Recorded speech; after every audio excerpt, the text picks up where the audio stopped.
der Livestream der Nürburgring Langstrecken-Serie. Präsentiert von Falkenreifen. Herzlich willkommen zur Nürburgring Langstrecken-Serie. Welcome to the Nürburgring for the NLS, the Nürburgring Langstrecken Series. Und jetzt ist das Rennen freigegeben. The red lights are out now. Viele Zuschauer unterwegs.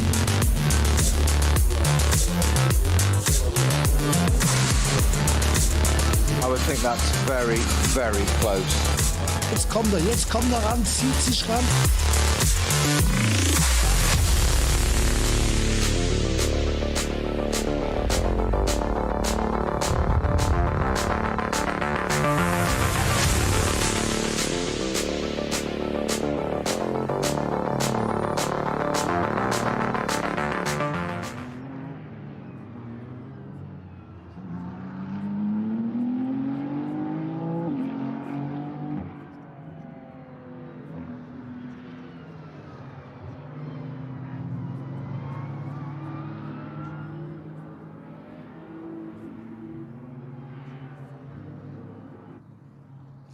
Good morning, everybody, and welcome to a beautiful Eifel scene for the third round of the Nürburgring Langstrecken Series.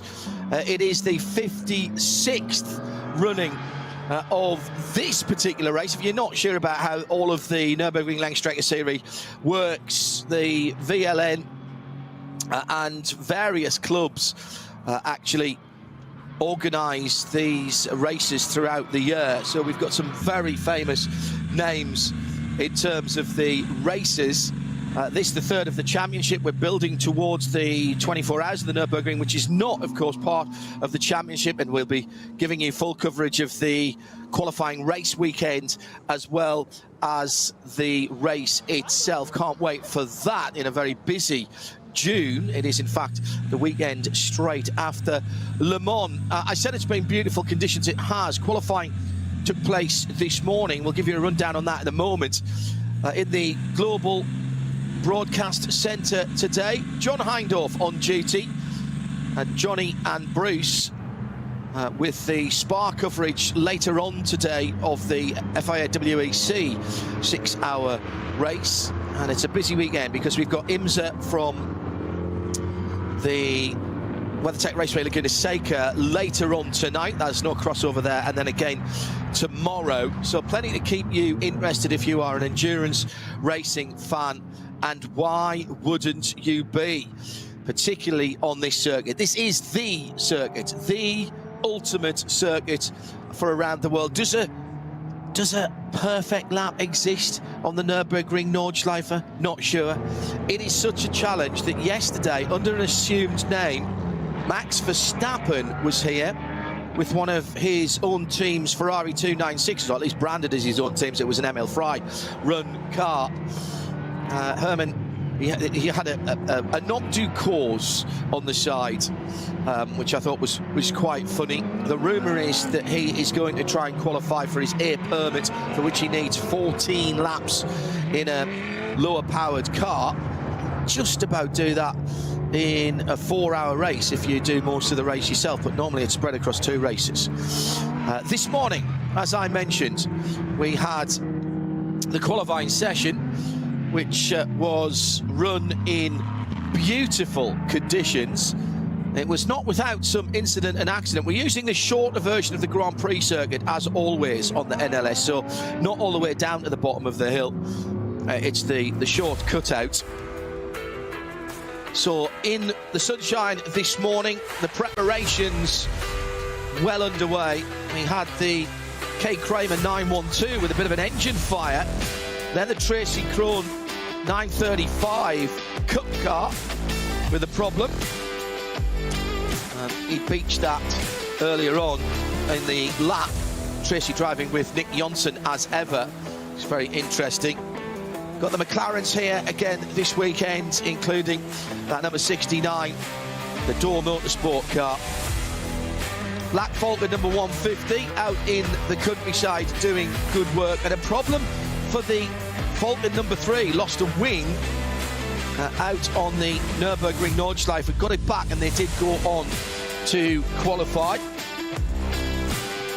Schnitzelau, number 11 car, qualifying in 7th. It was the Dynamic GT in 8th, and that's Marcus Schuring, Falcon Motorsports in 9th position.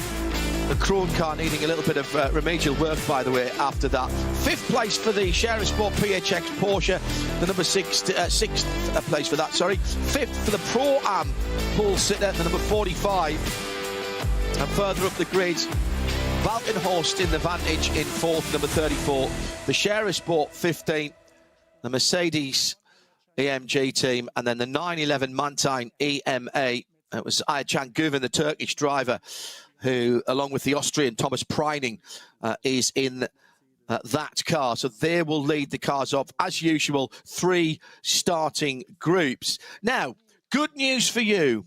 It is not just my voice that you will be hearing for the next 4.5, nearly 5 hours, which is good news for everybody, not least me. We've actually got an expert here, and an expert who is celebrating the 10-year anniversary. Patrick Simon down on the grid. Let's just have a listen, see if he's doing this in English, and we'll have a listen if he is. Yes, he is. Axel Jeffries down on the grid. And maybe have a listen to this. Get rid of his helmet. It seems that you are the starting driver today. I mean, 3rd row. It's a good opportunity to show the potential of the car, and also your quality of driving a Ferrari around the Nordschleife. Yeah, I don't know what the team was thinking to make the start, but it's exciting. And the car has shown a lot of potential, especially the tyres. The grip is unbelievable. Something unique about the tyres that they use in the Nordschleife, which we don't get to experience on the Grand Prix circuit. So it's been an incredible experience. Every time I get out the car, I'm like shaking with adrenaline. So it's how it's supposed to be. Did you ever start on an NLS race?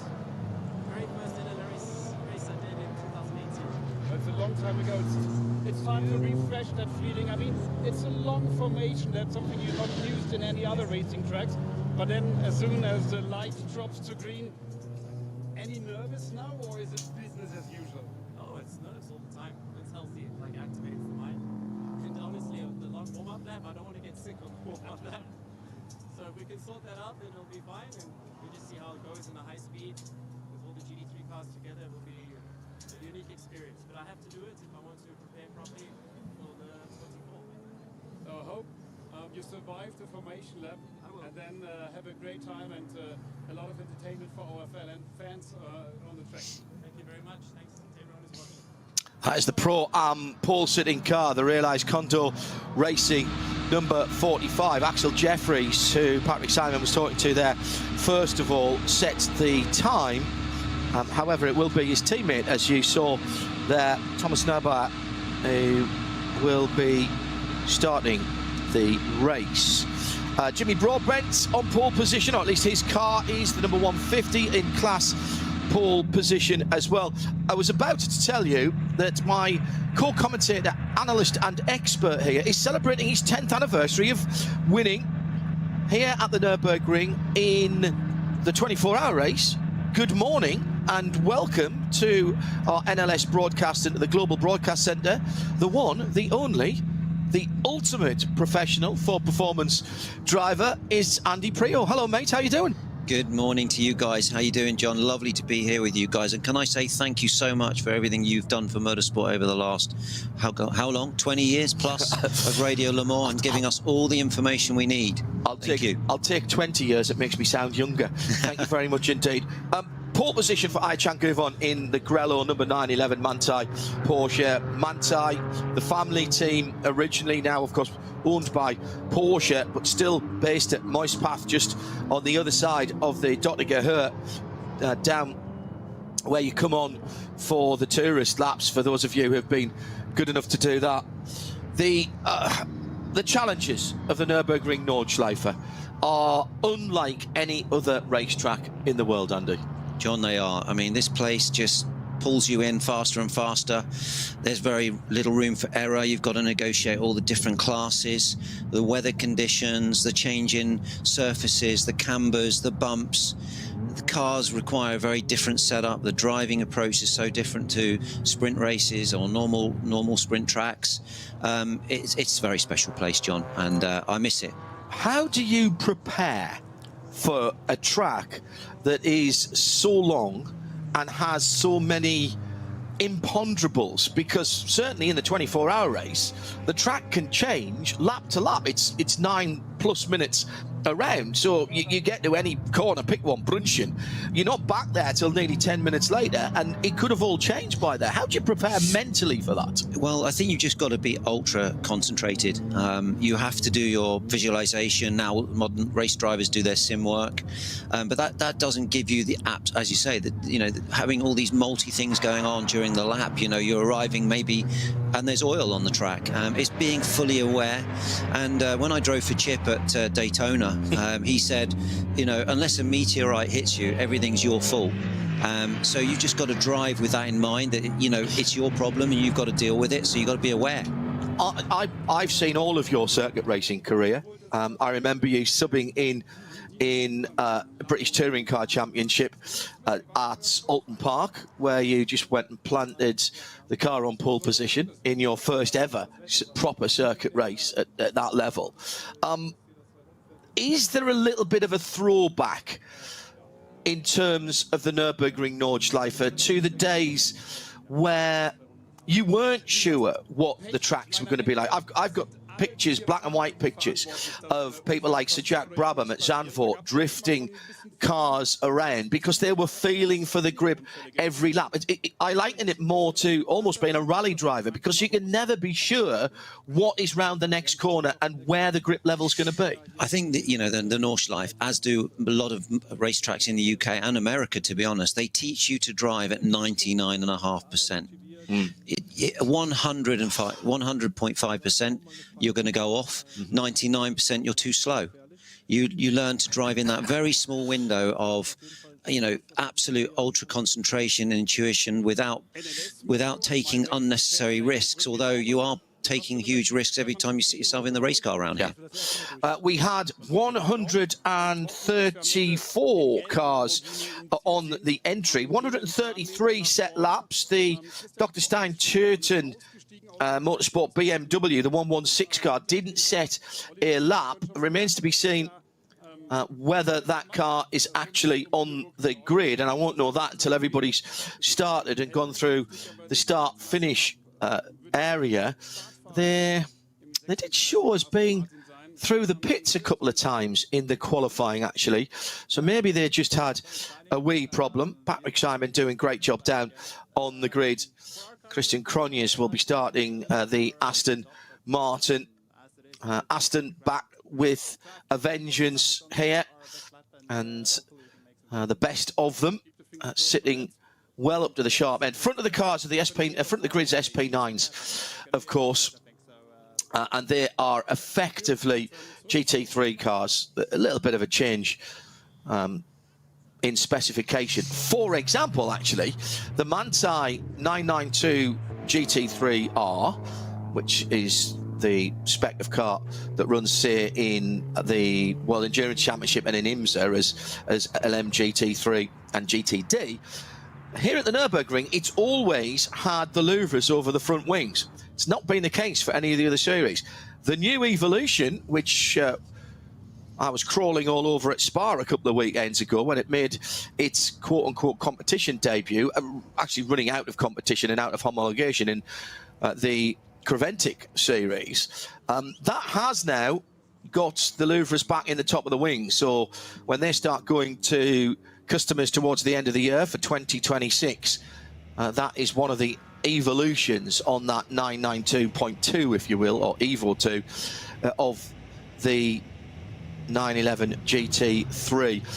Got Porsches, we've got Mercedes, we've got Audis, we've got Astons, we've got Ferrari, and the Condor racing car is the pole sitter, as we know, in Pro-Am. That's the Axel Jeffries car that we were talking about earlier on. But we have got Fords. Ford are back at the Nürburgring in the shape of HRT Ford Performance, and the number 9 car sits in 11th position. Dirk Muller did the qualifying on that, and Ford have made a big commitment to GT3 over the last couple of seasons. Andy, you've been part of that project, and it's I mean, it's great to see Ford back here. They have won this race back down through, won the 24 back down through the years. Absolutely. I mean, Ford's commitment now to sports car racing is really, really exciting. Obviously, recently announced that also they will be going into the, the LMBH class.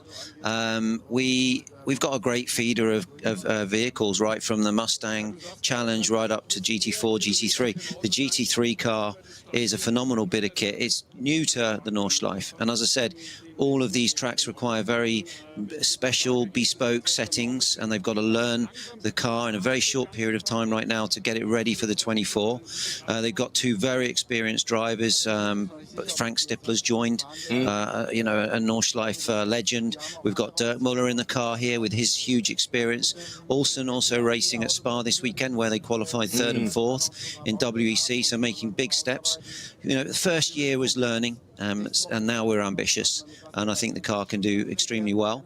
But listen, John, the GT3 class, let's not forget how competitive it is. These manufacturers have been in here for years, and it's as tight as I've ever seen it. So there's a lot of work to do, but we're making big steps, and obviously won the first race in Daytona this year in IMSA.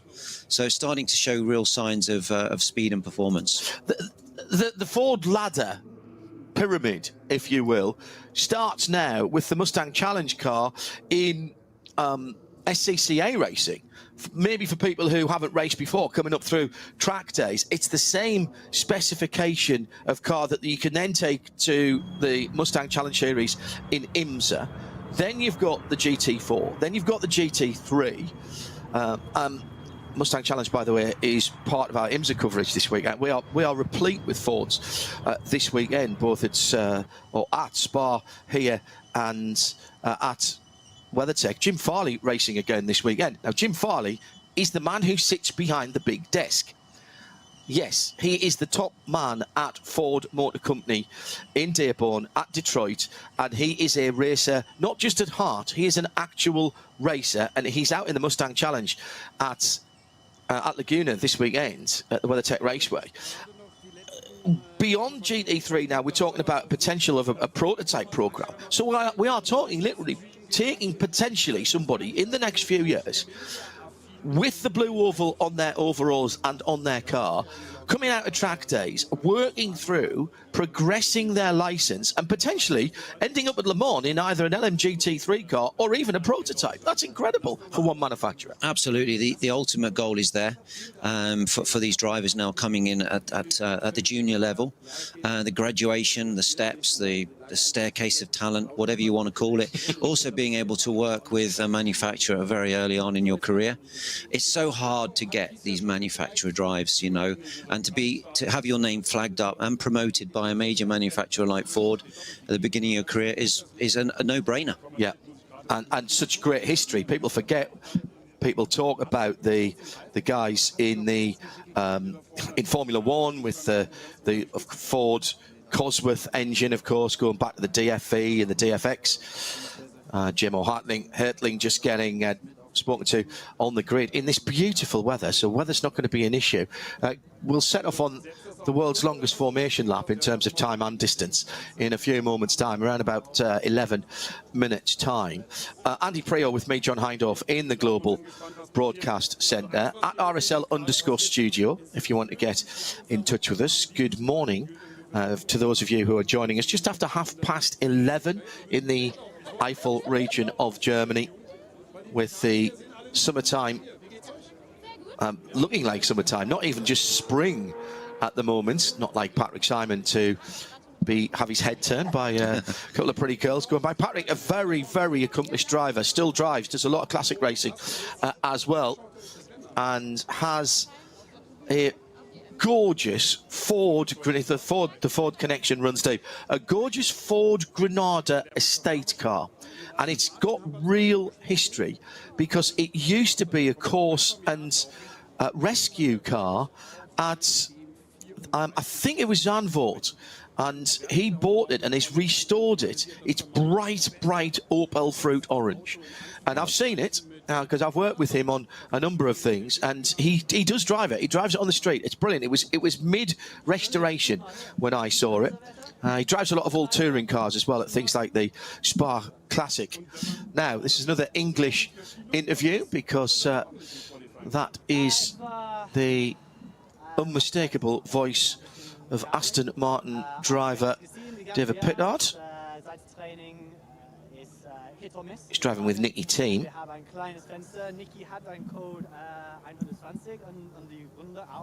Oh, actually, he's speaking in German. That's impressive. Yeah, Frenchman who has an English name and speaks German. Very good. Won't be long before you see him in DTM speaking German like that. Oh yeah, that's fantastic. Yeah, very, very, very good. Nürburgring, not fair to call him a Nürburgring specialist, but he is very good here. This is a track that some people just don't get on with. Some very good drivers. Does it take a Nicky Team, the Viking? There you go. It takes that sort of guy. Yeah, still got the hair and he's got the beard to go with now, Nicky Team. Does it take a special mentality to go out there? Alan McNish, for example, said to me, never want to race on the Nürburgring. He wasn't even keen doing corporate days and things there. Does it take something different, or have you just got to not think about consequences? It takes a very, it's all about learning and relearning the track, a bit like the Isle of Man TT and John McGuinness. You know, you've got to keep it in your mind, all the corners, and it's a real, it's a way of life. The Nordschleife is a way of life if you're a racing driver, and you do need to have that total commitment in the car, and you do need to be able to take away the risk from your mind. But if you know the place well, and you have total engagement, I've always said, John, you're safest when you're committed to the risk. Yes. If you don't feel you're committed to the risk, you should not do the Nordschleife. Yeah. Let's put it that way. Yeah. My first laps ever as a tourist was we were going down for an Aston Martin to do some interviews for Aston Martin and for me to do some laps in some of the GT cars on an Aston Martin private day. I decided it would be a good idea the day before to have a look on the tourist laps just to get an idea. And what I did was I got a very early Garmin sat-nav and I stuck it up next to the rear view mirror, which I knew I was going to be looking in a Ford Mondeo estate car.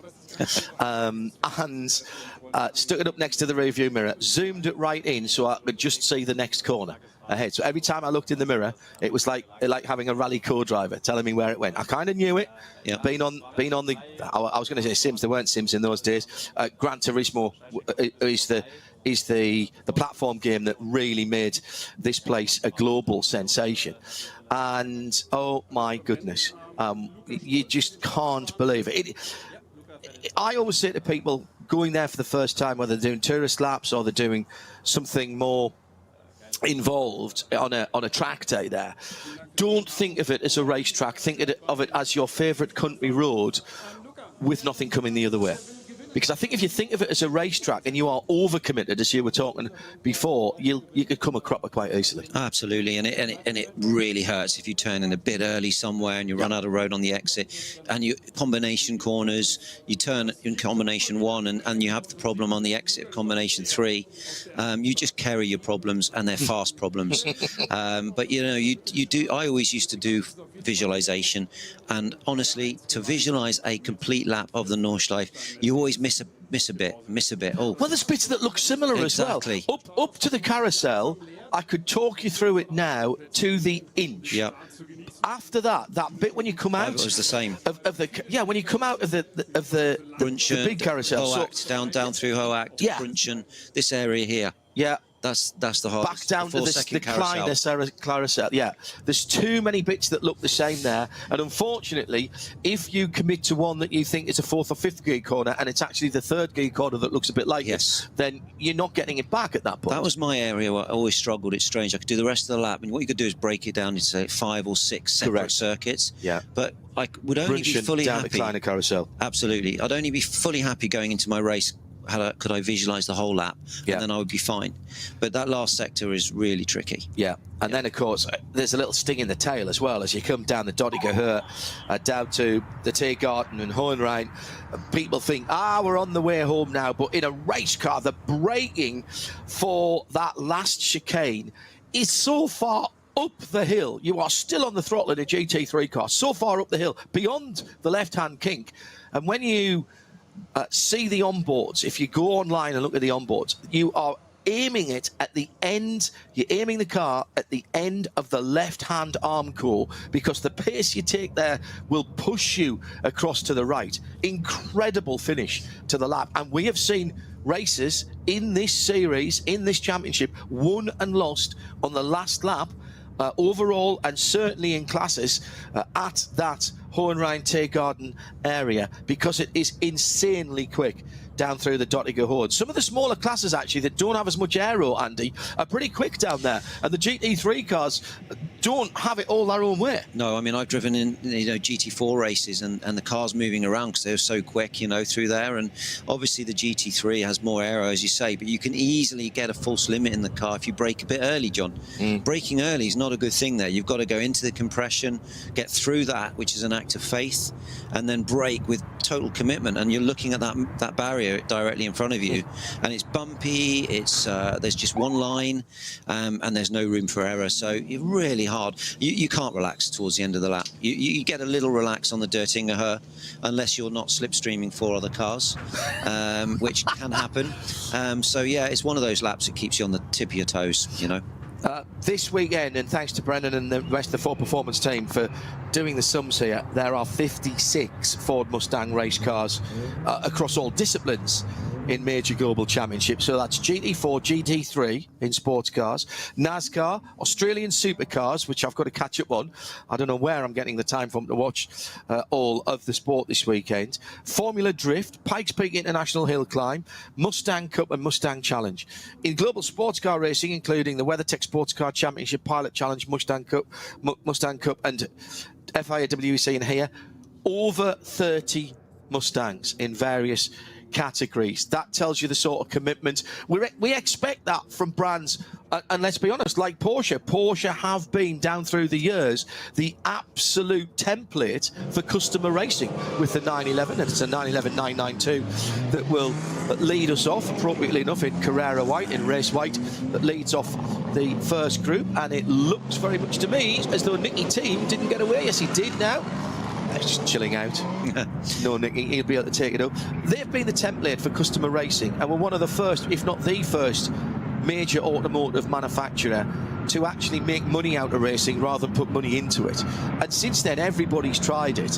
And now with this new philosophy of racing with Ford that's come out of such great history, Andy, and of course you were part of that, with the Ford GT going to Le Mans and IMSA and all of that. This is another new dawn for Ford and for the Mustang. The Mustang, a global car, of course, which is quite unusual now. Absolutely. I mean, it's iconic in its, you know, its history is phenomenal. It's a great car. It's a good racing car. It turns well. It does everything right. And it's just great to see the commitment of these major manufacturers, Ford, Porsche, you know, BMW, Ferrari. It's very difficult to quantify win on Sunday, sell on Monday, but it works. Yeah. Because the amount of manufacturers I've driven for where friends or family have bought a car because we're doing well and successful in that car, and the history that runs back. I mean, look at Henry Ford. He was a racer. Yeah. And that's what was it Henry Ford said when somebody asked him when did, you know, later on, when did motor racing start? When somebody built the second car. Exactly. Yeah. Because it's all about competition. Ultimately, and what you learn from these tracks like the Nordschleife, and it pushes the envelope. And the one thing with motorsport is you get instant feedback if you're going in a good direction. Good point. How easy is it to be slightly dismissive of the Grand Prix part? Now, it's only the short part of the Grand Prix circuit here, the Grand Prix Strecke here at the Nürburgring, but it is an opportunity to make some passes on slower classes or perhaps even some of your competition, because there's a little more space here. Good question. One thing I can tell you is you don't set your car up for the Grand Prix track, you set it up for the Nordschleife. Very good. So, you know, it's a bit of a build up to the lap, but yeah, for me, the Grand Prix part of the track, you can pick a few places. Let's just say this way, it's a lot low risk a lot more low risk to pass here than it would be on the actual North Circuit, which, yeah, I mean, you've got barriers literally a few meters from the edge of the track. So, but you know, I've had races here where you've just been racing through the night. It's dark, it's rainy, and you're just relieved to get on the GP track and have a little rest. Do you get a lot of stick if you put it off on the GP circuit? Yeah, I mean, it's very easily, it's very easily done, because actually, John, it's super slippery there, and there's a lot of standing water and all sorts of stuff. So you can never fully relax around here, you know. Second group getting underway, led by the Audi Q5 safety car, part of the squadron of safety vehicles here at the Nürburgring Nordschleife. And thanks to all of our marshals and the organising club. This organising umbrella, effectively, is the VLN. This is the 56th Adenauer ADAC Rundstrecken-Trophy. As I mentioned earlier on, the opportunity given to a number of different organising clubs to be a part of this, and it's really important, actually. Very interesting how the German authorities and the VLN do this, because it helps with the financial governance of those, and the financial viability of some of those motor clubs who have huge heritage across Germany, not just from this region, although obviously Adenauer is one of the villages that is effectively encased by the Nürburgring Nordschleife, going out onto the North Loop at the moment. I'm going to throw a number at you, and so this is quiz Prio time. Ask Andy.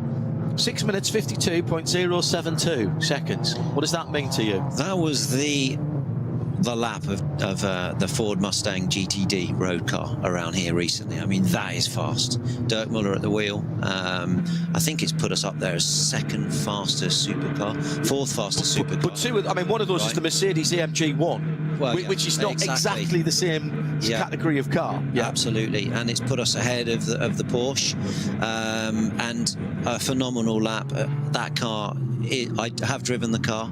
It has. You were there the day that was set. I was there with another manufacturer working for Multimatic, but I was very much following the Ford stuff, and it was a great day for the test. Incredibly, that was 5.5 seconds faster than the time that the car set in 2024. And from what I heard, Dirk reckoned there was still a bit more. He didn't think that was the perfect lap.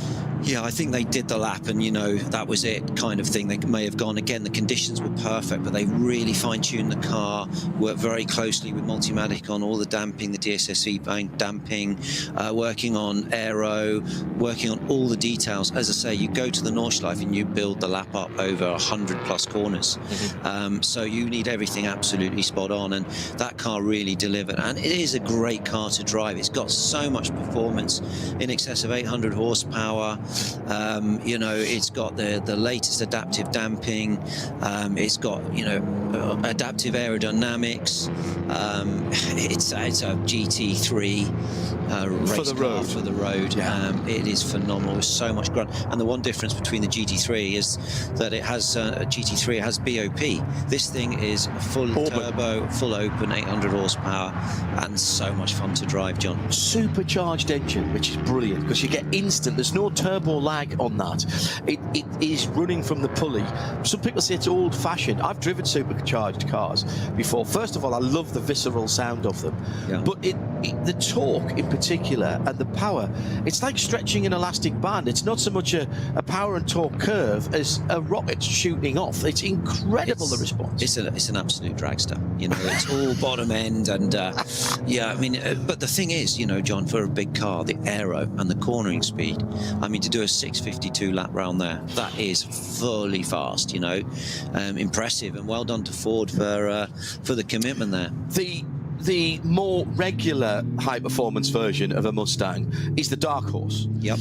That is available in right-hand drive in markets like Australia and in the United Kingdom. And in terms of value for performance of your investments, it is incredible. Go on the Ford UK site and have a look. There's always a couple there. I was looking, I was just listening actually to a Mustang Challenge race that I commentated on at Sebring with Joey Hand, and we went off on a bit of a tangent in the middle because I found a very, very nice light blue one, and Joey was going, that one, you need that one hanged up. Do you know what? They're great cars. I've done a few demo laps in them in IMSA, and they've just do everything right. They turn in well. They're a road car designed for track days. But you can drive it to the track day and drive it home. Is it genuinely, and I'm going to ask you this, is it a car you could genuinely use as a daily driver though? I believe so, yeah. Because it's still got the big boot, you can still get your shopman in there, it's got some back seats, it's a 2+2, we're not going to say you could have 4 big adults in it. But... Absolutely, no, absolutely, but it is. You can drive it as a daily, and you can go racing, well, not racing, but track days, and upgraded brakes, upgraded suspension. As I say, one thing that Mustang does very well is it has a very responsive front end. And Ford do everything right with the steering, the loading, and just everything feels good. It's precise, and it's great to drive. Here we are on the green flag lap, which is, as you say, a long lap. Long lap going down the hill to the bridge, and the old second entrance to the Nürburgring Nordschleife just on the right-hand side. Used to be a very handy change of surface just before you turned into the right-hander that you could... It wasn't really a brake, it was just a lift off and maybe a brush up towards the infamous corner where Nicky Lauda had that unexplained incident back down through the years in, what was that, 1976, wasn't it? Yeah, I think of that every time because I actually drove this track with Hans Stuck, my first ever Nordschleife BMW, and he was the first man on the scene to pull Nicky out of the car. That's very good point. A formative moment.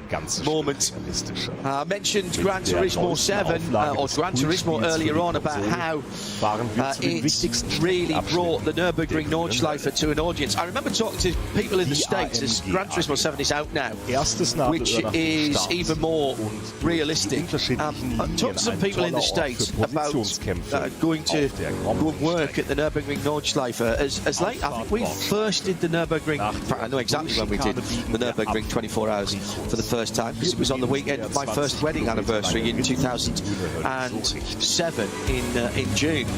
And somebody said, I'm sorry, go to the Nürburgring. I went, yes. And they went, don't be stupid, it's not a real track, it's made up. I've seen it on the game, but it's not a real track. I went, no, it is a real track. And for 15 minutes, this person argued black was white that nobody, even from the most devious and cunning depths of somebody's mind, could devise a circuit like the Nürburgring Nordschleife. And in point of fact, of course, it was built as a test as well as a race facility to get the racing off the roads, the Eifel Rennen that went through the roads, and it was built to at least not replicate, but give some kind of atmosphere and character of the local roads. And if you drive around here in a streetcar, road car, going to or from the Nürburgring, you will see that they did a pretty good job way back in the early days. The test slope is not now used. That's where you go straight on at the end of the run up, just before you turn right to go up to the Caracciola Carousel. There was a test hill there, very steep. So the formation lap underway. Andy Prio joining me, John Hindhoff, in the Global Broadcast Centre. We will hope to see 2 Fords out there today. Have we found out if we are going to see 2 Fords? John, I don't believe we are at the moment. I'm just waiting for final feedback from the team, so I'll come back to you during the...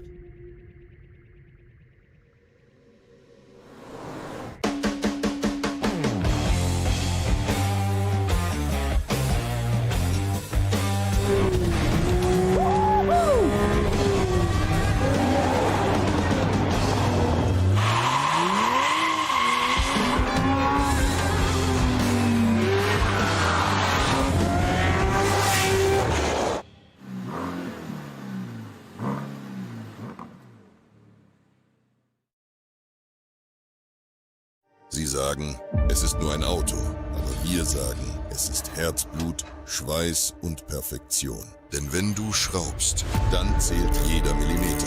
Dann bist du in deinem Element. Du willst mehr als nur fahren. Du willst es fühlen. Die volle Kontrolle. Eine optimale Straßenlage. Wir wissen genau, was dich antreibt. Denn wir teilen die gleiche Leidenschaft. Egal ob auf der Straße oder auf der Rennstrecke. Wir sind immer an deiner Seite. Wir sind H&R. Offizieller Partner der Nürburgring Langstrecken-Serie.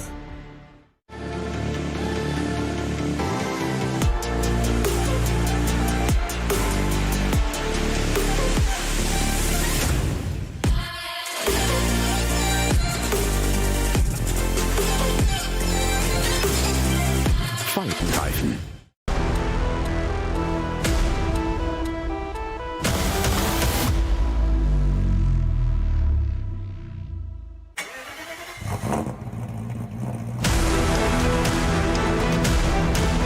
Hol dir jetzt dein eigenes Motorsporterlebnis nach Hause. Dein Online-Shop für Simracing-Hardware und Zubehör. www.simraceshop.de.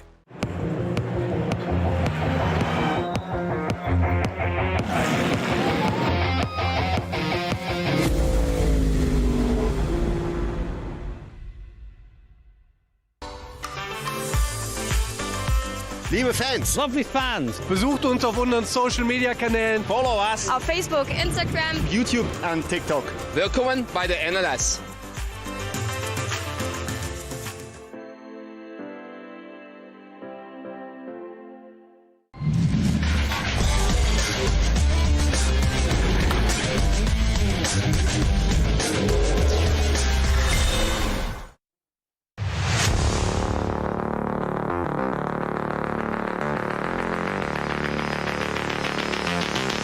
Comments.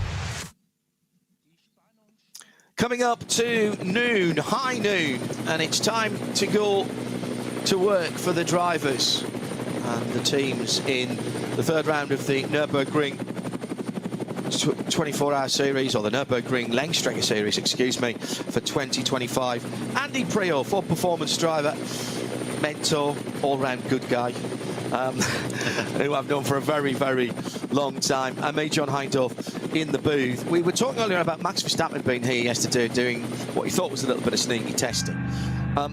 Now, the fact that he is a super licensed Formula, shall I try and do that in English? I only speak for a living. A super license holder and a Formula One world champion, multiply, actually cuts no ice on the Nürburgring, because this is a track like no other. And I know Martin Brundle had to go through the training. Everybody who comes here now, because of the unique nature of the track and also the safety with things like slow zones, code 60s, code 120s, has to go through the training. And that means doing some laps, doing some classroom work and doing some race laps in some slower cars, even for Max Verstappen. Is it really that different? It is, John. It's a minefield of information for you to take on board in those slow zones, how these slow zones are run, when you can start to overtake, what speed you need to be before, what speed you need to be during. If you go from one slow zone into another, when you can re-accelerate, there's so many aspects to it. And to be honest, you know, you're working with some 150 plus marshals, and it's knowing how to deal with all the variables as well, because it can cost you a race if you make a mistake. And more importantly, somebody could get hurt really easily, particularly in the 24 hours. I have seen that the permit is at the discretion of the organisers. A Class A permit is what you need to race a SP9 GT3 car. I have seen permits removed during a meeting so that a driver has been asked to come in during a practice or a qualifying session, or in one case, I'm pretty certain I remember during the race, in the middle of the night, somebody blew through a slow zone well over the prescribed limit. It's all measured by GPS, so there's actually no measure of sticking a finger in the air here.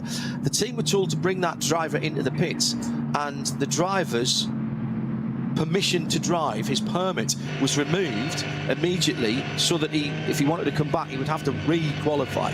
But that's because there are no safety cars here. We use the respect of the drivers for the workers on the side of the track, which sometimes will include heavy equipment, cars that are in strife, and you've got to have that discipline under. You do, John, and you know, you are neutralising a very dangerous race, and you have to take responsibility. Here they're coming now into the formation now, and they have this area here, John, where you're not allowed to weave. Yeah. You've got to form up and prepare for the start. 2x2 start. Chan Guven for Manthey in the Grello, number 9-11, as he will effectively become the controller of the speed, right alongside the Bilstein sponsored number 14 Mercedes-AMG, Audi in behind there, and Aston Martin make that 5 different manufacturers with the blue and white. Ferrari in 5th position, 5 different marks in the top 5, and not all German marks either. Little bit of slowing down in the front of the field causes a concertina effect as they go through. Guven from Stoltz, from Chris Haase, from Nicky Thiem, David Perel, Ricardo Feller, Joel Sturm, all going through. Jim O'Hartling in the 8th position in the Schnitzelbaum, all Schnitzel all day restaurant car. There's already been a coming together at that first very tight corner. We're using the shorter version of the track. We don't use that at the Nürburgring 24 hours because we actually just go right and straight left, because where they've just driven round is actually being used as paddock area. The Falcon Tyres number 3 car right in the mix there, sitting behind the Schnitzelbaum car ahead of it, down to the braking area for the hairpin on the short version of the track. The 2 Falcon Tyres Porsches side by side. This could get embarrassing as they head up the hill through the S's, actually much quicker than they look when you've got a clear lap, but anything but a clear lap at the moment. And there's 2 Schnitzelbaum cars and 2 AMGs rather, and 2 Falcon Porsches heading down the hill, insanely quick, charging down the hill through the kink and now into the chicane before they head on to the Nürburgring Nordschleife for the first time. 4 hours were on the clock. Andy Priaulx and John Hindorf with you.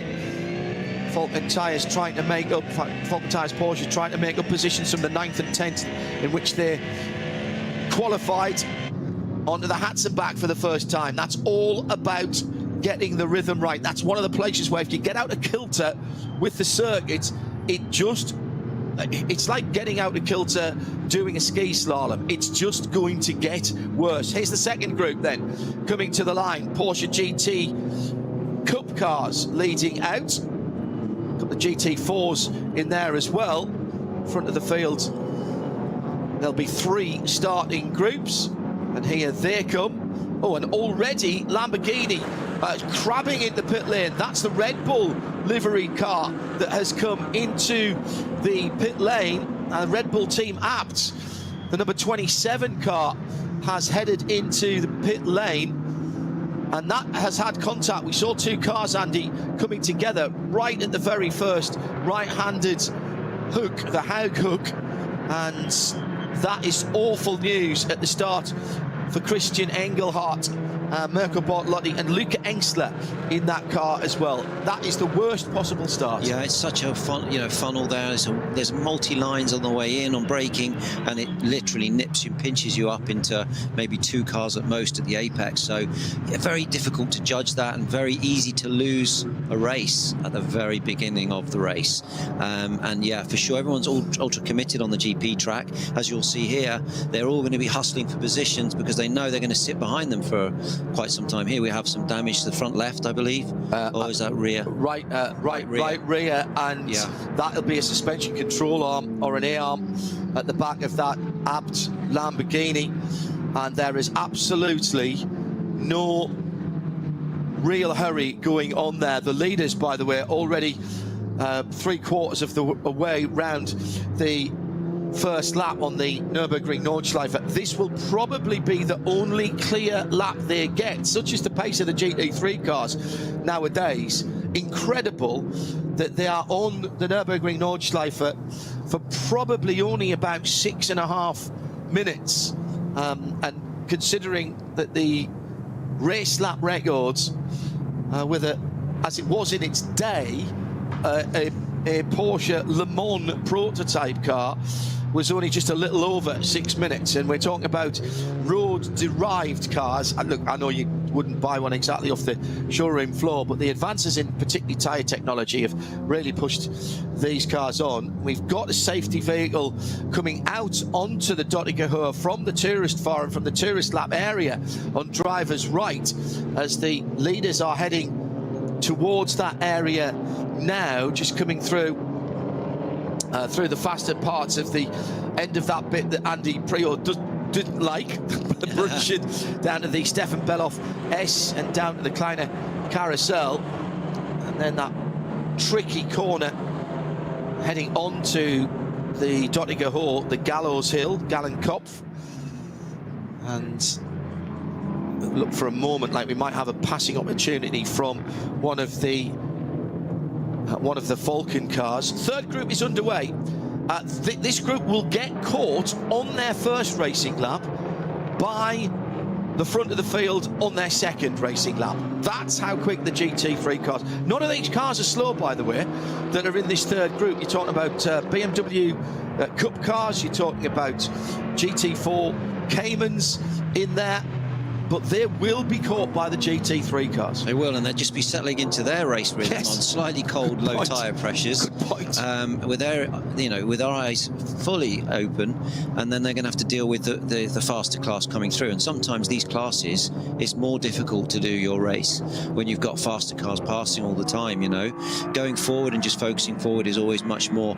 I'm not going to use the word easy, but it's more focused, and it's a slightly different way of driving. Whereas these guys have got full race going on here now, and they're going to be on their rear view mirrors very shortly. But you've got the big guys coming through in the GT3 cars, and it's a great opportunity to make up some space in traffic, or pull a gap to the guy behind you. So this high risk, this next lap. Live on RS3 for the audio this weekend. If you don't have the bandwidth to follow us on the international TV feed, or maybe you've got to go out and do something, if you go to radiolemans.com, click the player and hit RS3, you can take this commentary with you. The onboards and the overhead pictures, absolutely incredible. Big investment from the Nürburgring and from the VLN, who run the Nürburgring Langstrecken Series. The whole circuit now has been connected by fibre, so that the cameras can just be plugged in. No long cable runs like it used to be. And we have a helicopter up today as well, which is just following the leaders, the Grello 911 Aychan Guven, just coming through to Gallenkopf now, which I can see on one of our split screens. Beautiful weather. High noon, the sun not quite at its zenith at the moment because of summertime, but the shadows are being cast. So the shadows being cast on the first part of the Dottinger Hohe by the trees on driver's left. And it's the leading pair that are coming through. Looks like the Lucas Stoltz Get-Speed car in second position. No, it's not actually. That's the Audi, isn't it? So that's going to be Chris Haase for the Scherer Sport Audi that's in behind. It's the blue car. Then the Bilstein machine. And then it's the Ferrari, the Conzo, the racing realised car. David Parrell behind the wheel of that. And still those Falcon machines in that light blue making up positions. During the Nürburgring 24, I always think the helicopter pictures when the GT3 cars get into traffic, Andy, I always think it looks like a police chase. I know. It's incredible. And it doesn't show the actual speed of these cars. They're super fast aerodynamic cars, which you say, tyre technology's come a long way, and it looks very equally matched here. They run, I believe, the SRO VOP regulations for this championship, and they seem to have it really close, which is good. And the racing looks tight at the front. It is one of the few series in the Nürburgring 24 big 24-hour races that still has open tyre regulations. There's no mandated tyres, and we always do a little bit of an addition of all the tyres before all the tyre companies. I think we had 12 at the Nürburgring, 24 last year. That's really unusual nowadays. It's really unusual, and it's nice because you get a proper tyre war. And you, as a manufacturer, you may be able to work with a, a tyre constructor and actually get a good tyre suited to your vehicle. Whereas other championships, you have to run a one-make tyre, which is suitable maybe for rear-engine cars and not front-engine cars. So this can make the racing more open. The other thing with the Nordschleife, John, is that it does push everything to the limit: tyres, dampers, chassis. And as a developer, you can develop a really, really good tyre around here. Falken do exactly that, and I wonder one of a number of manufacturers of tyres, of cars, who have a test centre on the Gottlieb Daimler Straße, which runs just behind the main road, which runs alongside the Dottinger Höhe. All of the test and development and technical centres are down that road, and it's a who's who of automotive manufacturing. Falken is slightly at a disadvantage because they are still making their tyres back in the Far East, and that means that it takes a little longer for them to implement any changes from the data that they got and get the tyres back. But they have made massive strides down through the years, concentrating on Porsches. In their early days in the ALMS, the old IMSA series, they actually had two cars. They had a Ford and they had a Porsche, but they decided to take out some of the variables and just go with the Porsche, and that's what they've done over here in Europe as well down through the years, and it has paid dividends. Now let's see if we can work out what happened in the middle of the pack to the Lamborghini and where the incident came. There was 3 wide going across the line around about 6 rows back, but the pinch point was at the first right-hand corner. The Grello pole sitter is away, and the Lamborghini's fine for the moment. Down the inside, gets absolutely nailed on that right rear that's done the damage, and that was one of the red, white and black AMGs, I think, that turned in there, but was coming from a very long way back into a gap.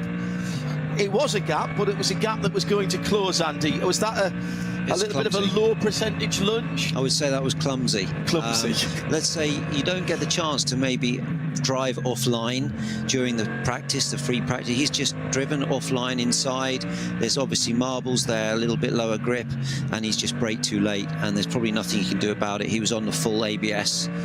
It's not that he just lifted off the brake or anything, but I always used to go offline on any in-lap to feel the grip, especially in touring car racing, because you need to learn what the track is doing in the other defensive parts. So yeah, unfortunate, big mistake there, and it has cost the youngster car a lot, and it's very frustrating because you don't get many races like this with this weather at the Nordschleife to go and test. So what they'll do is repair the damage, and I'm sure they'll get that car out there to do some running and prepare for the 24-hour, which will probably be raining, John, and it'll probably be -2 degrees. But look at the temperature here. It's nice and warm. Beautiful. Here we've got a race going on. At the front of the field, that car hasn't come out of the pit yet. That car, sorry, being the Lamborghini Huracan, the Red Bull app team. It may be there's even slightly more damage than just suspension. I do wonder if the drive shaft maybe took a bit of a hit there as well, Andy. And Christian Engelhardt will have been reporting back to the team. He limped back through the Grand Prix circuit and through the cut back into the pits to get that car back in to be seen, to try and get it out there. And you're right, there's not always the opportunity to do all the testing that you want. There are manufacturer days here, there are track days here, there's all kinds of stuff going on. But you don't always get to go out there in your GT3 car and have a proper shot at it.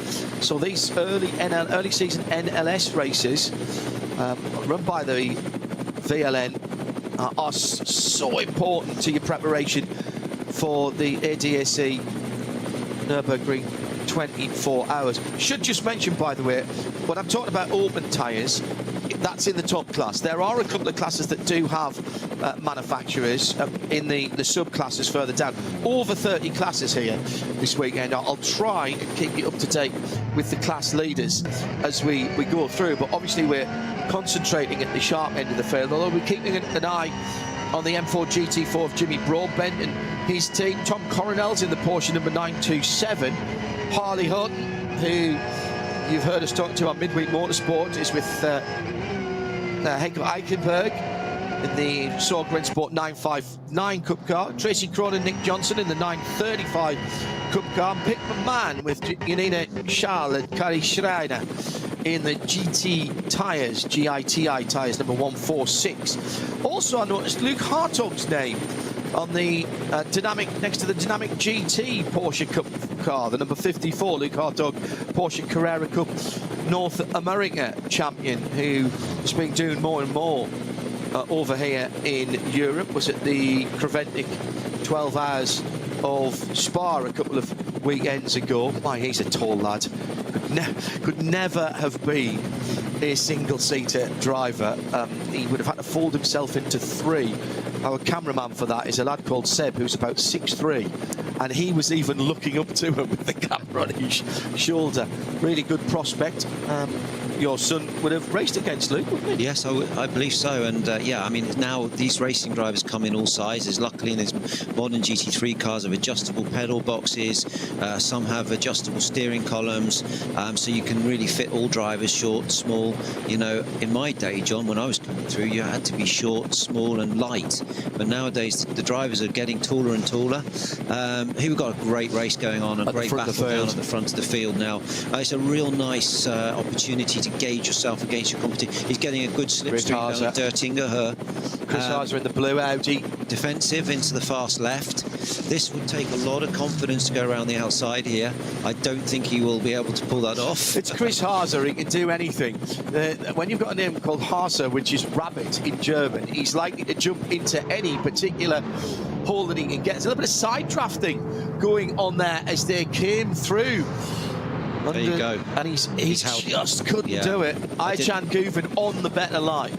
Yeah, I mean, inside line, and you don't want to be offline and outside there, John. But yeah, you could see that they were doing this this aerodynamic technique to put the wing and the front left into the rear wheel arch and to slow the overtaking car, and that causes you, like, it's almost like applying the brake. Yeah. It slows you up. Do you feel that in the driver's seat? Oh yeah, it's something you So you know when they're on the quarter panel.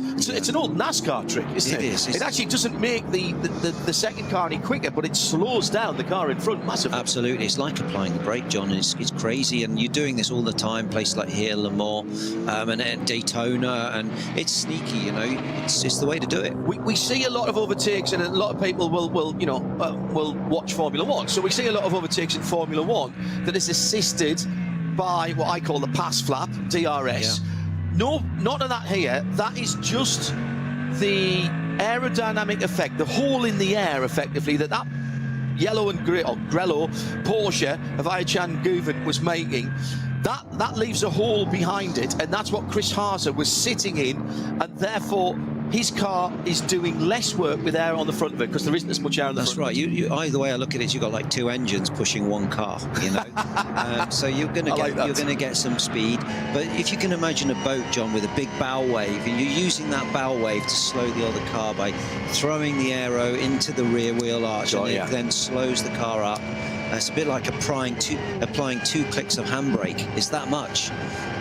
But yeah, you've got to find a way to get past down Dertinger Her because it's not an easy overtake. How close do you have to be? I suppose it depends on how much aero and how much of the wind, effectively, the front of your car's going. But it seems you have to be pretty close, and if you were being passed by that, if you just move away, does it mitigate it a little bit? Yeah, you've got to basically be quite clever. So what you do is you put your front left, say your front left into the wheel arch of the rear right. You slow the car up, and then as you're going down the side of the car you're overtaking, before you get to his bow wave, you then widen again. Yeah. So you've slowed him up, and then you don't get slowed up by the aero coming from the other car. You're saying all that, but of course you can't see that bow wave of air. Well, Adrian Newey can, because he sees air moving. He doesn't need card or anything like that. But for the average person, we don't see it. So that's experience, Andy, that tells you, roughly speaking, where that is going to be. Or can you start to feel the turbulence? You build up an experience for each car, because every car's different. But you can feel it, John. You can feel yourself accelerating and then slowing the car up. You see you gaining 1 or 2 meters, and then you've got to pull out of the bow wave, and you just learn these tricks from from many overtakes. But for sure, the Dörtingerhöhe is one great straight to practice that work. And now you can have 2 or 3 goals at it down there. You can, and let's say it's a lot less low risk to overtake down the straight than it is somewhere else. So you're looking to find the way to slipstream past these cars. But when it gets really tricky is when you're in a multi-car slipstream with different classes, and of course you also have tyre problems and various other things going on. So you need to have eyes in the back of your head in that situation. A small but perfectly formed TCR category with just 3 TCRs, 2 Audi RS3s and a Cupra TCR. Now look at this, John. We've got the 2 lead cars in traffic now. The third guy is really we've got Stoltz closing in. Let's see who's got the metal here in the traffic, and also it's a little bit timing and luck as well. Keep an eye open for the best of the Pro-Am cars as well. It's Steph Perel in the Realised Condor Racing Ferrari. That one very easy to pick up in the blue and white. We've got the Grello car from the blue and black Audi of Chris Haase, then Lucas Stoltz in the yellow Mercedes-AMG GT3, then the blue and white Condor Racing Ferrari. Huge victory at the first time of asking for the 296 for Klaus Abelen's outfit in the 24 hours. First time that a non-German brand has won for a million years. That's so fast down there, by the way. Fuchshall there, they're passing cars in that compression. I mean, that is just so brave through there. And look at them all. They're trying to follow each other through in the lower class too as well. But looking fairly constant at the moment. These guys are really earning their money at this stage of the race. What is the protocol if you're a fast car overtaking a slower car? The general rule of thumb in racing, and every race director and every race briefing, driver's briefing that I've been to, which is probably about 1/100th of the one that you've been through, as it looks like we've got the Ferrari just closing in on 3rd place at the moment, keeping an eye on that. Is it still, even in a place like this, is it still, or in fact is it even more important that the faster car has to make the move and make it clean? Absolutely. It's up to the faster car to get by. The slower car's got to stay on his racing line. You try to make it easy because obviously you don't want to lose time if you're being overtaken. So you can move a little bit offline, but you have to make no unnecessary moves. Anything stupid or chaotic at this stage would cause an accident. But the GT3 cars are just fully committed at this stage of the race, because you can so much aero as well. Absolutely, yeah. Now this is a really tight race at the front here with the Audi and the Porsche. They look very, very equally matched. Don't forget the Audi's following, so it pulls you along a bit on the long straights, but it's harder in the aero corners, And they've got a big gaggle of slower cars ahead, just going past one of the GT4 Caymans. They're heading up to through one of my favourite parts at Brunchen. Use all of the block paving on the exit of that, and now into one of those places we were talking about earlier on that all looks a bit the same. So they've gone through Icecarve, they're coming down through Flansgarden where the car gets off the ground, and heading down, building speed all through through to the Stefan Beloff S, which leads onto the little bridge before you come onto the small Kleines carousel.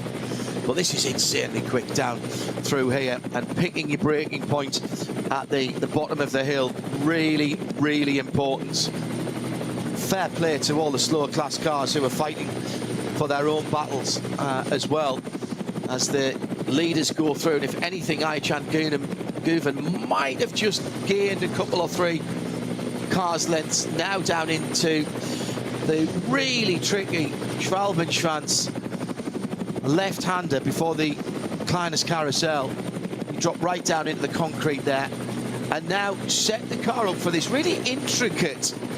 It's called one corner, the Gallows Head corner, but effectively that's 3 apices there, which is the last one is bizarrely not necessarily the most important. You've got to get as much speed through there as possible to get onto the straight. You're spot on. It's all about exit, but if you're low on minimum speed there and you're a little bit uncertain of your line, you're going to pay the price down here, and you do not want to be slow through there, because this is the chance to again slipstream. And you've got, as you rightly said, you've got Guven there, who's managed to just break a little bit of a gap, and that's given him a bit of breathing space, but the Audi's closing in again. Well, Haase will still be getting slipstream there, and it's the David Perel realised Condor Racing Ferrari who's having a look down the inside as they come into the braking area just before through the Tiergarten and into the Hörnrhein. But it is still the AMG, so it's Porsche from Manthey, the Share-Sport PHX, formerly the Phoenix team, and then the team Get Speed Mercedes in third. So used to seeing that car in bright red down through the years, running in the Bilstein colours for a wee while now. Then the blue and white realised Condor Racing Ferrari. Then a bit of a gap back to Riccardo Fella, Ricky in the 16, the second of the Share-Sport PHX cars. Then the two Falcon Motorsports Porsches, 4 from 3, running in team formation there, hunting as a pack almost. They've moved up 4 or 5 places since the start. Then Joel Sturm for the Dynamic GT number 54 car. That's the one that Luke Hartog will jump into later on. And rounding off the top 10, Jimo Hertling for SR Motorsport, Mike Schmickner, and that's a Mercedes. And the best of the Aston Martins is the Valkenhorst car, Nicky Thiem in 10th position. Might as well go to 11th actually, because that's all of the top SP9 Pro cars are in there. And that is HRT, the Ford Performance car, sitting half a minute off the lead. Now, listen, if you were half a minute off the lead on a quote-unquote normal circuit, you'd be tearing your hair out. But half a minute round here is like a second and a half on a normal track. And we've not yet seen how the tactics are going to play out. 7 lap stints normally in these 4-hour races, but we have seen people come in early. And the reason you do that is there is a formula about how long you have to stand still in the pit lane, depending on how many laps you've done. And far cleverer brains than I, or even of Andy Prior, will have worked out which is the best way to break up this 4-hour time-certain race, Adam. Yeah, I mean, it really is, and I think it's all important about the strategy. The guys are working with their software, and they know the pace of their car, the fuel consumption, the time in the pits, and they're working it constantly. And, you know, it also depends on track position as well. I think it's very close at the front, John, and they're running at 7:52 pace, which is similar to qualifying pace. Yeah. That was the best lap of the race, and that just goes to show these guys are absolutely 10/10ths right now. That's a good point you make there, actually, because on a circuit like this, what do you do different for qualifying? In the big 24, in the 24, we actually have what's called top qualifying, which is effectively 2 flying laps where you've got not much around you. Come back to that thought in a moment, because we've got the 2 Falcon Porsches fighting together. Yeah. It's the Heinemann car. This is Swedish ones, which is a fast left, very over the top of the brow. Yeah, wow. And then obviously braking here, which is really, you do not want a brake problem. Yeah. Now they're going to be in the foxhole, which, as you know, John, is so fast. Yeah. I've done this. I mean, I've only done this in a road car, Andy, but you're gathering speed through here. In a road car, you can't afford to hit the curbs at all. As you're coming down to the bottom of the hill, there is a feeling of thinking, I want to back off here, because I'm not sure. They tried to slow it down as well with that curb on the left. That's correct. Just made it bigger. Yeah. And that curb can actually cause problems. Oh, he's locked up on the rears. So this is what happens, John. You're coming from like 180 mile an hour into a 50 mile an hour corner, and he's just gone a little bit late on the brakes. It's Adenauer Forest at the top of the hill. He's lost a little bit of rear grip there, but he's back into his rhythm now. But I love this section. Yeah, me too. It's so fast, and you don't want to get. You've got to turn in early. You've got to use the camber of the road. It's very rhythmic in the way of driving. You're braking down here now, and it never feels like you've got front grip at this point, because the road's dropping away, and then you have this fast compression, and this, to me, sends all the hairs up. It's without slower traffic, you are absolutely flat through there. The lead car is the number 4 car in that Falcon internecine battle. That's Tim Heinemann. Dennis Marshall did the qualifying for that car. It's Sven Müller and Morris Schuring in the other car, and it's Shearing who's following his teammate at the moment as they are picking their way through traffic. There's so much about this track that is about rhythm and about stringing corners together, and the problem with that is that that's difficult enough, Andy, the voice is Andy Prior, by the way, that's difficult enough to do when you're on your own. When you are racing and you're coming through traffic, that is also having a race. I mean, for the lower classes, you're almost never on the ideal racing line, surely. No, you've got your eyes full, your mirrors full. You know, you're happy to get out the car at the end of your stint. It's exhausting. I mean, not only physically but mentally. We've got to have a slow zone here as well. So that's at Arenberg. So now, yeah, not only have you got to deal with traffic, you've got slow zones, you've got vehicles, intervention vehicles on the track. And yeah, I mean, it is a mentally exhausting race. And don't forget, 24 hours while you're driving in the dark with rain. You know, it's one of those races where you're just happy to get out the car without making a mistake. Opportunity for passing yes. here. So we've got two slow cars side by side. There's only one line, John. As you can see, they've got to fill, you know, wow, literally filter their way through the traffic. At this moment in time, you're just thinking, like, this is the first stint of the race, let's keep a good position. But during the later stages of this race, you might have seen somebody have a little sniff at that to try and pass. So that is going up the hill. So that's heading up through Kesselschön and Mudkurve and up to Klostertal before they get to the carousel. And the problem there is that is actually quite steeply uphill. It's also very, very quick. But you don't want to lift off there, Andy, because you lose pace so quickly because it's the uphill. I think Mudkurve actually is probably one of the more difficult corners on the track, because you cannot take the inside curve.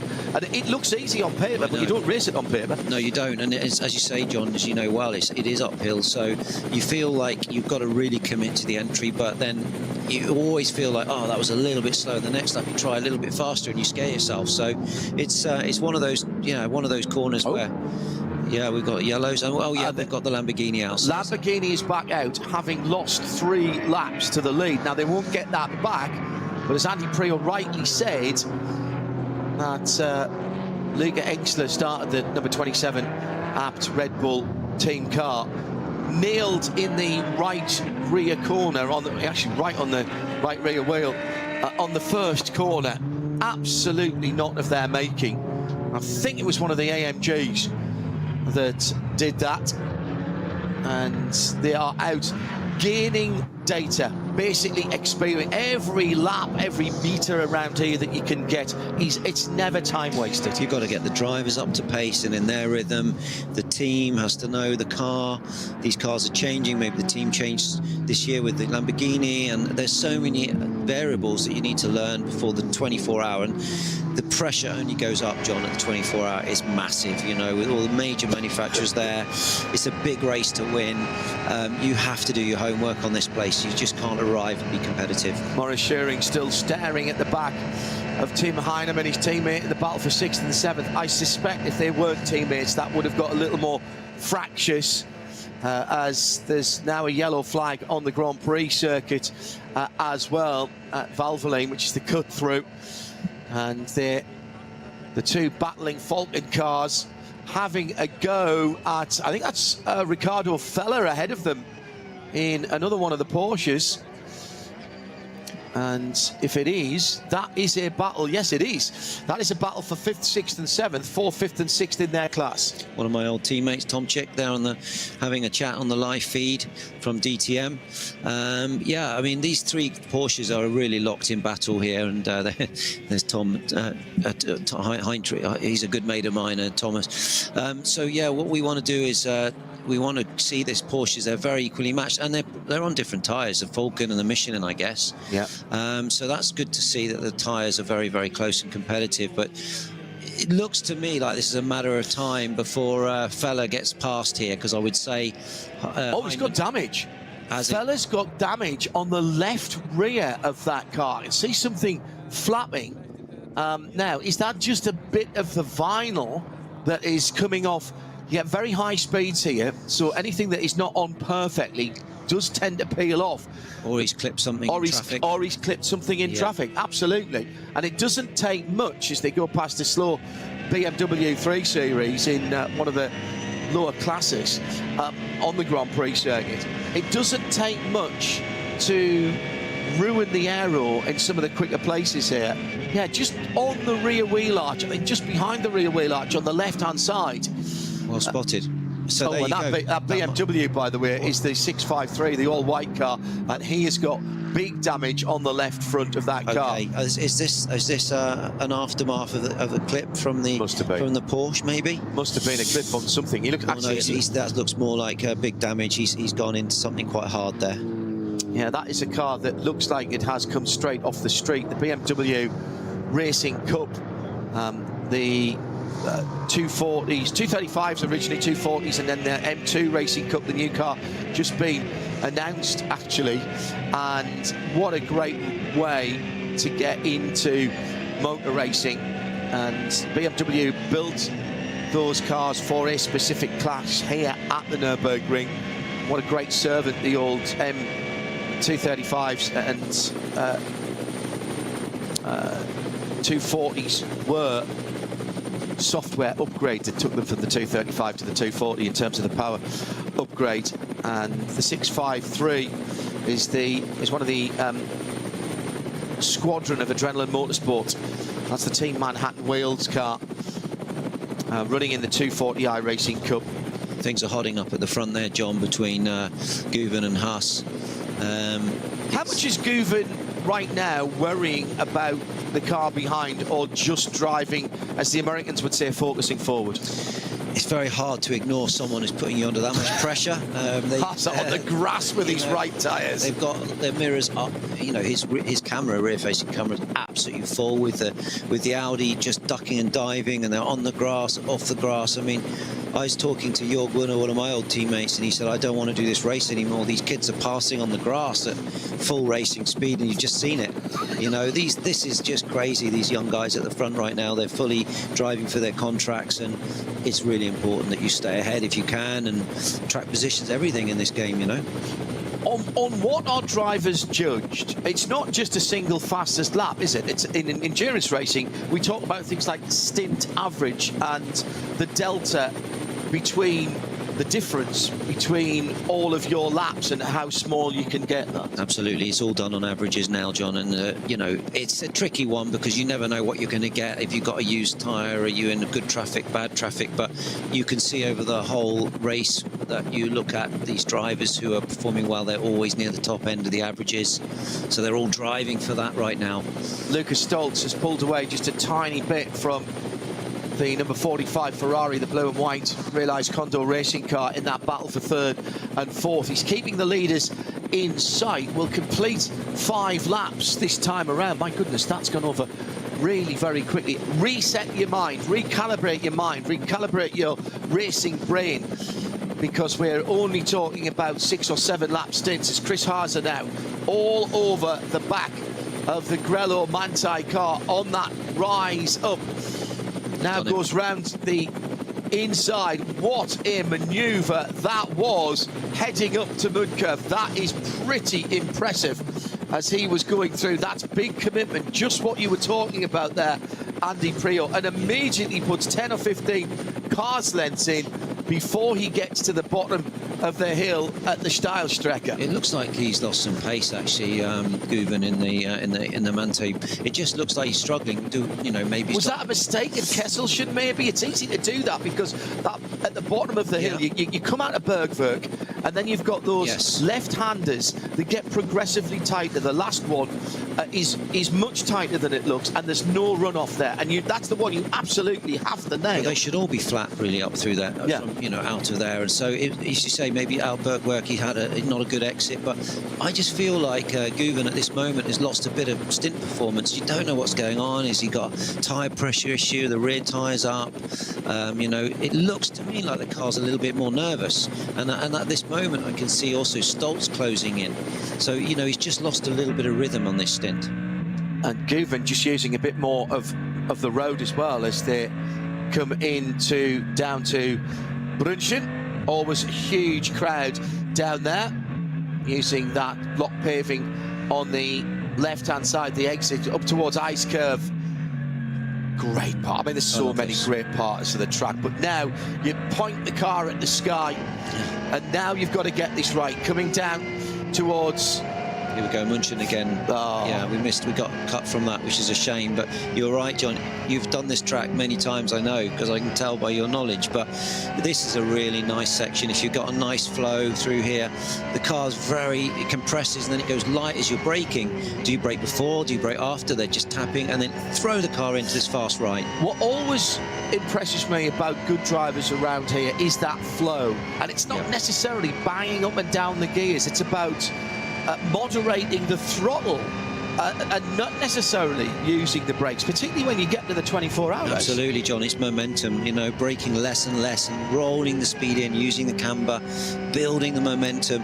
I always love the Nordschleife, and it suited my style because I always like to brake and carry a good speed in and flow. How much of that do you think in your circuit racing style came from the fact, I'm sure many people will know that, but those that don't, you started your full-size motor racing career, you started in karts like pretty much everybody does, but you did a lot of hill climbs, and how much do you think that affected how you drove on circuits later? I think the hill climbing always helped me for, you know, intuitive feelings on cold tyres or in tricky conditions when it's variable, you know, conditions. Flowing the speed was for me Formula 3, you know, learning to carry the slicks and wings and under power, over grip.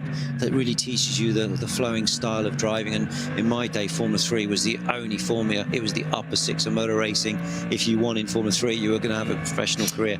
Now, I think you're right about Guven, Mike, because Stoltz has caught him as well. I was watching the Porsche battle earlier on whilst we were talking, that Ricardo fella, Tim Heinemann and Maurice Shearing battle, and the back of Fella's car was getting a bit spicy as well through the stadium section, and Lucas Stoltz almost able to drive around the outside. Guven now is driving defensively and driving in his mirrors. He wasn't doing that in the opening laps. They've gone on to lap number 6, by the way, so I would expect pit stops from the leaders at either the end of this one, but certainly the end of lap 7. Guven has to go the long way around one of the cup cars and absolutely slammed the door in Lucas Stoltz's face there as they go into the hairpin and it's straight into a slow zone at Valvoline. So this is one of the aspects of the Nürburgring Nordschleife and racing here. It's for the number 700 BMW that has had a problem. Now, we won't throw a safety car for that. We won't throw a red flag. We will have the safety workers there. So the race is neutralised at that point of the circuit because we've got one of the safety vehicles and safety workers there. And these are not easy slow zones because they're off quite a long way away from the side of the track, so you really do have to look up for those. Whereas on the actual North circuit, Nordschleife, you can see them very easily. I always find them an easy slow zone to buzz and on the GP track, and now we're back into green on the exit there. And I would say, you know, Guven's just struggling a little bit with rear grip. You can see the car looks light, moving around. Now here's something of import. The first of the top runners into the pits, and it was the Ferrari that was in 4th position. That blue and white number 45 car, David Perel, has come in at the end of the 5th lap. So note that down. Note that down somewhere, because that is going to become important later. Absolutely. Because we know that they are now on a different strategy.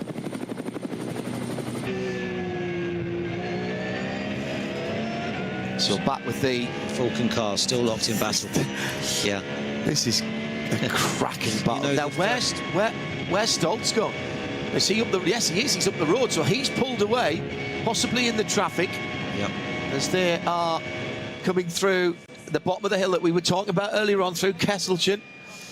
I wouldn't say it's long before Stoltz is going to be with Guven, or actually pass him, because it just looked to me like Guven was struggling in that last lap. Of course, he got passed by Haas, but I think Stoltz is looking very racy as well right now. 7 seconds away from his best last time. Traffic will be a part of that.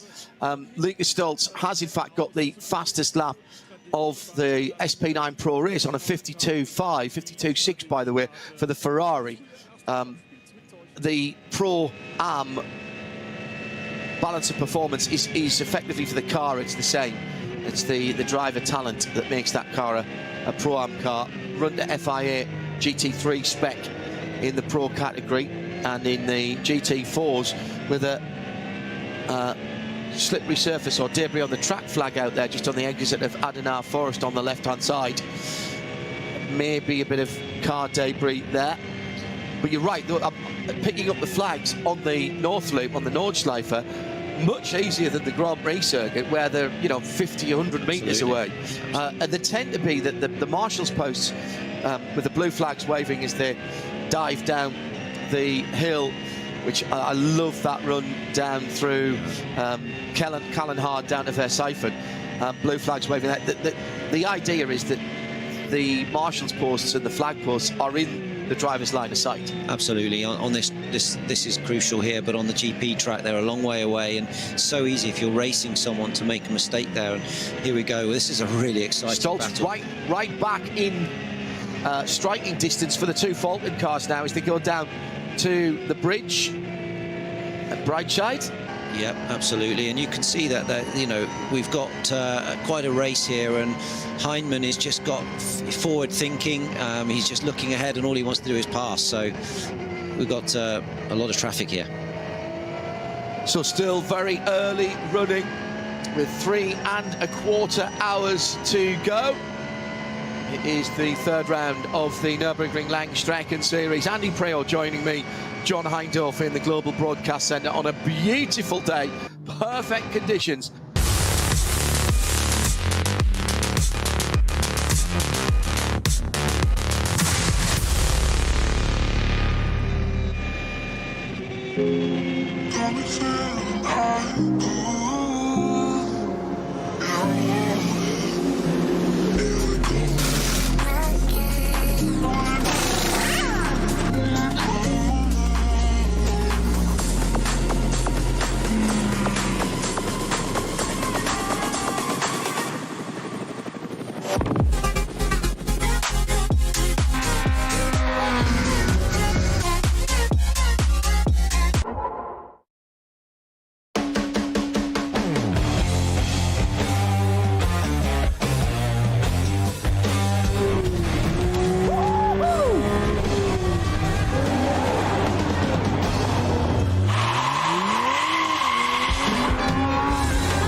Sie sagen, es ist nur ein Auto, aber wir sagen, es ist Herzblut, Schweiß und Perfektion. Denn wenn du schraubst, dann zählt jeder Millimeter. Dann bist du in deinem Element. Du willst mehr als nur fahren, du willst es fühlen. Die volle Kontrolle, eine optimale Straßenlage. Wir wissen genau, was dich antreibt, denn wir teilen die gleiche Leidenschaft. Egal ob auf der Straße oder auf der Rennstrecke. Wir sind immer an deiner Seite. Wir sind H&R. Offizieller Partner der Nürburgring Langstrecken-Serie.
Liebe Fans, Lovely fans. besucht uns auf unseren Social Media Kanälen. Follow us. Auf Facebook, Instagram, YouTube und TikTok. Willkommen bei der NLS.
Traffic here because there's a mandatory time for them. There is, and you've all got to use the standard fuel pump to fill the cars up. So I drove for the great late, you know, Charlie Lamb, and he was so good at studying when they were free to dive in and fuel the car as well. When they were free means because you share a petrol pump, and it's a normal pistol grip petrol pump, you share that between two garages, and sometimes there can be 8 cars in one garage. Absolutely, so that's sometimes why it's better to bring them out of slightly out of sync, to bring them into fuel and calm pit stop, not waiting for the fuel.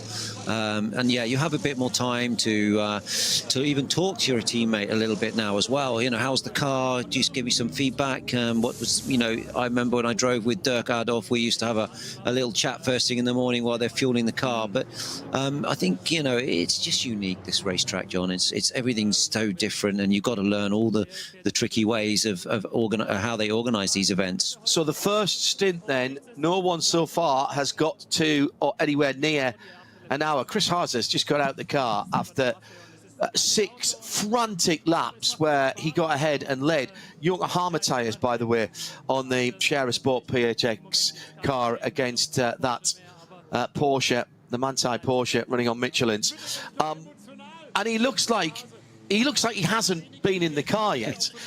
People think that sitting in a race car is easy. Yeah, you're just sitting there and driving. I do that every day.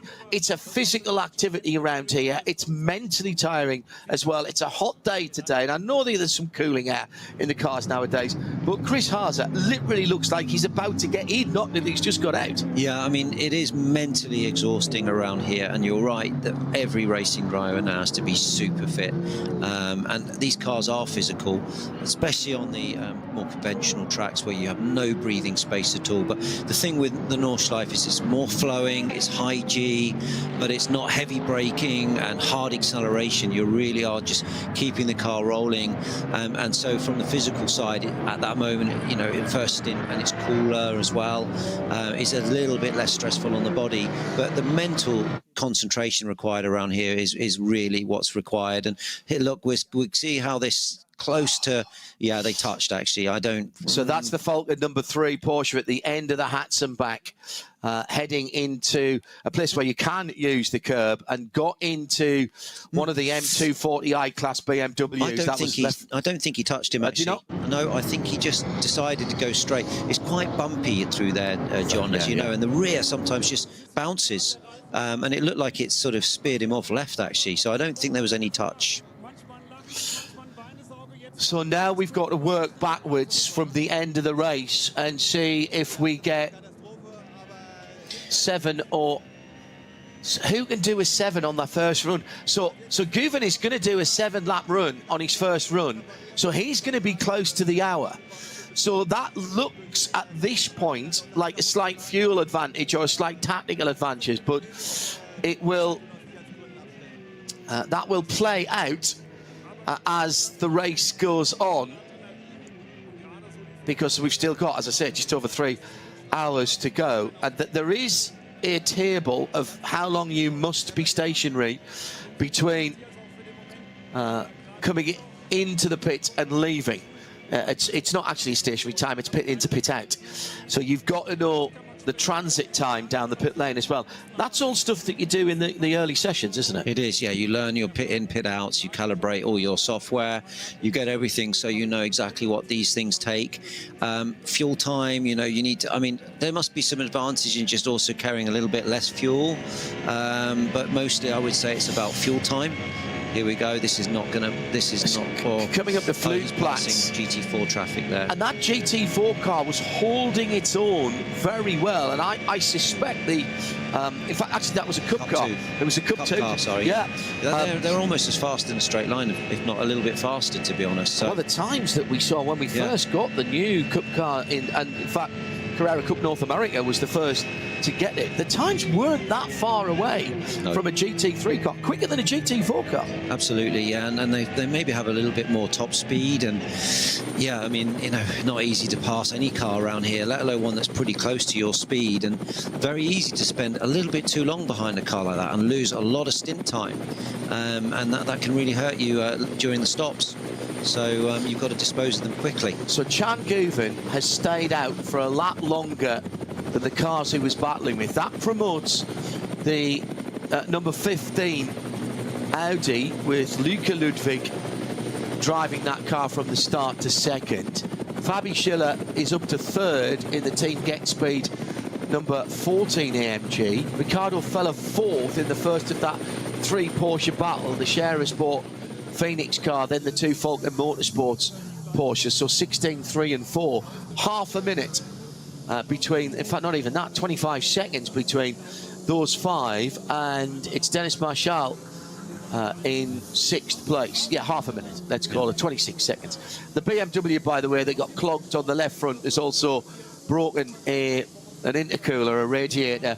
That looks like it might have been an oil cooler rather than a water radiator, so there may be damage to that 6-cylinder engine. Trying to find out from Patrick whether that was a mistake by Matthias Beck-Vermette, who was in the car, or whether he had a bit of assistance to damage that car.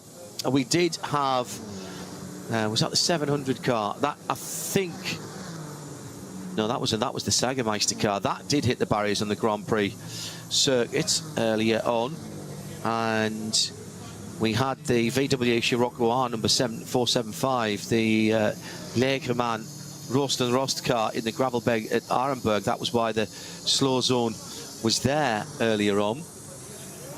That was damaged tyre and damaged front rim for that number 500 BMW, the 330i car. I don't see any tyre barrier marks on the car. That has had contact with another vehicle. Car. Yeah. It couldn't just be, no, I was going to say it couldn't just be that the tyre exploded. It could be, but I did notice that the front left wheel was at a somewhat non-standard angle. Into the pit lane for the leader, the pole sitting Manti Grello, number 911, number 911, and well, it looks like they're going to try and send that car back out again. They're patching it back up. I'm not sure that is wise. Chan Guven then will bring that car into the pit lane, and the Turkish driver will give that car over to Thomas Preining, a man from Austria, former Porsche Junior drivers both. So the one thing with the stops, he's going nose in, the other car was back in. You know, they've all got their way of working. Well, they've got the fuel fill at the front, of course, on the 911. Of course they have, John. Yeah, that's absolutely spot on. So that can be quite difficult. So they're spinning the car around now. Okay, that's good. Here we are with the Müller Porsche number 3, Müller and Schurig car. And that's a change of driver. They've made their first stop. So we've got to keep an eye now, Andy, on the cars that have made their first stop. The SR Motorsport Mercedes that leads Pro-Am and the second place Durr Motorsport McLaren, the number 69 car, they've both made their first stop. No hurry. New set of Michelin's going on the 911. Thomas Preining already installed. So Luca Ludwig in the Audi R8 was the first car to stop, and he pitted from the lead, or at least that car did. So we need to find out where that car is on the circuit. They pitted after 5 race laps plus the formation lap. Don't forget, this has been a full extra lap. Let's see how it looks when Guven actually exits the box here, whether they've gained or lost time during that stint with the changes, because you never know. You can have a bit of bad luck with a fuel, a safety slow zone. Yes, exactly. Or extra traffic. It has been green. We've had very precious few interventions on neutralisations on the circuit. The Audi is at the end of the Dottinger now, just come under the Andreas Bucher, through the Andreas Bucher curve. He's got a bit of traffic. Yeah, he has. It's going to be tight. They're just cleaning the screen. They're getting the car fueled, which is done. The tyres are on, and now they're waiting for the release.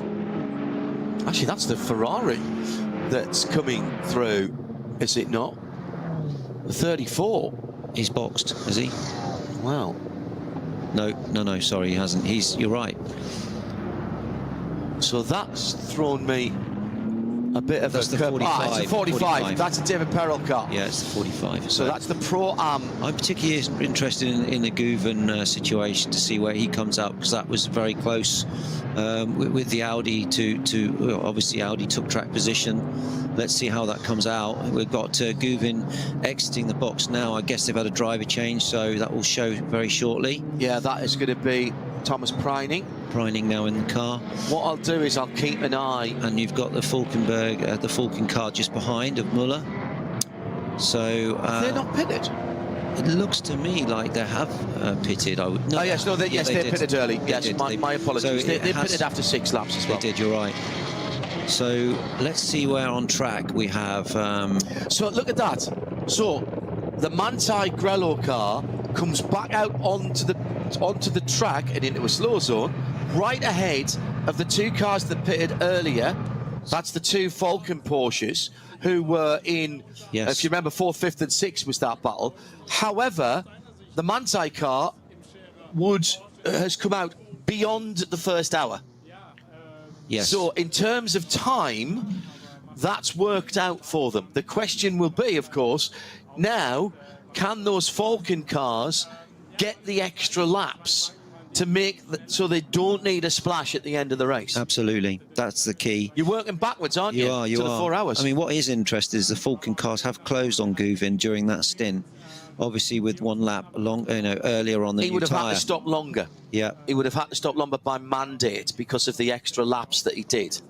Copy that. Yes, you're right. So that's what's closed it all up. So as you say, but he gets the advantage because he's further into the race on his fuel. He is. Yeah. And that's the balance, and that's what I always say. There's as much talent on the wall as there is behind the wheel. Those are the calculations you were talking about. You can have all the software strategy in the world, and we've got some here in the Global Broadcast Centre. I'm monitoring the lap stints at least, but what you can't know, and you've got to have a feel for this, is if there's a slow zone pops up, if there's a big weather, if there's a big gaggle of, I don't know, BMW M2 Cup cars who are, 5 of them are having a scrap that's going to slow you down. Does that change your decision? Do I come in this lap? Do I come in the next? Also, driver experience, saying, hey, I can see big clouds over Hoacht, or, just before turning onto North Circuit, you can see that the weather's not right, and carries the car through the stint in a positive way to get it back in the pits. So experience driving in this, and the dialogue between driver and team, and the trust and faith in that collaboration and communication is key on these moments. That's the voice of Andy Prior. Joining me, John Hindhoff, as the number 3 Falcon Tyres car. That is Sven Müller who's taken over from Maurice Schuring, the Dutch sensation, really been carving a very good career for himself. Just coming up to Adenauer Forest, down one gear, down another gear, down a third gear. Balance the car, do not use the curb on the right-hand side. Now out of Adenauer Forest, heading up towards Metzgerfeld. Shift up through the gears, don't worry so much about that left-hander that comes up. Then you start going uphill, you can use the uphill part to slow yourself down before you drop down through to Callenhard. Often good to short shift there out of Callenhard down as you go down towards Versifert, just to balance the car, because you are picking up speed so quickly through those right-handers before you get down to the almost hairpin at Versifert. And still, the two faulted cars actually they're in reverse team order. Oh no, they're not actually, they've swapped over during the pits.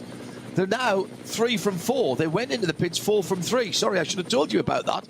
That's a lot neater. They are still battling for 5th and 6th in the SP9 Pro, because there is at least one car. The Cup 2, see, this is an anomaly, because the Porsche Cup cars and the Pro-Am car, the SRF Zorg Speed Rennsport number 901, is actually not stopped yet, so sits 5th overall, and it was almost actually scored as the leader, because they've got a slightly bigger fuel tank, and they're, for a sports car racing at high speed, they're actually relatively frugal.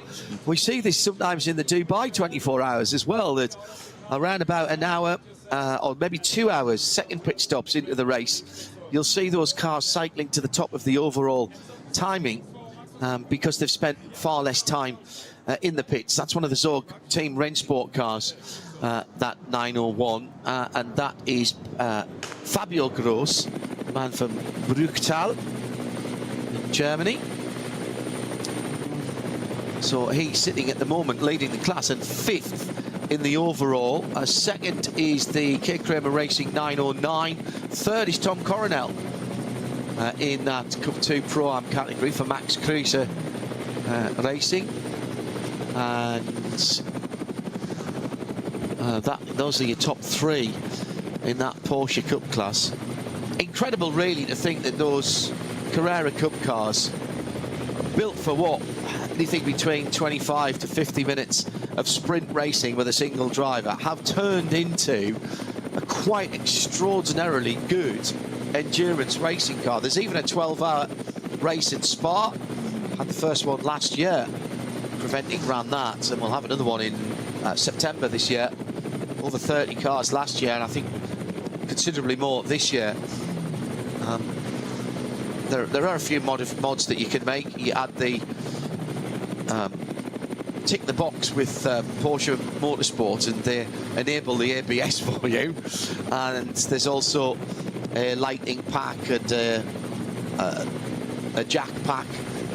There is a slightly bigger fuel tank if you so desire. This comes as part of the endurance pack. Movable seat as well, if I remember rightly on that. A formidable way of going motor racing without breaking the bank, and a car that has, as we saw earlier on, Andy, performance that's right up there, somewhere between a GT3 and a GT4 car. Yeah, I mean, it's amazing. These cars are like clockwork. Oh, we've got Aston GT3 there pulling over. No, that's GT4, sorry. It's first corner. First corner, yeah. So I don't know what's gone on there, some sort of mechanical failure, which means that will be a slow zone. I think I see some witness marks behind that might suggest the left front tyre has been locked up, as if there's either been a puncture or a coming together just on the green paint. Yeah, very well spotted. I often find, you know, that the tyres tend to blow on Dirtinger Hoch. You do some damage, you nip a curb, you run wide, but it's actually the high VMAX, the centrifugal force that just pops the tyre after the long, fast right onto Dirtinger Hoch, and it just stresses the tyre, boom. I've seen that many times here on the Nordschleife, and that is going to be a slow zone. It's not a game changer because all of the lead cars have boxed. That is the Valkenhorst 191 AM car with the Nicholas Abrahamsen, Joshua Hansen and Herman Vorkamp behind the wheel. Well, not all at the same time. As Andy said, it's one of the GT 4 cars. Good team, Walkenhorst. I drove with them last year actually for fun to do my permit, and a nice bunch of guys. So what did you have to do? What did that instill? Keep an eye on the battle between the two Falcon cars. I mean, they are having a fight, these two, and I don't know how they swap positions, whether that was an out lap, or a better in lap or a better out lap or something, you know. But they're really keeping themselves in contention. But the permit's not easy, John. It's a really hard course to take, and I've won the Nürburgring, and I had to go back and do the permit. Because it expired. Yeah, it expired. And so there's some classroom work. You do some classroom work. You got some great instructors there that talk you through all of the different rules and regulations, the way slow zones work. You have to pass a really difficult test actually, and what makes it even more difficult is the German-English translation. So you can see that. Look at this on the slow zones. They're really trying to optimize the 45. Yeah, but that's David Perel in the Condor 45 car. You have to do lapping sessions, following pace car, which is funny, and you just have to go through all the motions. So and it's how long does that take? Do you know, to get your permit, it took me a whole year last year of racing, because not only that do you have to pass. So the classroom and the lapping sessions and the lead and follow stuff, can you do that on one day? That can be done in one day, and then you've got to obviously then then do some races and do 14 laps. 14 laps, which is not easy to get the 14 laps on the shorter races. So it took at least 3 or 4 races for all of us to get our permit A's, and yeah, I mean, it brought me back into that you've got to do in a car with a reduced power output. Yes, so what did you do that in then? Did it in a Hyundai N. Oh, did you?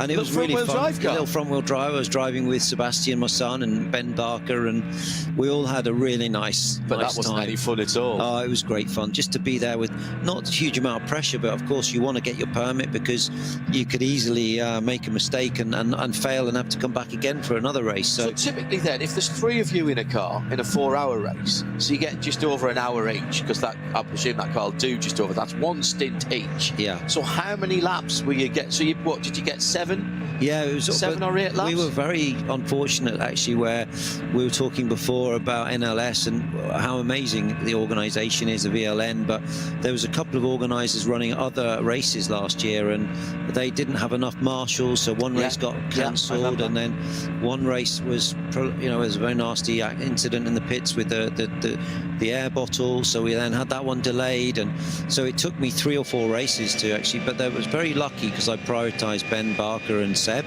who are obviously, you know, factory Ford drivers. I prioritised their laps, so it left me with needing laps, and thankfully because of my history around the Nordschleife and the fact I'd passed all the tests, they agreed to give me my permit A as well. All right, okay. Which was very give you it back because of course you'd held one before. Before, when I was racing in 2005, we didn't need one. Right. No. Yeah. We didn't. My permit A was Hans-Jochen Stuck coaching me around this place. Yeah. Which was probably a good way to learn. It was, yeah. Yeah. Brilliant to work with him. One of the first times we went there for a race actually on the Grand Prix circuit was with the old European Le Mans Series, when Don Penos brought the American Le Mans Series to Europe, and it was the European Le Mans Series. And some of my broadcast colleagues went out onto the circuit and with another legend, and I won't say who it is, but basically he drove onto the track at Arnberg in an Audi RS6, I suppose it would have been their safety car. So the first thing he did was take the light bar off, because he said it gets a bit worrying when you get to 170 miles an hour, it might come off, and I don't want that to happen. He was talking about it in K, of course. And he went up there and they sort of looked, and we're not going to let him in, and he's sitting in the left-hand part. So he puts his hand up, and he's got his Nürburgring 1000 winners ring there, and they looked at his face and recognised who he was. As I say, I won't say who it was. And it basically just went, on you go, you know what you're doing. All right, you're good to go. And he did a running commentary round the lap in this Audi safety car, and basically passed everything that was out there on the tourist laps, even some of, and as you know, Andy, if you go out there on tourist laps, there could be anything out there, and there's quite a lot of ring specials out there. I've been out there and been passed by effectively GT, there's a GT3, an old GT1 actually, Viper, that runs round there as a ring taxi. Renault Megane Sports that are totally stripped out. They've got canvas rear wheels at 45 degrees. Ex-race cars that have been used as you see some real sights. Oh, you see some real sights. Got to keep your wits about you on there. And there's some fast guys, you know, guys and girls who've lived around the Nordschleife. It's their back garden. It's their playground. There's playground. They know it. Sure. So it's crazy. You just meet some real specialist guys. It's Andy Prior and John Hindorf as we're getting into the interesting part tactically now. We've seen the first set of pit stops on this third round, in this third round of the Nürburgring Langstrecken Series for 2025. All of the top cars now, including our Cup 2 Pro-Am leader, have stopped, so the 901 now back out on the circuit, having had a change of driver. Actually only dropped down to 7th position. We'll wait for that to reset. Actually, I don't think that is quite right. 919 just going out as well. A little bit of remedial work going on around the air intakes of a Porsche in the pit lane. That is the black and yellow number 962. This is a Cayman GT4 Club Sport, and just on the left-hand air intake, I've had a little clunk, maybe a bit of rubber, maybe another car. Having a look at that, I always worry about the radiators that are behind those big gaping front openings on these cars, whether they are adequately protected from stones. Even on my road-going car, I've got some Sun Sport grills on there, which A, look great, B, it just takes the worry away a little bit. 2 3/4 hours to go then. Stay tuned to RS3 as we are this weekend, and live around the world on the international TV feed. Plenty of racing still to come, the tactics still to play out here at the Nürburgring.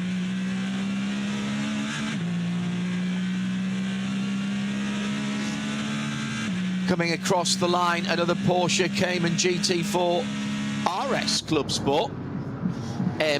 RS CSM, so that's the RS rather than just the Club Sport. That's got the louvers in the top of the wings. It's still the Club Sport, the CS. So racing pedigree, bit larger rear wing, and the M is for Manthey. Anything Porsche that's got an M behind it, be it road car or race car, has had the not inconsiderable knowledge, Nürburgring knowledge of the Manthey organisation.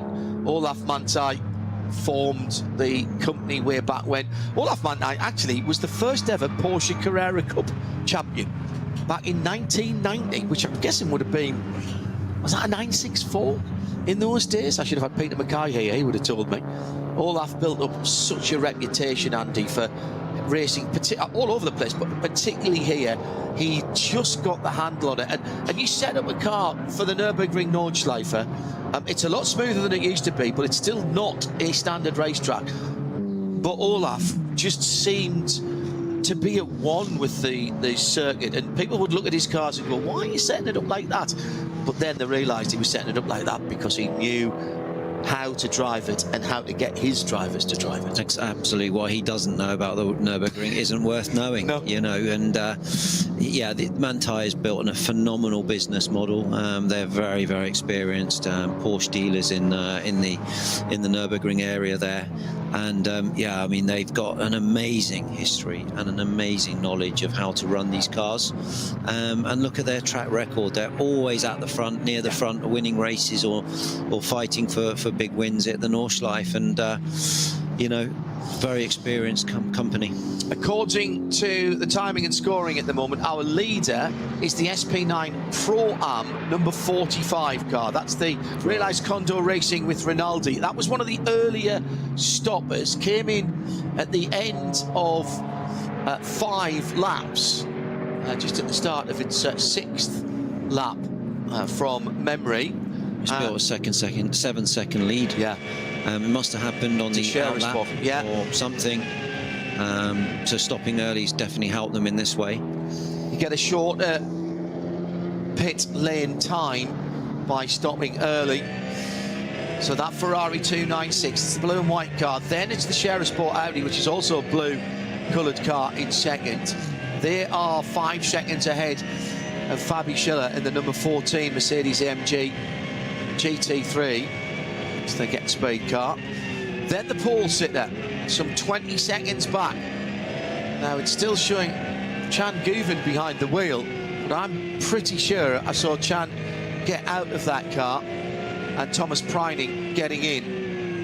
And you don't always get the change of drivers on those cars. So actually it was David Pearl who started that number 45 car as well. So it may well be that either Axel Jeffries or Thomas Neubauer has got in. David Pearl, the South African, starting. Axel Jeffries from Zimbabwe. Thomas Neubauer from France. So a truly international feel to that lineup. We've still got this brotherly love going on between the two Vulcan Porsches. They were battling, weren't they, with the other, where's the Share Sport Porsche dropped back then? So they have got ahead of that number 16 car. She's now got Thomas Niederhauser behind the wheel. They've dropped down to 7th for Share Sport PHX. So now the battle that they've got is another Porsche up the road, and that's the Grello car, who believe Thomas Preining behind the wheel of that car. It might still be Guven, but I'm pretty certain I saw Chan. That's their next target. Somewhat 3 seconds behind, but 3 and 4 are having a real dingbat of a scrap here. This is all about honour in the team, you know. There's 2 teammates going head to head, and they're fighting hard here. There's nothing between these 2 guys. They're working pretty well together. They did swap positions. We don't know whether that was in the pits or whether that was just an excellent in and out lap. But you know, these two are locked in battle right now, and couple of cars that have had problems. Metzgerfeld standing still at the moment, the number 112 BMW 325, and another BMW 328, the 505, had a little accident in the carousel, but have continued from there. We have 1 yellow flag, 1 slow zone, and 4 code 60s out on the track in various places at the moment. So that will affect lap times a little bit, as the Hankook Porsche number 30, one of the SP9 Pro-Am cars, has just come out. Now that's been a particularly long stint then. So they did 8 laps and a formation lap. That's very interesting. Incredible stuff. Yeah, I would say that is crazy how they've managed to stretch that out so long, and they're looking very competitive here, and come out in a good space as well, so they can get their head down and start their rhythm. Here we are coming across some slow market traffic. I love this section here. It's really tricky just to get the car into the absolute best line. As you drop down now, the road drops away on the exit, you get the power down, and you're really now carrying it to, well, this is a real daunting section, John. Another bridge before you head up to the brow. Flugplatz actually nothing to do with the cars getting airborne. At the top of the hill on the left-hand side, there used to be an airport, a Flugplatz, where the great and the good in the early days would fly up from the major cities of Germany to watch the motor racing. There was always some hospitality there. Jimmy Broadbent's car, the 150, just down the Dottinger Ho at the moment. That's a GT4 Evo, and just using the draft to go through. And they were leading their class earlier on. They'll have done their first pit stop as well. Yes, they have. It's the MG Sharudin driven car at the moment in that Team Bilstein machine. Coming to the end of the lap now. Jimmy Broadbent living the dream. They're quite fast cars around here as well. Yeah, I mean, you know, look at they're doing 9-minute laps, 9:06. What were you doing in the front-wheel drive Hyundai in the touring car? 10.5. That's not hanging about. It wasn't though. slow. It wasn't slow. No, the corner speed on those TCRs, and you know, there's very high corner speed. It's just they lack straight line speeds. Yeah, they paddle shift, and they were just a fun car to learn to drive. No ABS on those TCRs? No, not.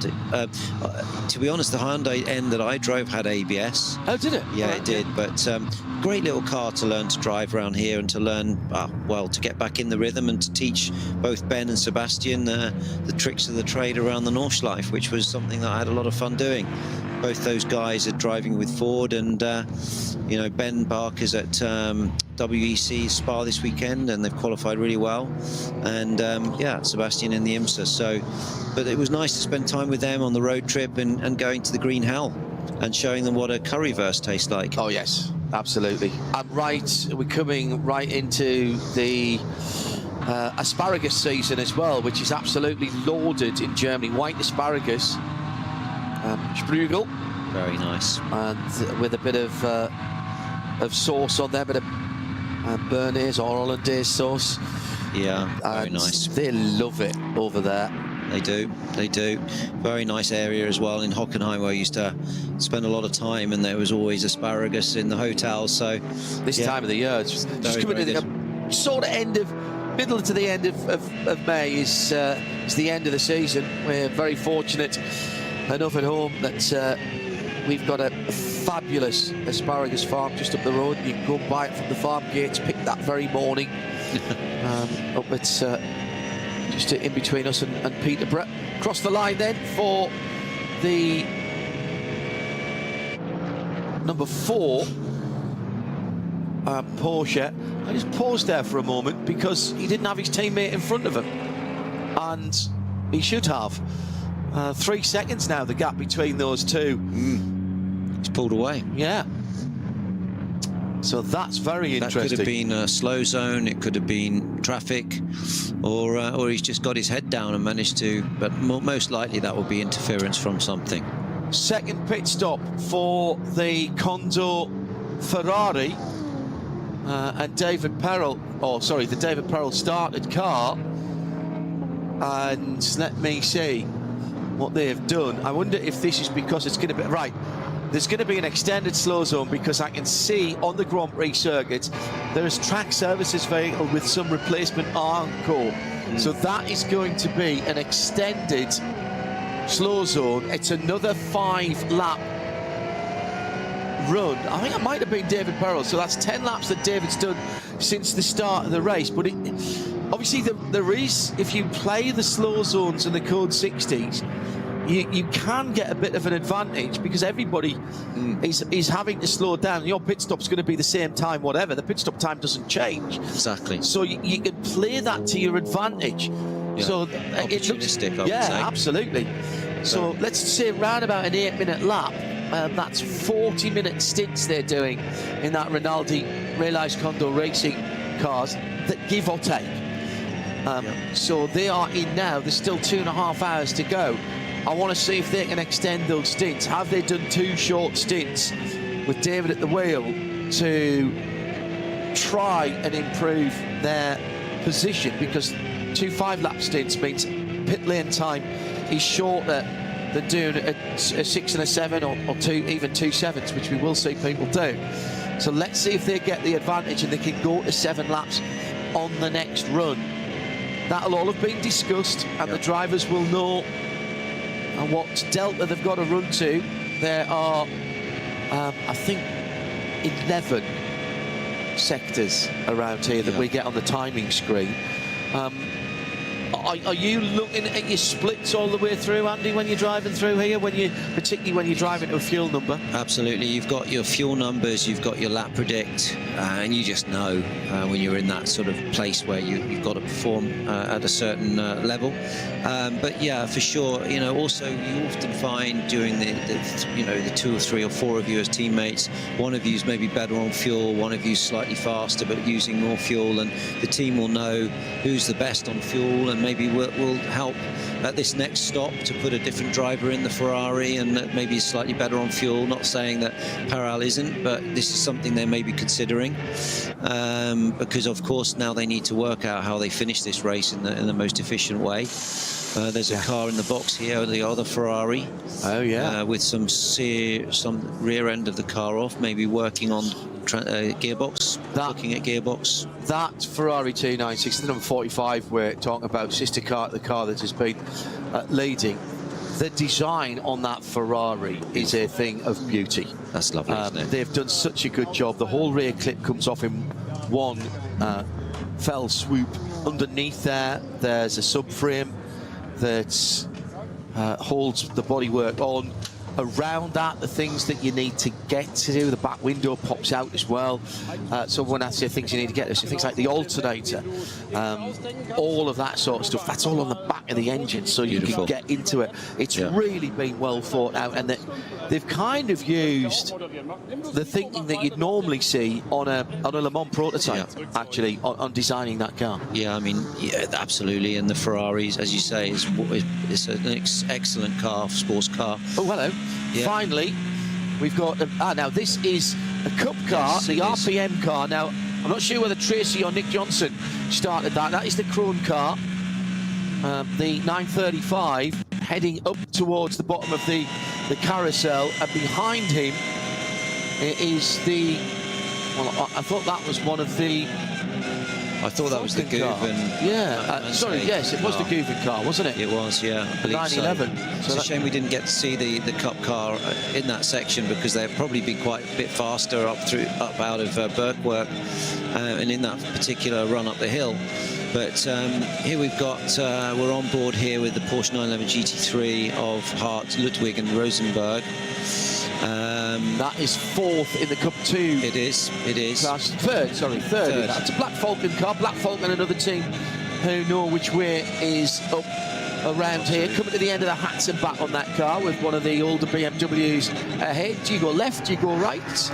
You don't go anywhere through there, John. You follow. You follow, mate. But yeah. There speaks the voice of experience. Does that suggest, Andy, that you might have had a little nibble there in the past and realised it probably wasn't the right thing to do? We've all thought about it. We've scared ourselves, and you can see the spectators' whites of their eyes when you know you've got it a bit wrong through there. So, yeah, you've got to apply some real discipline, as you know, around here, John, because there's certain places where, you know, you just have to sit behind a slower car and take the pain, you know, and wait for the optimum time to overtake. But you can often see the cars as you're approaching, and you know what's coming, and you're looking ahead, and you kind of maybe squeeze a little bit more to pass them in a faster section, or to just wait and flow the car and save fuel at some moment. And that takes a time for you to like get that rhythm during a race. Bad start to the race for the Red Bull team app Lamborghini Huracan, the Mirko Bortolotti driven car as it is at the moment. It's 10th in SP9 Pro and all the way down in 120th position. They lost 3 laps at the start of the race. Their best lap was an 8:16, which would suggest to me that that car, although it's been put back together, had damage to the right rear suspension.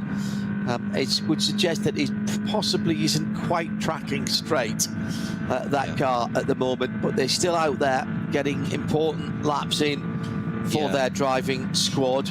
It is Mirko Bortolotti, Luca Engsler, and who's the third driver now? I'm going to have to look now. You know, one thing, John, with this... Christian Engelhardt. You don't want a single half a millimetre out on rear toe around here. You will go out the window with the car, and that is confidence, and confidence is lap time. You know, it's like Le Mans. It's like these long, fast racetracks. You need perfect setup, you know, to do the good job. So they'll be carrying the problem. That's why they may be off the pace. But so why would you stay out there then? In that, are you still learning? I think you're still learning. The drivers are learning, the car, the team is learning how to work and keep the rhythm going. You're learning to race. You know, just to have 4 or 5 preparation races before you go into one of the biggest endurance races on the planet, the 24-hour of Nürburgring, you need to be in that rhythmic way to be able to perform at a high level. So they want to test mechanically the car, maybe different, you know, areas of opportunity to develop, like TC, you know, all these things. So you're constantly working on improving the package. Ludwig's gone through, now just 1.1 second the lead, back to Fabian Schiller, then another 8 seconds back to Ayçat Guvin. Audi, Mercedes, Porsche, then the two Falcon Porsches. Miller from Dennis Marshall in those two cars, 3 from 4. That Condor Racing Ferrari still in the pits for its second pit stop, so that will drop down. So David Pittard will go through into 6th position, and in fact he has just done that, although he's just been passed by the second of the Scherer Sports. Scherer Sports Porsches, says Hindhoff. No, that is the 16 car. Sorry, that's the Niederhauser car. But Pittard has been passed, so the Aston Martin now in 7th. Next to come through should be the Schnitzellaum SR Motorsport Mercedes. Code 60 on Galgenkopf. Well, that's coming right on the Doppeliger Horse, so that's going to ruin your speed going on to the fastest part of the circuit. It will, and Schwedenschwanz. Whenever you see a yellow flag and the slow zone at Schwedenschwanz, you know that it's probably been a fairly scary moment, because that's one of the fastest lefts on the circuit. But code 60, if you're in the box at this moment, would be quite a relief, I would say. Could be opportunistic for who did you say is still in the box? The Condor Racing. Yeah. So maybe they've benefited from this. Well, they were leading the Pro-Am category. They've just lost that to the Schnitzellaum Mercedes-AMG GT3. Schnitzellaum is a chain of restaurants in Germany that only serve schnitzel. We were talking about asparagus earlier on. You go to the Eifel, if you are not having a schnitzel at least a couple of times whilst you are there, you are missing out. 110%. You've got to have a schnitzel. In the Lidner, just around the corner, they do a good schnitzel in there. I know from the last 2 weeks or 2 weeks ago when I was over, but I miss the German food, John. I spent a long time in Germany, 12 years with BMW, and you know, many times in Munich, doing the Brunchen and as they say, Mahlzeit, the sausage as well, the white sausage. So some good memories here. And I would say one thing about the Nordschleife, you know, you can win all the championships and races for a manufacturer, but the Germans only truly respect you when you win the Nürburgring. Interesting. Yeah, this is where they do all of their, you know, their work, and this is a very proud moment for all the manufacturers to win around here. So 10 years ago when you won, 10 years ago this year when you won the 24, it was just becoming the big international race at that time, wasn't it? Yes, it had been a very particularly German race. Correct, yeah. Before that, but again, talking about Gran Turismo, the original Gran Turismo, and every version, we're up to version 7 now of Gran Turismo, believe it or not, really brought it to greater attention. And the German manufacturers took this to their hearts very early on, right from the start. But it has become, in some ways, and I think this is a nice testament, and nicely honouring the original concept and the original builders of this circuit and designers of this circuit. This has become the ultimate test of car, whether it be race car or straight car. The Nürburgring Nordschleife. Now, you can argue whether the times mean anything, but Ford wanted to come here and beat their time that they did last year in a 652.0 from a road legal car on road legal tyres is an extraordinary feat, and it has become the world's automotive test track. It's the acid test. You won't have if your car's not good, you won't be quick on the Nordschleife. Right. You'll be found out. You'll be found out. It'll expose weaknesses in the car. Interesting. And you know, it's just the nature of the circuit. It's got everything, though. It's just got everything. It's got camber changes. It's got bumps. It's fast. It's flowing. It's just hard on the car in all areas. So from a sign-off for industry pool days, you've got the sign-offs here. All the big manufacturer will do their sign-offs on this track, especially from the sporting side, on the dynamics, the vehicle dynamics of the car. But yeah, I mean, what Ford achieved with the 652 lap here, just, you know, you can now go out with that car to the rest of the world and know it's one of the fastest supercars on the planet, really, because it's one of the hottest contested tracks for proving your mettle, you know. Down in the pit lane, Hoffa Racing BMW. Some of the now that is the Michael Cole Chantal Prince car. Chantal is Michael's daughter. They had a brilliant win at Spa a couple of weekends ago, and Chantal's husband is Alex is an absolute star. Started the race on pole position, the first time he's ever started on pole position, and there was odd circumstances actually that curtailed the qualifying. They must have a cracked disc or something. Yeah, there is cracked disc. You know what's caused that? That's just excessive braking at the end of a long straight of some sort, maybe, that's shocked the disc. It's quite warm as well. There's a few big stops here. There is, and therefore, are you, particularly in the GT cars, are you having to be cognizant, particularly in the 24-hour race, because you'll do a brake change in the 24-hour race. Yeah. Do you have to get in a half distance, or are you saying, well, you know, we know we're going to have to do one, we can probably get 14 hours if we need, or 15 hours? I think, you know, first of all, you've got to look at it from a confidence perspective. If you've got a long pedal, you will hemorrhage time. But I don't feel it's one track that I've ever had really big braking problems here. Because whether it's hot or cold, it doesn't really influence the disc and brake temperature so much. But Le Mans more brake hungry? Yes, definitely Le Mans, somewhere like Spa, you know, these are heavy braking. Monza, of course, as you can imagine. But this track is, it's more momentum braking, light brake pressures, rolling the speeds, long braking zones. So you don't need such a strong brake. But yeah, for whatever reason, that has had a brake heat shock or some disc issue that's causing brake. And you don't want to take any risks around here on things like that. Yeah. I mean, I've had it on a road car before where you get a small piece of stone or flint or something that could get up and bizarrely get stuck in between brake parts, and that's awful, and you can get a scored disc. But that was a proper crack from the inside to the outside, so basically straight out like a spoke. Now we've got the number 14 Mercedes. This is the Sharer Sport car. Up in behind, that looks like one of the Audis. Yes, it is. So this is for the big money end of the grid here. Yes, it is. And this is the top of the grid. So this is Fabi Schiller with young Ludwig ahead of us. A couple of big names in the sport there, coming through to the Tiergarten and the end of the lap at Hohenrhein. Across the line.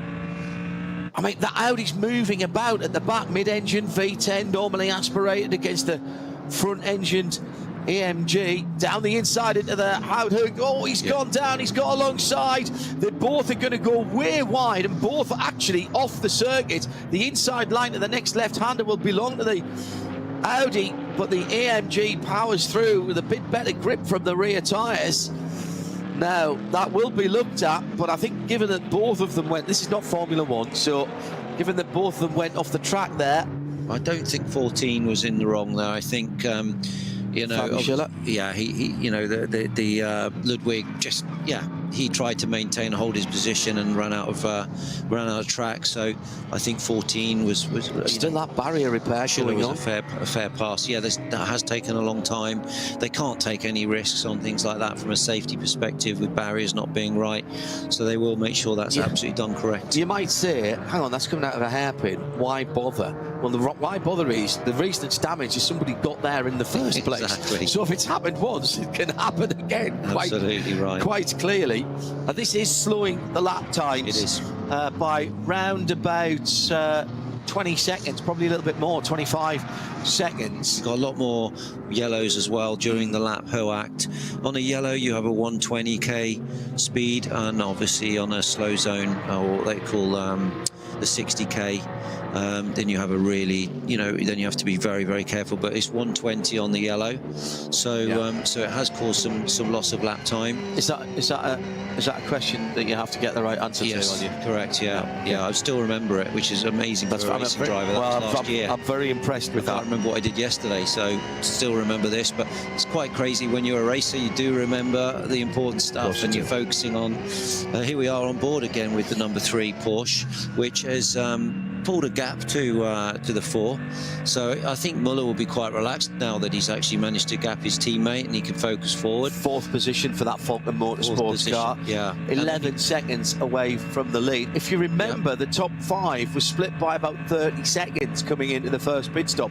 That's now down to 18 now that they've all done a pit stop, which obviously they didn't all come in at the same time, so they won't all have had the same length of pit stop.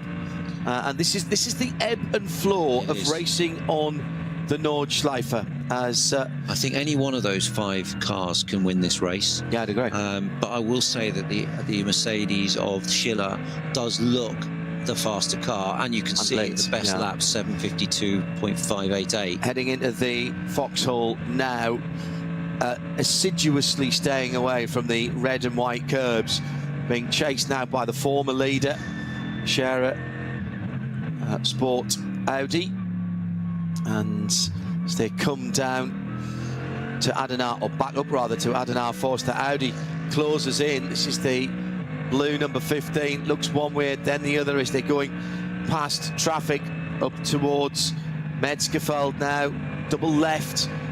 Don't worry about the first apex, but you've got to hit the second. Pulls the car in there. Audi getting very, very squirrely in the hole in the air, made by the leader at the moment. Use the hill to help you brake there. Now diving downhill towards Callenhardt. Through there, short shift. Not being funny, John, that the Audi you said looked a bit taily before, but when it's following, maybe picks up a bit more understeer and improve the balance a little bit. Yeah, it's a good point. Focus forward, Also, to follow around here, it just pulls you in and makes you faster in some way. So that's another quarter of an hour gone. We are 15 minutes.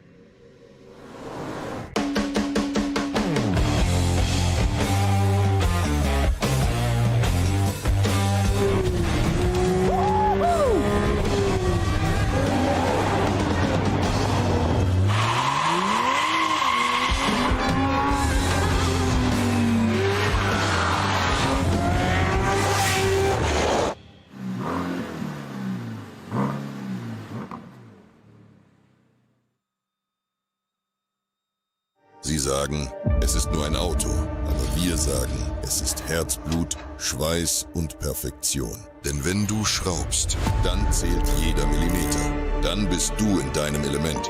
Du willst mehr als nur fahren. Du willst es fühlen. Die volle Kontrolle. Eine optimale Straßenlage. Wir wissen genau, was dich antreibt.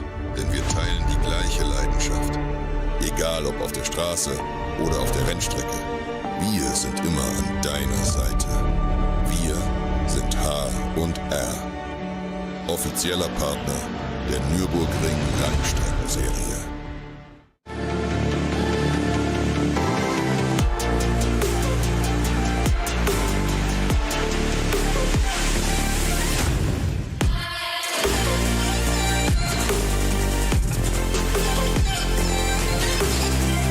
Falkenreifen.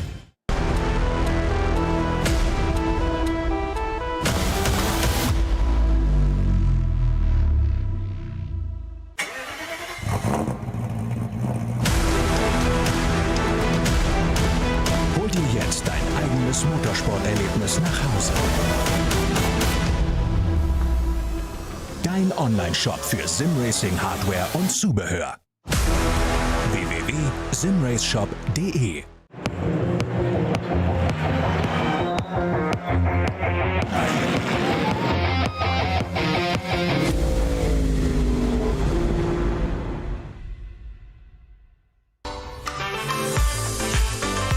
Liebe Fans, Lovely fans. besucht uns auf unseren Social Media Kanälen, Follow us. Auf Facebook, Instagram, YouTube und TikTok.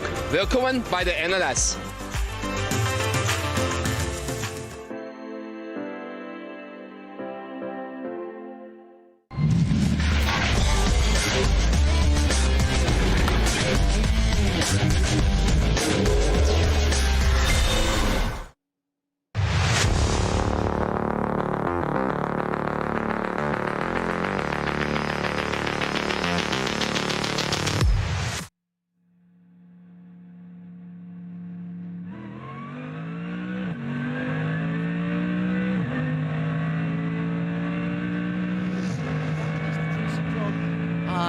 Nick Jonsson car in 43rd, in 41st, another Cup class, the AM category, Cup 3. That is SRS Team Zorg Red Sport, another Porsche. Max Kreuzer Racing in the AT, the alternative fuels class. The number 76 car is in 38th, one place ahead of them, the SP10 AM. It's a GT4 category. It's the 170 Toyo tyres with ring racing car. Cup 3, Schmickler performance by Ravenol as we're running through the class leaders at the moment, keeping an eye on the battles on class as well between AMG and Audi as they come to the end of the lap. And the Mercedes now leading ahead of Nico Ludwig, and they will change as they come across the line. That's not the way they came through last time around, but Fabi Schiller now leads by all of half a second. SP3T RPM Racing in 28th. Team Bilstein by Black Falcon leads the SP8T class with their 150 car. That's the Jimmy Broadbent machine. Spanish Racing in the Cup 2 AM class are in 24th with their Porsche 910. Max Kreuzer Racing in the alternate fuels 2 category in 20th with the 644. Kate Kramer Racing Porsche 909 in 15th lead the Cup 2. In 13th the Cup 2 Pro Am is the Black Falcon number 900 car, the Team Zimmermann machine.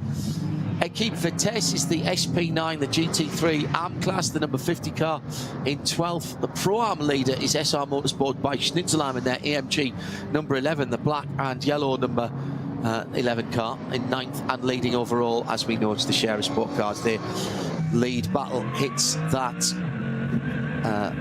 slow zone that has been going on for a little while. Barrier repair just coming out of the cut through at Valvoline. So that's how they stand. We're coming down to half distance now. Dare we start making some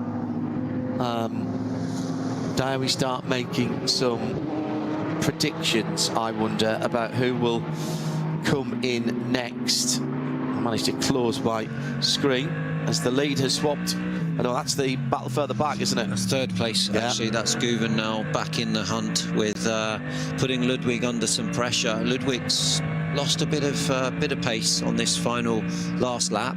He's been passed. And just noticing the different driving styles between Schiller, or different way of driving the cars. Ludwig had to plough a lot more speed in, but then his exit's not so good, and the Mercedes tends to, let's say, turn a little bit deeper and has a better exit, so he's able to sort of gap the Audi right now at this phase of the race.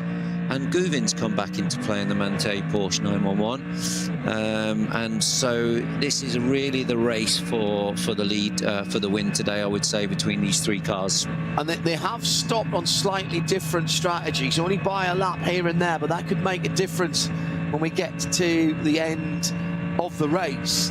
Ideally, you want to get well inside the last hour of the race and then have a new set of tyres to go to the end, and either a driver who's dialed right in or a driver that is absolutely raring to go. Yeah, and I think, like you say, John, it's all about that last stop now, and who's in the best rhythm, who has the best stop on fuel. And yeah, I mean, if you're lucky and you box and there's a slow zone, you can benefit also with track position.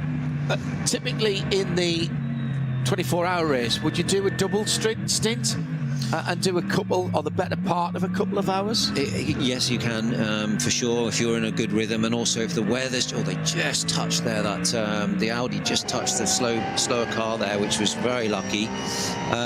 Yeah, you can. It depends on track conditions, fuel. If your driver is in a good rhythm, you can keep them in for another session, another stint, and it can actually help. So yeah, it's very often that happens over at least 1 or 2 hour stints. Yeah.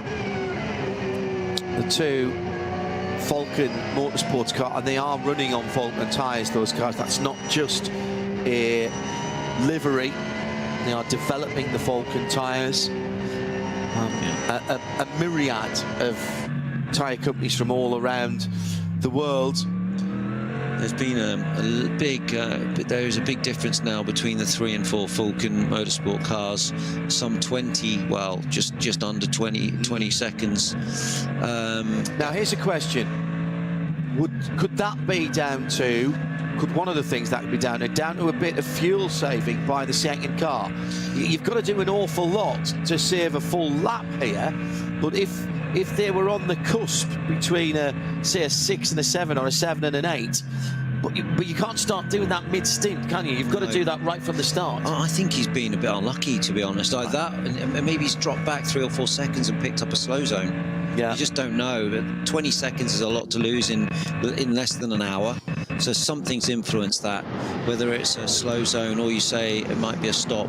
Here we've got an intervention car towing. This is typical Nürburgring here, that you have, trucks on the track and people who watch Formula One, and this goes back to the Max Verstappen question. Max, if you're just joining us, was here yesterday, although not under his own name, in a test session prior to this race, which presumably he didn't need an A permit for, although he was driving a GT3 car.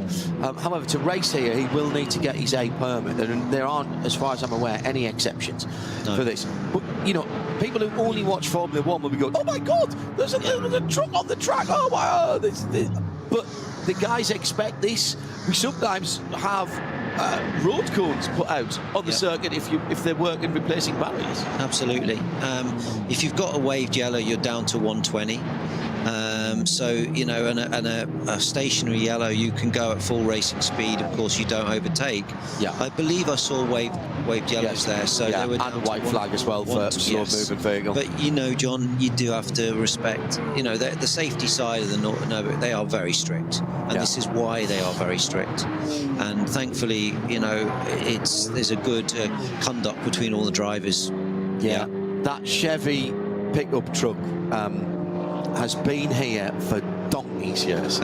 Yeah, I've seen that down through. It used to be a whole load of quite unusual, actually, two-door Jeep Cherokees that were the intervention vehicle. The Volkswagen AG have stepped on board, so there's a lot of Audis and VWs around the circuit now. The safety car, or at least the pace car, and it is actually a pace car, because the only time we see them is at the start of the race. Has for a little while now been Porsche. I noticed Porsche have just become the official car of WeatherTech Raceway Laguna Seca as well, racing there this weekend. Much later on tonight, including the next generation of Prio races. How many generation of Prios have raced now? 4.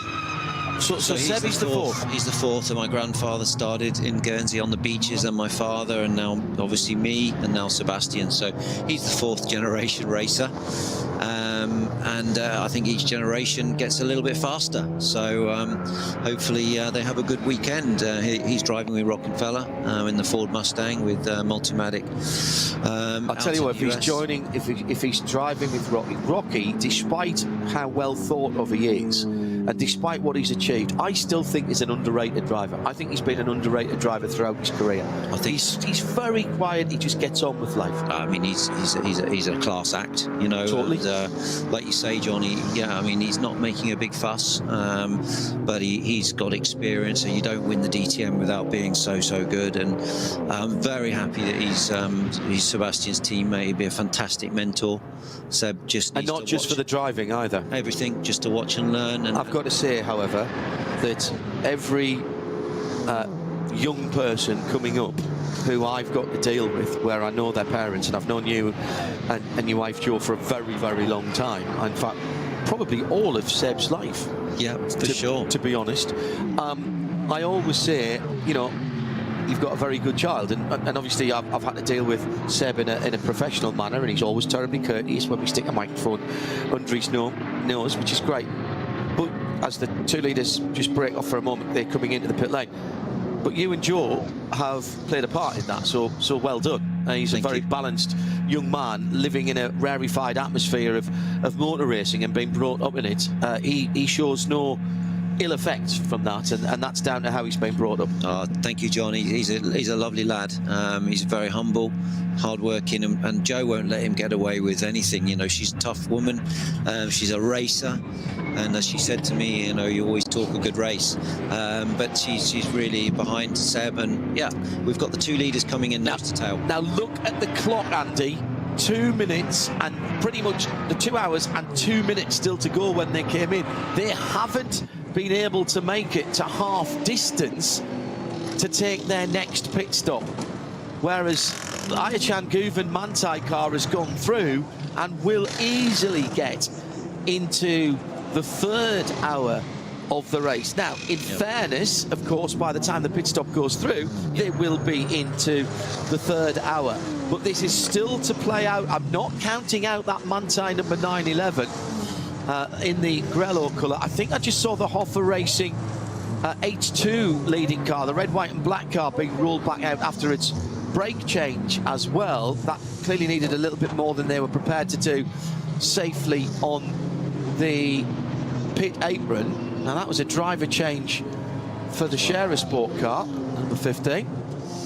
Yeah, so that would have been Luca Ludwig getting out, and was that Chris Haase getting back in again? Because we definitely had Haase in at the start, and we know he got out because I saw Patrick Simon talking to him. They're definitely going to be okay. I think they're in that 1 hour, you know, that 2 hour bubble now with 1 hour stints. But yeah, you don't want a stint to be slightly stretched out for whatever reason. You know, you're compromising slightly your options, I guess. Yeah, the tyres. Yeah, the thing is here that if you have to do the extra lap, it's going to cost you. All right, we are at half distance. Thank you for joining us. If you have just popped in, Andy Priaulx and John Hindhaugh, let's take you back to earlier on today. Qualifying was in beautiful conditions. Ayachan Guven slapped the 911 on pole position as the cars came to the green light, or at least the red lights being extinguished. He jumped away. What was going on behind was more interesting, and sadly not good news for the Abt Red Bull Lamborghini in elegant isolation, coming to the first corner, minding its own business, down the inside, absolutely nailed. Still haven't really worked out which one of that car. I thought was one of the red, white and black AMGs that came from a very, very long way back.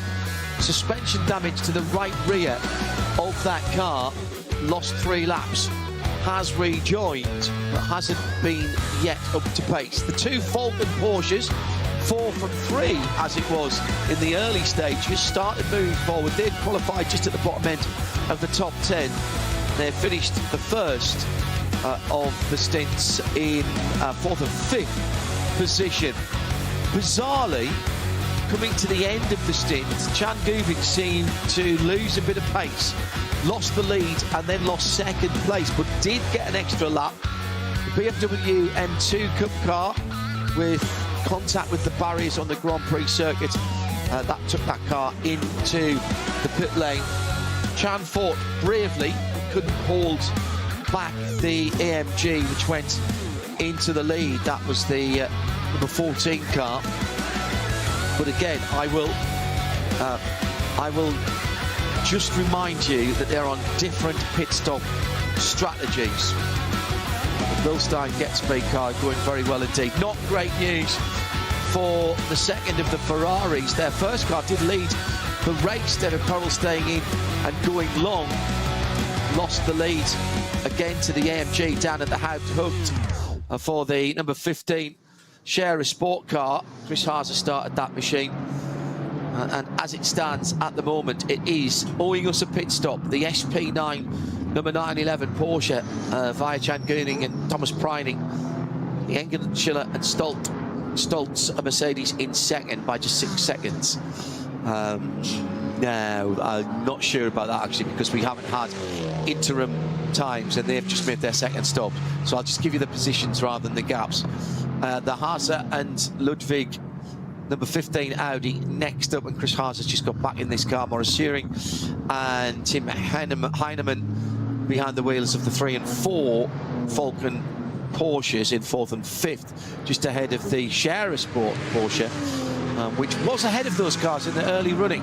It's now dropped down to 6th position. That's how they stand at the sharp end of the grid. The dynamic number 54 car just going back out again. Luke Hartog, the young tall Dutchman, driving that car for the first time in the race. Half distance now.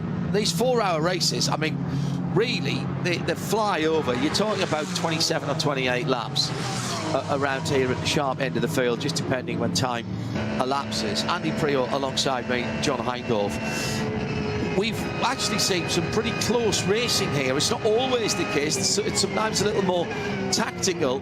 But once again, we've got a battle here between Maurice Scheuring and Chris Haase, and this is for the 3rd step on the box. Yeah, they've closed up a lot in that stop. The Falcon Motorsport Scheuring car of the number 3 car is really in the money now to get on the podium, and the Audi's got its mirrors full. Come out probably out the box on a colder tyre. Well, it's obviously the tyre warmer, but the tyre's still got to come up, the pressure's got to come up, and the car's got to come into balance, you know. So the Falcon's on the hot lap and making we got a waved yellow there, but you can still, and then we've got double wave yellow, which means 120. So they're now at 120, and they may go into a full-on slow zone, which, yes, there you go. 60. 60. So 60, the purple signs at the side of the track. Hold position, no overtake. Will these guys have different speed limiters, or are you just literally going by either the rev counter or the speed, or do you have a speed up? You have just pit limiter, right? The actual, you can see there, the other class there was actually too slow under yellow, under the slow zone. So these guys were right falling over each other, and then of course the Audi made a good jump exiting the slow zone. But you've got to go down to your 60k on your pit speed, right? And that will be. But they are all slightly different. How much risk do you want to take? And is that down to where that is set by the engineers? How it's calibrated, yeah. So, but you only have one, or do you have a 121 as well? You have a 120 and a 60. So you have two, effectively two speed limiters. Yeah. Interesting. Yeah. I've been wanting to ask that question for a long time. I think there was something on the track right there. Oh no. Yeah. Looked like something was on the inside of the track, some debris, maybe some body work of some sort, but it's way off the racing line, so it won't cause a problem. Here we are, Birkwork, which is bumpy on the braking. Oh yeah, I love this corner. It's all about carrying the exit speed, and we just cut now to Lamborghini in the pit lane. That is no, it's not Lamborghini. The bright yellow Schmidtmann driven car, and that is the 786. No, you were right. It was a Lamborghini. Yeah, you're absolutely right. A little bit further down the field, but everybody racing for something. The champions of this series last year were not a top-class car. It was the BMW 240i Racing Cup machine of Adrenaline Motorsport. Team Manhattan Wheels. That's why they're carrying the number 1. There's a very complicated, as in comes the leader, 1 lap later than everybody else. So Chan gave it into the pit lane. There's a very complicated points scoring system that takes into account how many cars there are in each class. So you can't just enter something that you know is only going to be a single car class and win the championship. There's a points coefficient effectively. If you think of things like ice skating or diving, where the degree of difficulty actually multiplies your performance up. It's the same sort of thing. Like a handicap system. Yeah, exactly. So if there's more cars in your class, And it's like, you know, under 5, 5 and 10, 10 to 20, more than 20, etc., etc. You get a multiplier on your points. And so sometimes you will see teams enter a second or a third car in a class later on in the season because they want to ensure that their car is getting the full gamut of points if they win. Nice leisurely change. Bit of body language there. They're talking a little bit. You can see the nodding of the head. Maybe talking a little bit about balance. Right, so that is Thomas. That is Pryning getting out, I reckon. I think that was Pryning getting out. I just want to see that helmet again. It's there. And Guven getting back in. I think that was the Austrian getting out of that car. It looks like his body shape and his eyes. I don't know all the helmets as I should. No, it's difficult. For which I apologise, but the eyes would tell me. Let's have a look, see if that's Chan in there. Typically, he's got the shade band, so I can't quite see it. It's very difficult to see them in these cars because they've got so much safety, as you said before, around them with the seats, the netting. Oh, now, interesting, Niederhauser's come back into the pits as well in the Porsche number 16. So that's another stop for them. They're taking now their second stop. This should be a 3-stop race, but it's not as simple as that because it's when you take the 3 stops as to how long you have to be in the pit lane. The pit stop will be over and done with long before they need to move. One of the reasons for having the mandatory time, by the way, and why it changes because of how many laps you've done, is about the fuel fill. As we mentioned earlier on, and Andy knows all about this, it is a pistol grip fuel fill. So it's like pulling it up at your local service station, getting out, and the only thing you don't have to do yourself is the driver doesn't have to get out and fill the thing themselves. One of the teams allowed to do that. And it is very, very difficult, even with current digital technology, to get all the pumps to fill at exactly the same level as they're threading the needle through the TCR cars. And this is the battle for 4th and 5th. The blue Audi of Chris Haase and the Falcon Motorsports car. It's Marcus Shearing trying to go around the outside, and he'll ride the berm on the outside, if you will. Oh, that was a bit too wide. Yeah, so they try and mitigate the difference in fuel flow, even if it's only tiny. So deliberately, the pit stop mandatory time. So if you do 4 laps, let's say for sake of argument you do 4 laps since your last pit stop, then there will be a pit in to pit out time. I'm going to make this up because I haven't got the table in front of me, but let's say that's 3.5 minutes. If you do 5 laps, they'll add another minute or minute and a half onto that because you know you're going to have to put more fuel in, and that's how it's all calculated. And it's done that way just to make sure that where you are in the pit lane and the performance of the fuel delivery from those pumps is not race defining. Yeah, that's very good. I think that's a fair rule, and it's very German. It is. It makes sense. It's very pragmatic. It's very common sense. Yeah.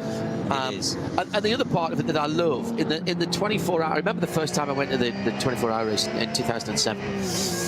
And when we had finished, I mean, remember there can be up to 8 cars in a pit, and 2 pits share effectively a petrol pump. So that can be 16 cars. So you have to have a bit of etiquette as to who's using the pump at what time, and it tends to be who's doing better in their class, not the overall positions. That's an unwritten rule. So at the end of the race, we're walking along the balcony at the back of the pits, having packed up all our gear and wearily heading back to the cars in the... but happily, the park permit is right underneath you as you walk there. And on the right-hand side, there's a load of offices at the end there. It's the pit-in end of the pit building. And there's a long queue of what I immediately recognised, because I knew some of the people, of team managers. And they're standing there, so I stick my head in. It's cool. They've all got sheaves of paper in their hand.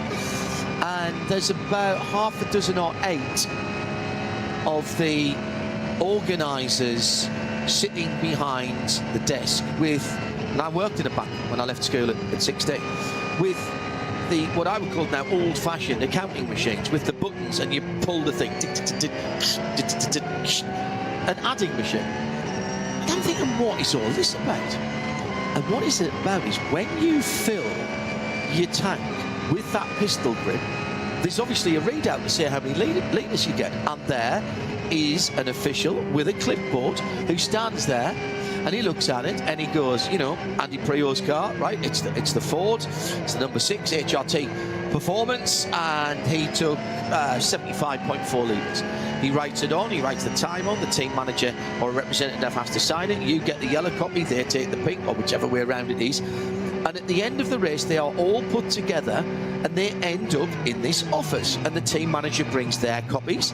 And what these ladies are doing are adding up how much fuel you've used. And the reason for that is before the race, each entry has to put down a deposit, a fuel deposit. And what they're working out is, do you owe us money or do we owe you money? So did you use more fuel than you've paid for or less? And that's all done on paper. Nice. And it's like, only in Germany could you do that and make that work. And you know what? It's never changed. I bet it's perfect. And it is. And you don't get any. You don't get There's hacked. no argument. You don't. That's a very good point. You don't get hacked. There's never any problems. Everybody's got a copy. So if there's any discussion to be had, you can compare the copies and go, yeah, oh no, sorry, I've misread that. You're absolutely right. The teams will have done their bit of addition as well. And so, you know, good. It's brilliant.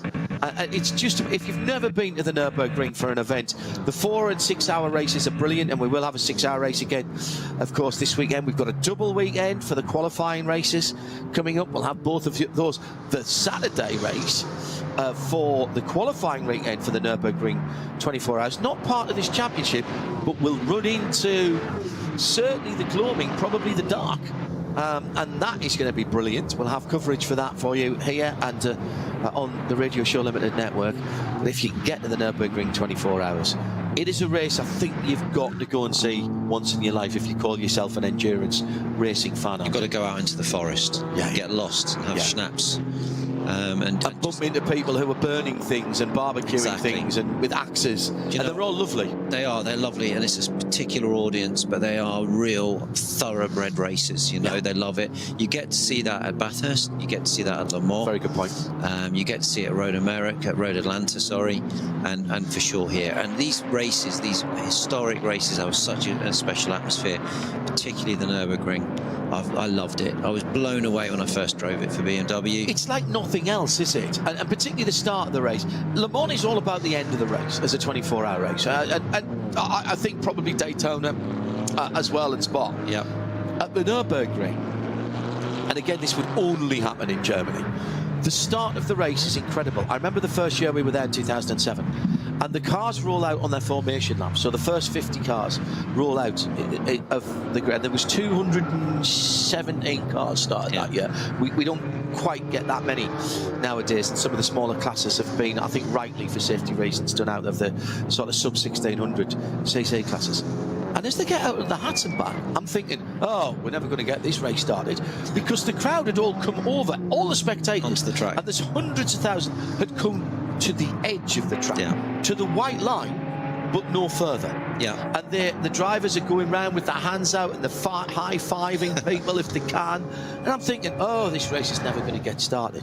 But as soon as the field's gone by, everybody back very respectfully goes back and the race gets started. Yeah, it's amazing, isn't it? They're very respectful fans, very knowledgeable fans, which is what I always love, is when you talk to fans who really know the sport, you know, and you find those in these special places. You find it at Silverstone, you find it at Le Mans, you find it in these special historic tracks. Yeah. In fact, actually, I'll correct myself, because it's the NLS Light race, which is for the smaller classes, that is a non-championship round this year. The two qualifying races do count towards this championship. So those two races on one on the Saturday as normal, but into the evening, and then an additional race on the Sunday. Normally, the NLS races are just the Saturday.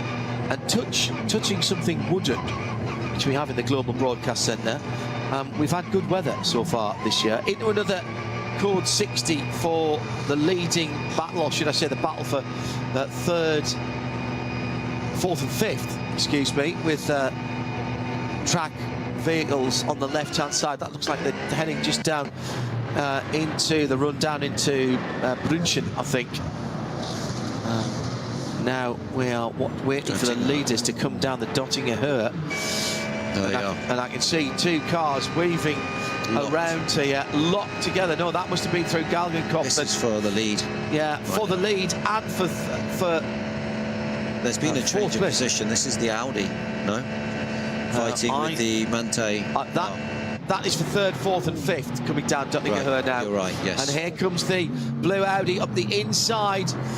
So how did the Porsche get down there? And there, the Audi going through. So what's happened there? There's been a change of position. Something's gone on there, because this is the number 15 car coming through ahead of Thomas Preining, who's now shown at the wheel. Okay, so I got Guven and Preining the wrong way around, maybe, but it does say that it's Preining. So Thomas Engel, Maro Engel, rather, is shown as the leader, from Chris Haase now in second place, having just taken that as they came to the line, from Preining in third, Mark Shearing. This is a very close and very hard fought. In fourth. This is very close and very hard fought, and there's been some pit stop time. Is going to define this race. Yeah, these guys are also equally matched. Obviously, Engel right now has got a 9-second lead, but that, again, as you say, will change at the next stop. But it's really these 3 or 4 cars that are fighting for the win today. Metzgerfeld, by the way, we were in a chord 60 there. That was for one of the Porsche 991 Cup cars. So from the onboards of the leaders as they went through, that was the number 78, the Code Didek and Kuhl's 991 Cup car. Also, there's been an accident at Galgenkopf, which is also still being cleaned up. And that was the 935 Tracy Nick Johnson car, along with the 718 Cayman GT4 RS, the 165 car. So that is the reason that we had the Code 60 as well at that point. So this little 3-car battle pack beginning to get very interesting indeed. This is second, third and fourth on the hats and back now. Not a place you would normally say you could pass here for position. No, not at all. I think the Audi stretched his legs slightly on the Grand Prix track, but now they're going to close up with traffic. There was a nasty off there last year. Do you remember when the rain with all 7 or 8 cars went off? Is it me, and am I being over enthusiastic for them? But does that number 3, and to a slightly lesser extent because it's 15 seconds back, but the Falcon Porsches, the Falcon short Porsches, seem to be doing better in the middle and to the end of the stint. Correct. Than the Mante car. That's what I see. I think the Mante car picks up some sort of imbalance during the later part of the stint, from what I can see, whether it's rear tyre deg or just an imbalance at some point. That's what I think and what I can see. But the Falcon is very strong at that stage of the stint for sure. And the Audi, I mean, look, the Audi looks like the better car right now. That's pulled a small gap. 1 second, maybe just less than 1 second, but they do have good pace at this stage of the stint, but towards the end of the stint they seem to lose. So here we're going down to Foxhole. This is just flat. Full power, nothing there. Stay off the curbs. Yeah. Brake on the upslope, down 1 gear, down a second. Yeah, and just you think you're going slow here, but it's not slow enough. You feel like you can get out and walk, but it needs to be disciplined with your entry speed, otherwise you just lose the rear and you lose time. Now into the area where that Porsche 991 Cup car was being recovered, and of course it's gone now. So there you go, in the space of 1 lap, the extremely efficient track services and recovery have got that car. Now, what that does mean though, Andy, for me, is you might meet it on the back of a flatbed going down towards Metzgerfeld or somewhere like that. That's the motorcyclist in me going, I smell cut grass. There must be a tractor around the corner. Yeah, you maybe not try and get me knee down round here. You've got to have your eyes up, definitely, in all these fast sections, because you do know that something coming. That's one thing, John, when you're racing, all your senses are so finely tuned. Honestly, you can smell. I always remember the 24-hour here as well. You can smell the nice barbecues when you're getting towards the end of the stint. You're a bit hungry. Can you really smell that? You can, yeah. I had Justin Bell tell me that years ago, and I thought he was pulling me leg. No, you can smell everything. You know everything that's going on around you. You're always smelling, listening for, you're sniffing for the coolant, the gear oil. Is it different this lap? Does this like more oil now? You know, and you're just so sensitive to the car. There's a new Code 60 just in front of this battle we've been describing for you at Klostertal, and they're coming to that area now. So these cars will have to be hard on the anchors and no overtaking, and getting past slower cars at the right time might just be important. Absolute game changer to your stint if you can nip in. So double waved yellows first, so that's the 20. That's down to 120, and again, this is Andy Prior telling you this is why you have to have the different license, track services vehicle, and purple flags there, so that's all the way down to 60k. 60, and then you should have a green on the way out, but you cannot accelerate until you alongside the green. But so you can't anticipate the green. No, you can't say I saw the green. No. You've got to be at the green. It's all measured by GPS, so you can't lie. And then unfortunately, in my day, you could get away with a bit of chat, but not nowadays. But yeah, and then of course you could go out of a slow zone into a waved yellow. Yes, which it doesn't necessarily go green, and then you go back to a slow zone again. You got, you know, it's so. I mean, you can't get away from it as a driver, but also, and I quite like this. You're not asking necessarily marshals to make a judgment call of when people have slowed down at a point on the track. They're waving the flag. They're very good. Yeah. And all marshals, remember, whatever they're doing, are a judge of fact. Yeah. Whether or not there's video evidence, they are a judge of fact, and they will write a statement if need be. And that will be taken as evidence. But you're not asking them to make a judgment call. Down in the pit lane, and just the one Ford this weekend for HRT Ford Performance. That's the Haupt Racing team. Unfortunately, we lost the other car, the Stippler car, the 6 car with some issue. The 2 car, wasn't it? The 2 car. With an issue. I didn't even see it on the qualifying, so I'm not sure it even qualified this morning.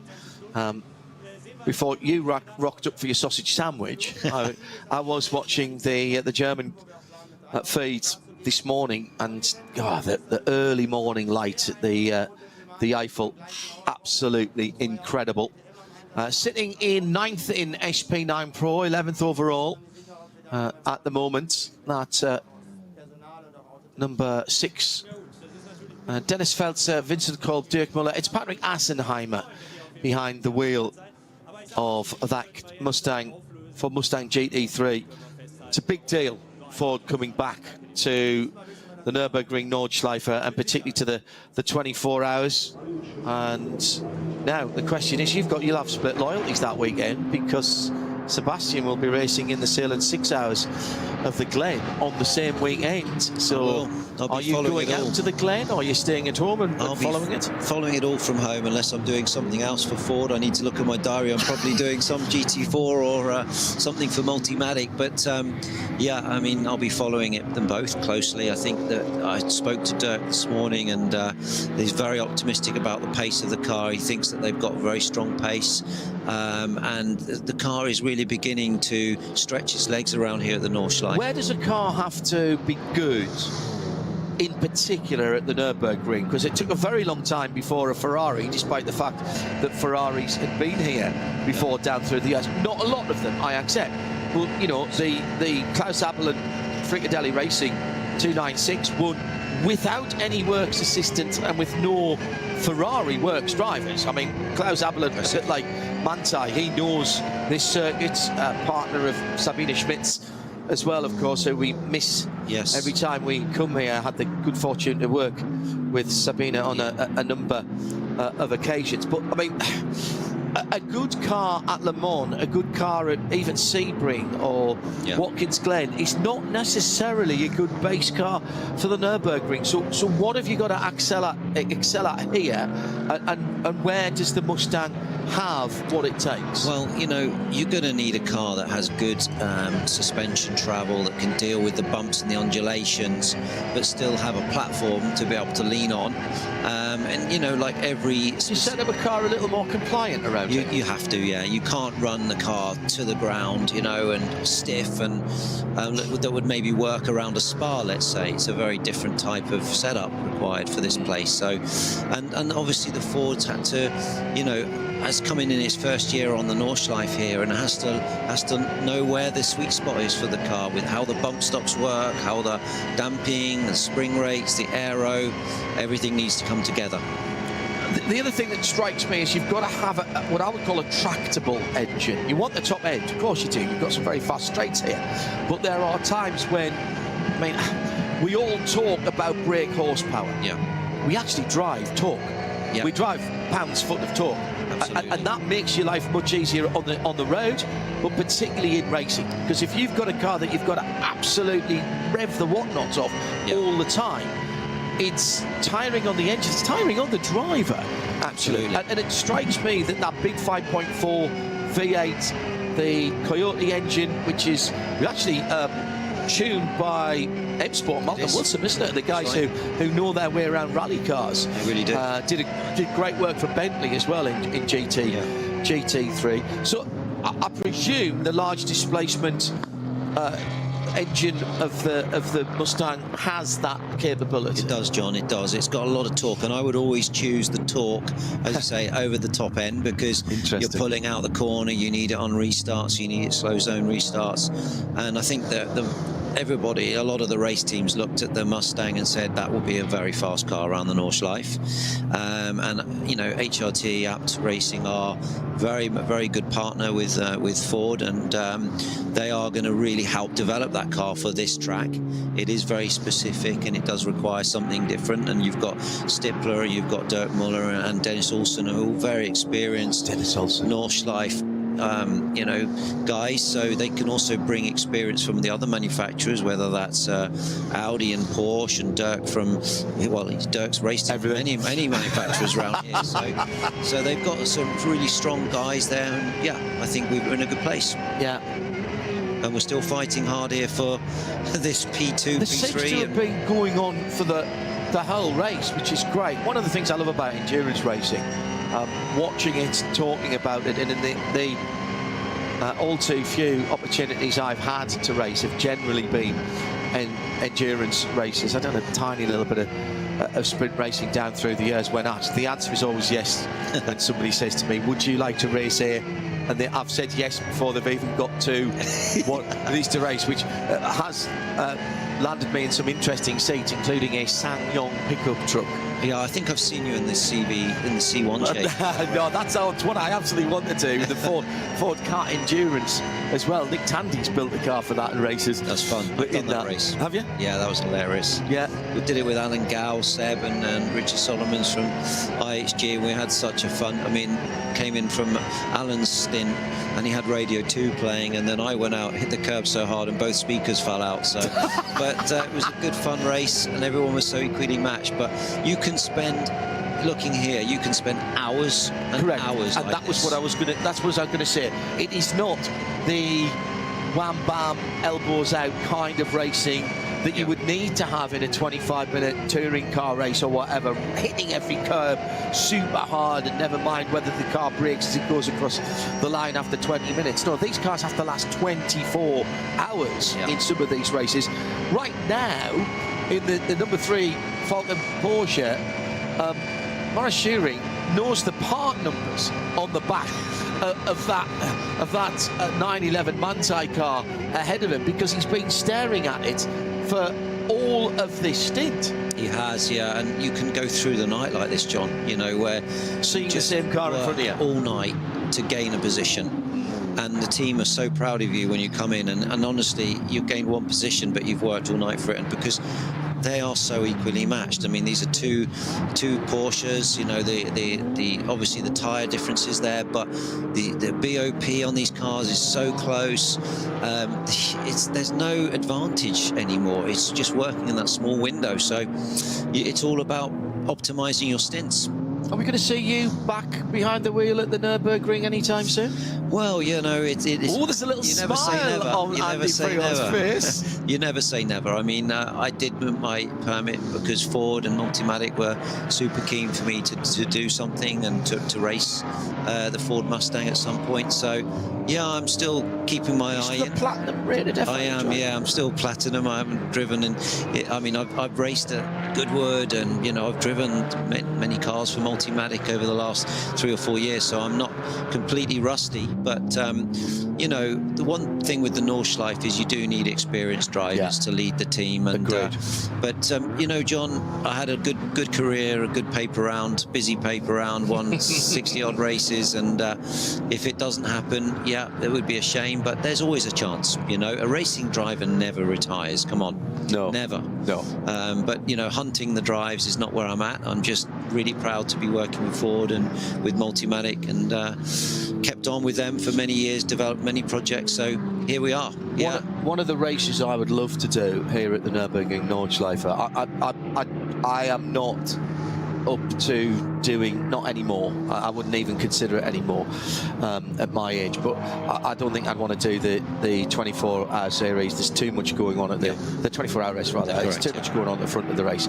The later races in the season, in this championship, the 4 hours and 6 hour races maybe, but the one I'd love to do, really love to do, is the classic race that supports the 24-hour race. They used to call it the young timer race. Yes. 160, 170 classic cars from the 60s, 70s and 80s. That's right up to the 90s.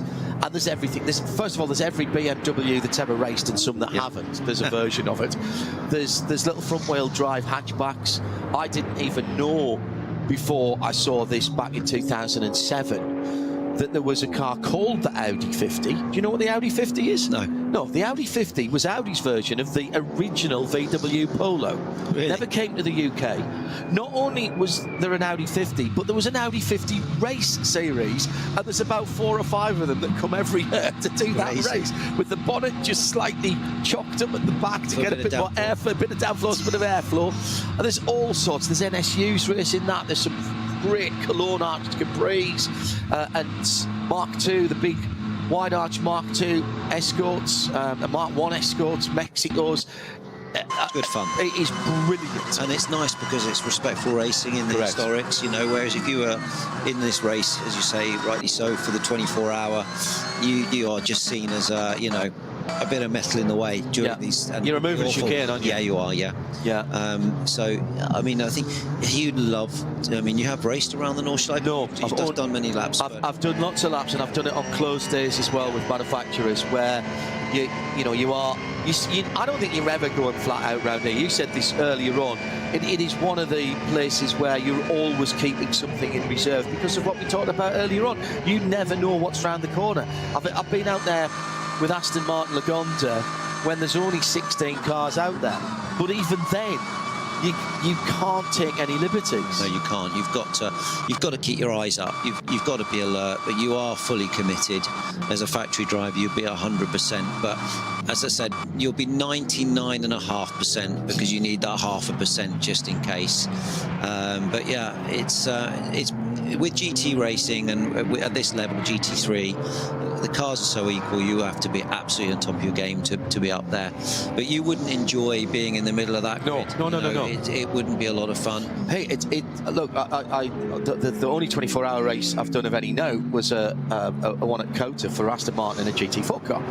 And being in the middle of a field of touring cars, GT4s, Cup cars and GT3s is the top class.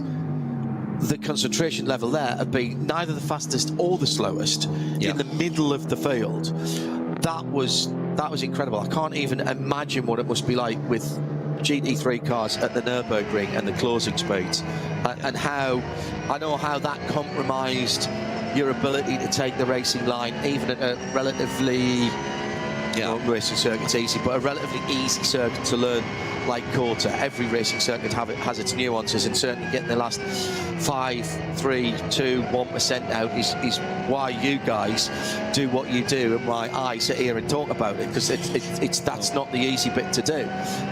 I just can't imagine what it must be like being in the middle of a 160, 170 car field here. Yeah, I mean, your shoulders are up all the time. You're never relaxed. You know, you're just expecting a touch all the time from someone, and it's really, really nerve-wracking. Risk versus reward calculations going on all the time? All the time. Judgment, looking always back, forward, you know. Conditions, other vehicles, you know, the team asking you stuff. Yeah, these guys are working really hard in here, you know, so... Is this a physical track, or is it more a mental track? Mental race, this one. Mental race, yeah. All concentration. All concentration. That's tiring though, Andy. Very much so, yeah. Very much so. Your brain is using a lot of energy, and yeah, for sure, the concentration, keeping the intensity up when you're tired, keeping the whole stint performance up there, being good in traffic, you know, pit lane in, pit lane out, making judgments. Yeah, you always you put it this way, on a Sunday night when you're walking out of here, you're happy, you know.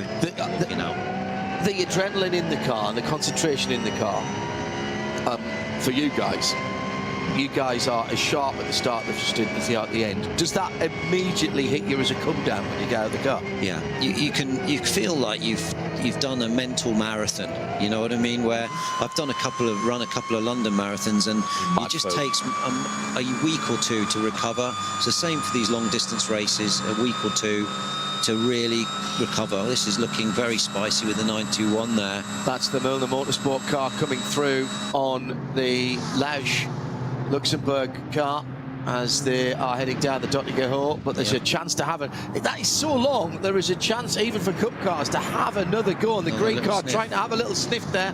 Milner, who have made a good business out of running cars here. Harley Houghton, winner last time out with his partner Heiko Eichenberg in the 959. This will be a fun car around here, because you can drive it 10 tenths, you know, and you've got no reliability issues or anything. This would be a hard race. And well, I mentioned them earlier on. They've become a very, very good endurance car, although conceived by Porsche Motorsport, Customer Sport, and built at Weissach, which is their, at least finished, assembled at Weissach. I mean, it used to be the case. I don't think it is now, because even the Cup cars have got so much more sophisticated and more racing car bits in them. But it used to be the case that a Cup car was pretty much a trim level on the line, and it would be, you know, all right, there's a car coming down. Oh yes, we've got the option leather. Oh, we've got this, and oh no, this one gets a roll cage because it's a Cup car. And that, indeed, that's how GT4 started. I remember the guys at Aston, when they built their GT4s and brought them here to race. So the likes of Kermit, the green car, and Rose, the yellow car, they were basically built on the line. And that was going up to through Klostertal, wasn't it? That the problem was where we have the code 60 out there. Another nice, relaxed pit stop in the pit lane. Coming down to the crucial 20 minutes before the last hour. Yeah. So now you're looking, I'm presuming you don't get radio reception all the way around to the pits here. So when you are there, you'll be confirming your fuel numbers, particularly now, just in case there's a little bit you could do in the last 2 or 3 laps. You'll have hopefully got everything right leading up to that, but if there is a little bit of adjustment, you'll be making that in the last 2 or 3 laps. Yeah, they'll be watching your fuel numbers and talking with you all the time about it, how you can save, lift and coast, or whatever you need to do to just Did that come naturally to you, Andy, lift and coast? Yeah, you need to practice it, but I'm a right foot braker, so I always had I always had a benefit on the fuel because of that. Because no matter how good you are as a left foot braker, there's always an element of crossover. A little crossover, yeah, and you could be a little bit heavy on fuel.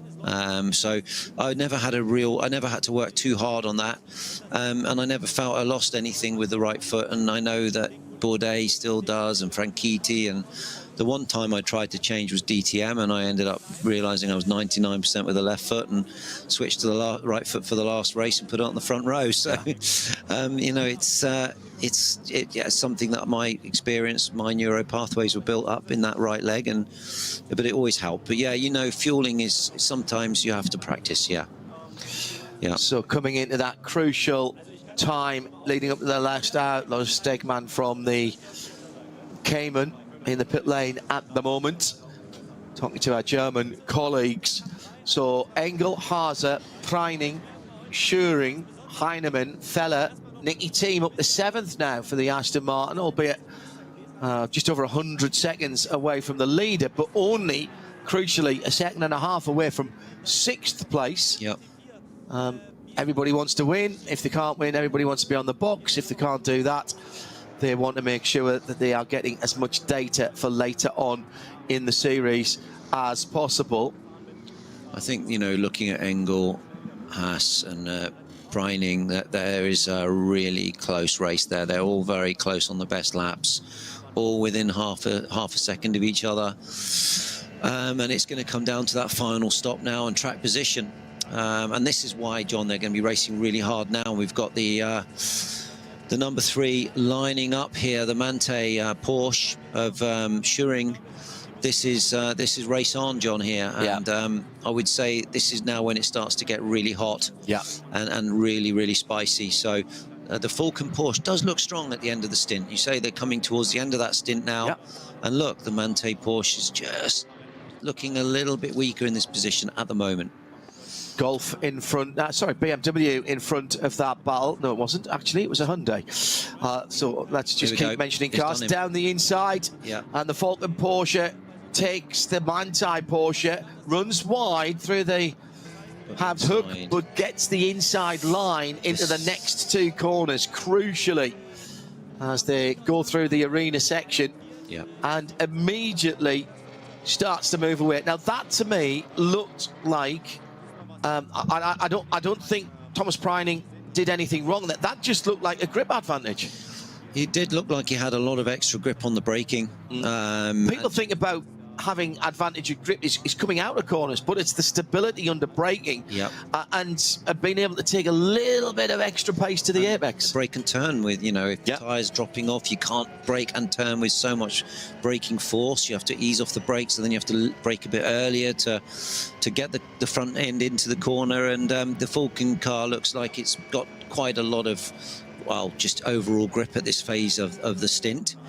The Mante Porsche will come back, but now it's following, so it kind of pulls you round. You can stay with it, and you can keep your eyes up, and you can see that the Falcon car is where it's strong and where it's not so strong, and you kind of try to steal back a bit of time. There's been an incident a few moments ago, and sad to say for those that follow the winged badge of Aston Martin, it was the number 36 car that has come into contact with the VW Golf GTI Club Sport number 76.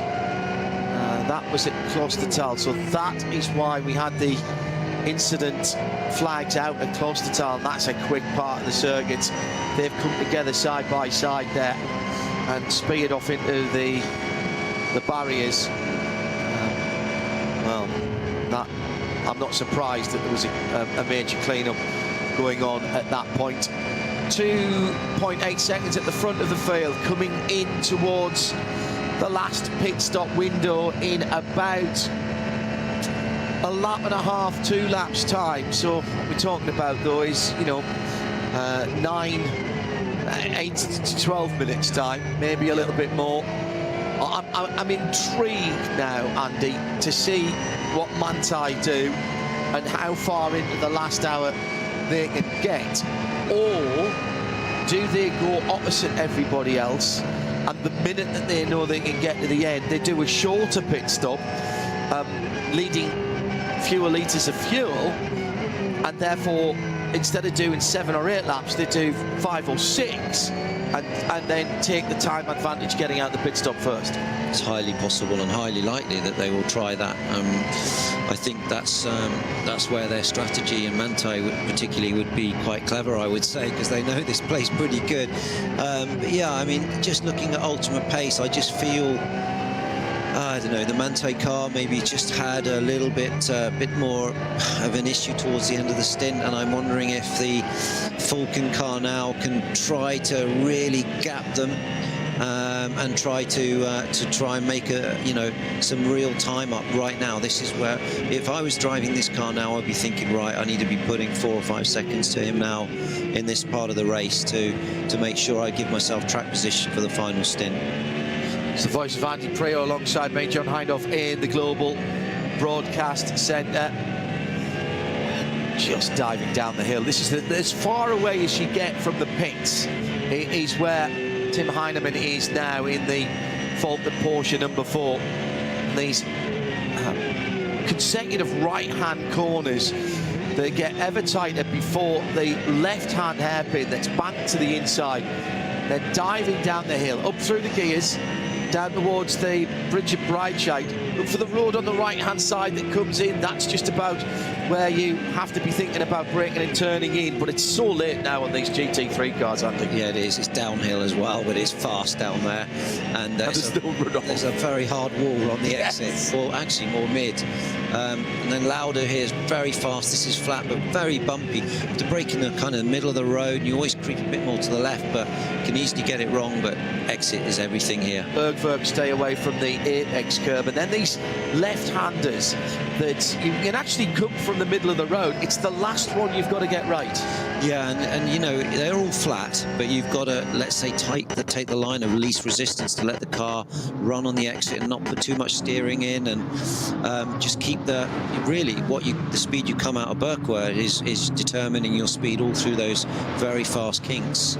But that's a very blind section, and I always feel like you need to have preparation there, because you know, any issues with another vehicle off on the exit or oil or whatever could be a problem through there. I'm starting to think to the end of the race now and work out whether this is going to be 27 or 28, 26, 27 or 28. You're talking 8-minute laps, so how can I not know that? Because it depends when time runs out and where the leader is at that point. And you know, obviously, if the leader's gone through and 10 seconds later it drops to 0. Yep. So this has also got to be brought into your thinking. Yeah. Yeah. One of the more street-looking Caymans with the fixed rear spoiler and the number 440 in bright orange, cruising through the first part of the lap.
Sie sagen, es ist nur ein Auto, aber wir sagen, es ist Herzblut, Schweiß und Perfektion. Denn wenn du schraubst, dann zählt jeder Millimeter.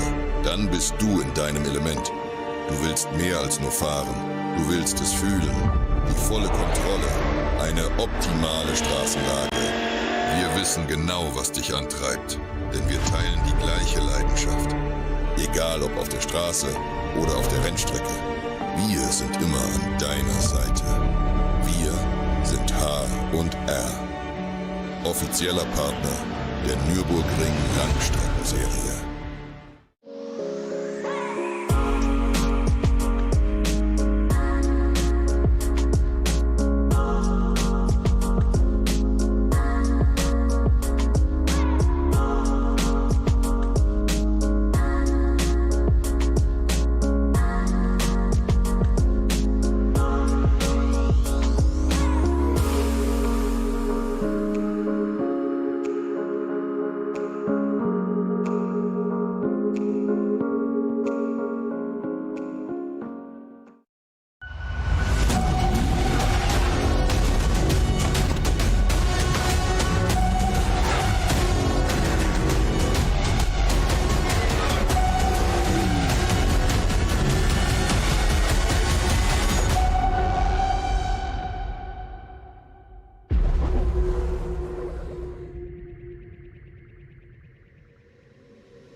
Liebe Fans, Lovely fans. besucht uns auf unseren Social Media Kanälen, Follow us. Auf Facebook, Instagram, YouTube und TikTok. Willkommen bei der NLS.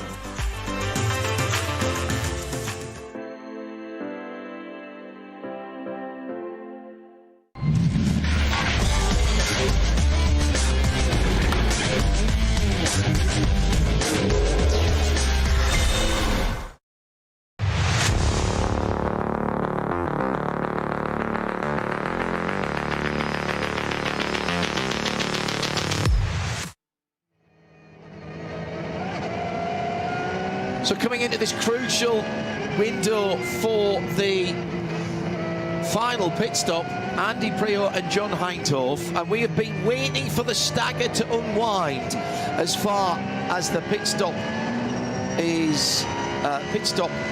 tactics are playing out.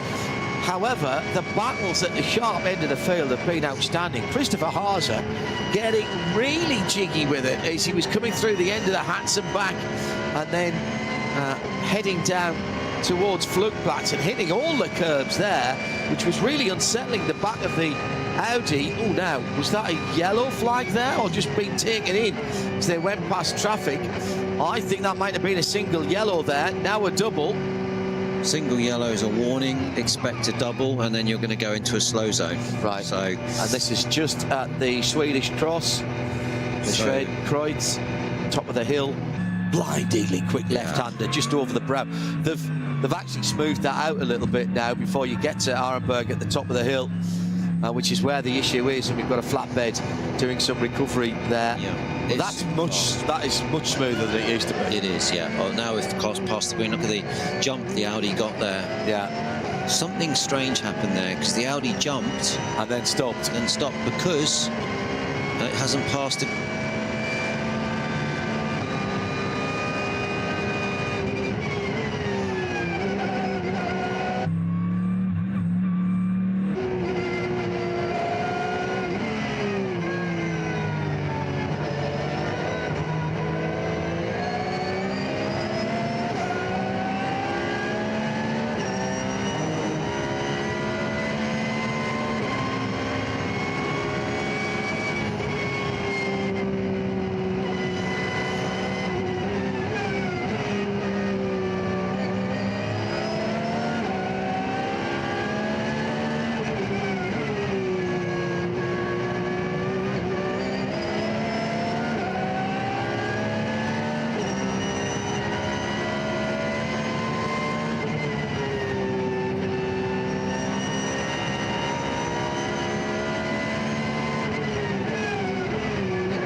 es ja schon wahrscheinlich jetzt gerade im Bild.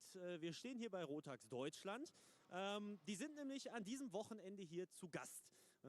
Zusammen mit dem Porsche Endurance Trophy Nürburgring Talent Pool ist man gerade so ein bisschen dabei und beschnuppert sich hier, habe ich gerade schon rausgehört mal. Denn es steht hier ganz im Zeichen der Juniorenförderung, was hier angegangen wird. Und ich habe mir dafür den passenden Gesprächspartner dafür eingeladen, weil wir wollen da jetzt mal so ein kleines bisschen hier durchgehen, wie das Ganze denn so aussieht, von Rotax-Seite aus, aber auch von Seiten der Porsche Endurance Trophy Nürburgring. Und mein Gast, den ich mir dafür eingeladen habe, ist Andreas Mattis. Erstmal schönen guten Tag und schön, euch hier am Nürburgring zu haben. Ja, hallo, vielen Dank. So, du bist als Vertreter von Rotax hier.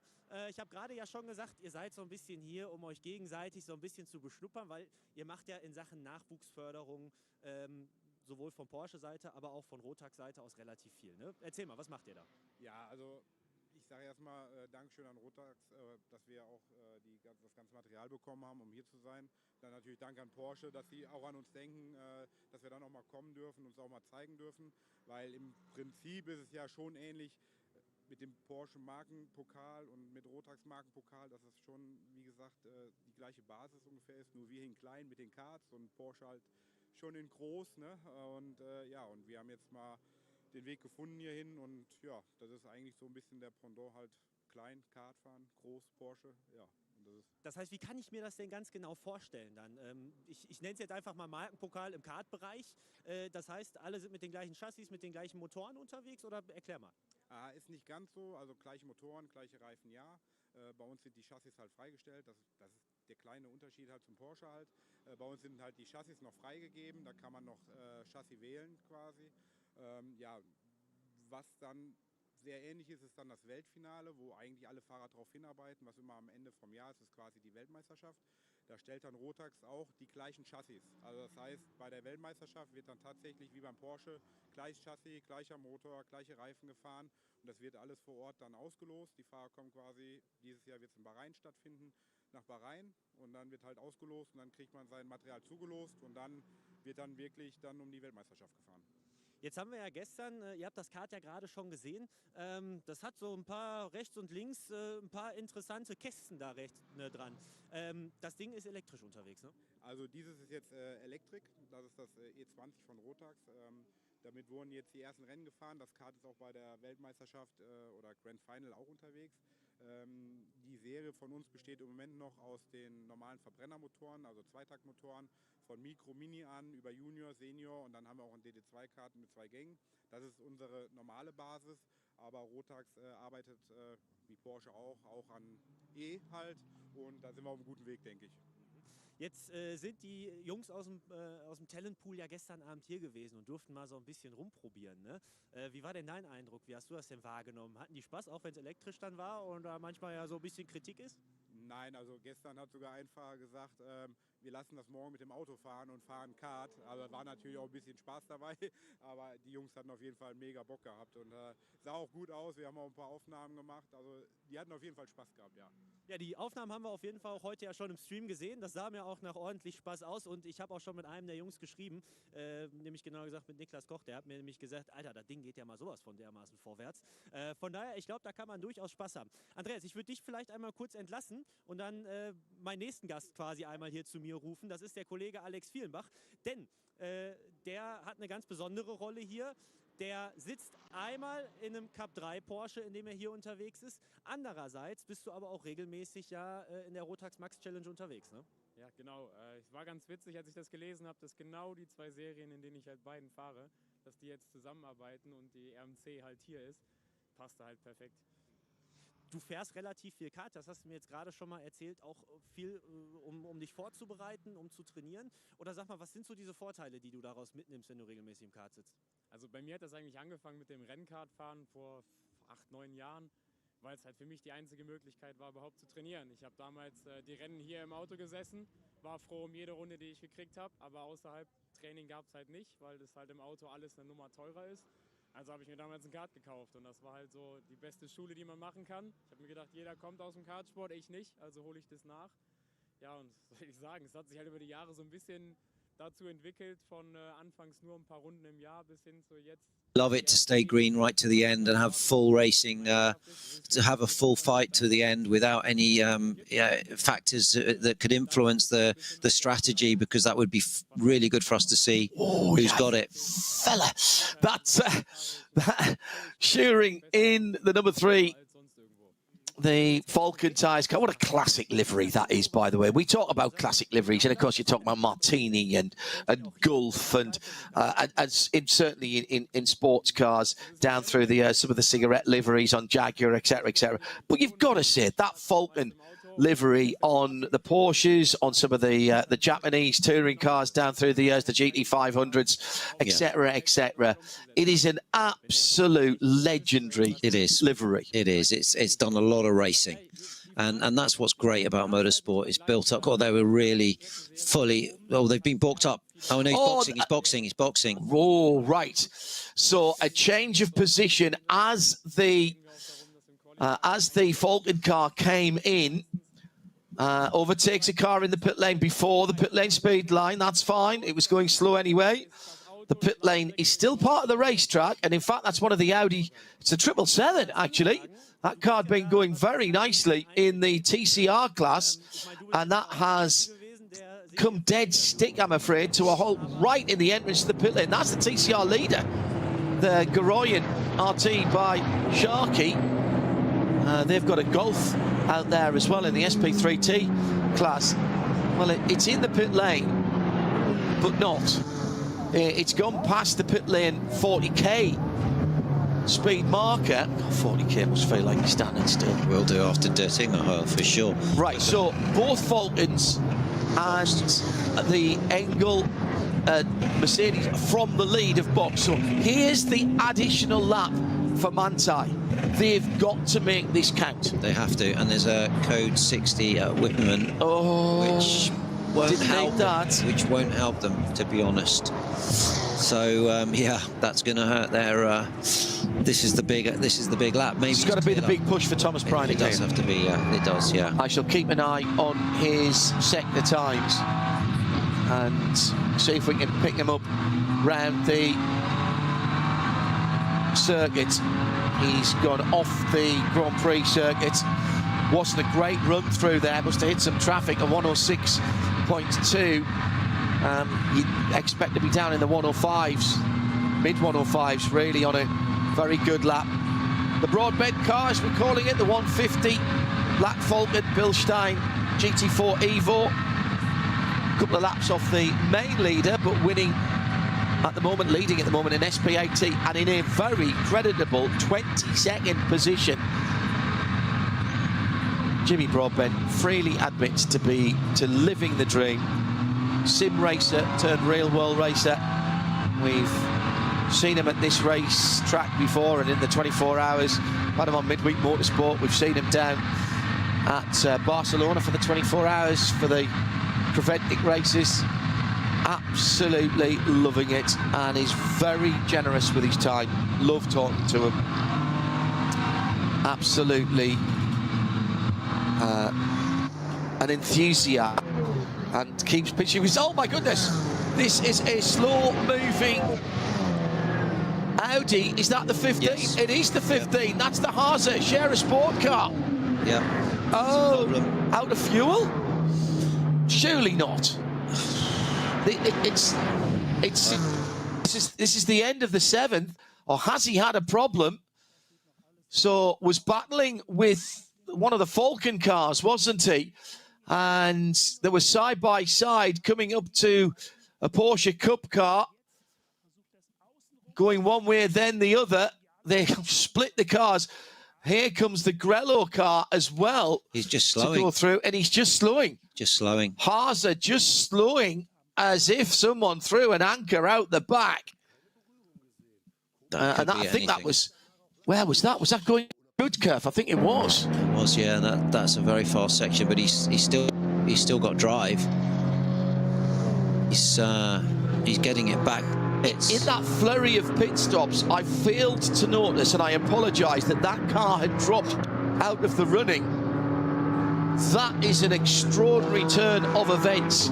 inside the last hour with a car that has been showing real speed and was... Yeah, that was one of the contenders. Absolutely. Has to be a contender. Yeah. So something's happened in the stop, maybe. Now, as he comes back along the pit lane, just looking at that car, was on its outlap. Yeah. As you rightly say, loose wheel nut? Has he felt that? I doubt it. I mean, it could be anything, you know. It could be, obviously, the engine stopped and started. They had hazard on. I mean, is there some sort of potential software, you know, electrical issue, like a pit speed limiter or something strange like that? I don't know. It's you know, these cars are so complex now. Preining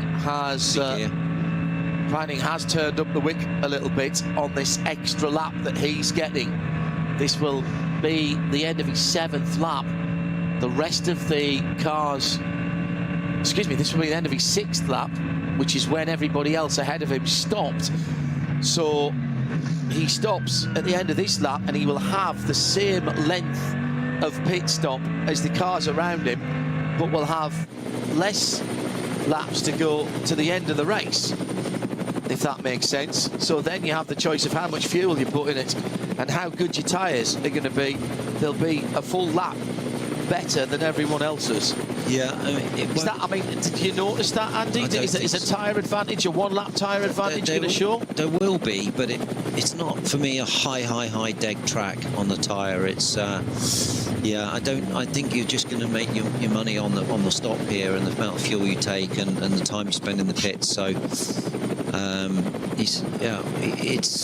this is just going to be, look, he's had traffic as well on the in-lap here, so if he boxes this lap, I'll be very interested to see how long he spends and what fuel he takes in this final stop.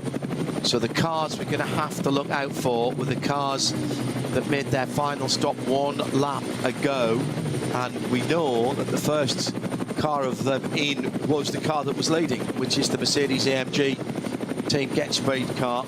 The number 14, Maro Engel, Fabian Schiller, Lucas Stoltz. We believe it's Engel back at the wheel of that car.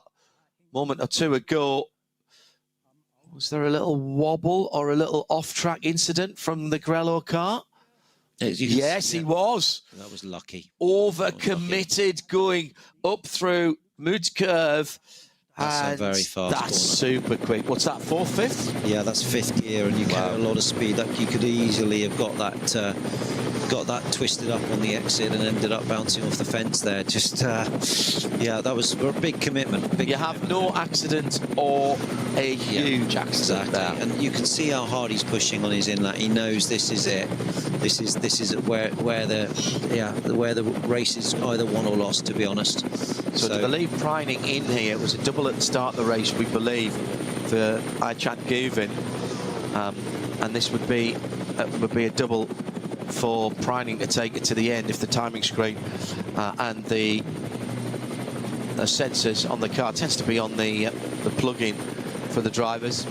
Yeah, Chris Haase is out of his car down in the pit lane. He's got the car back, talking to our German colleagues, and we'll try and get the word from that.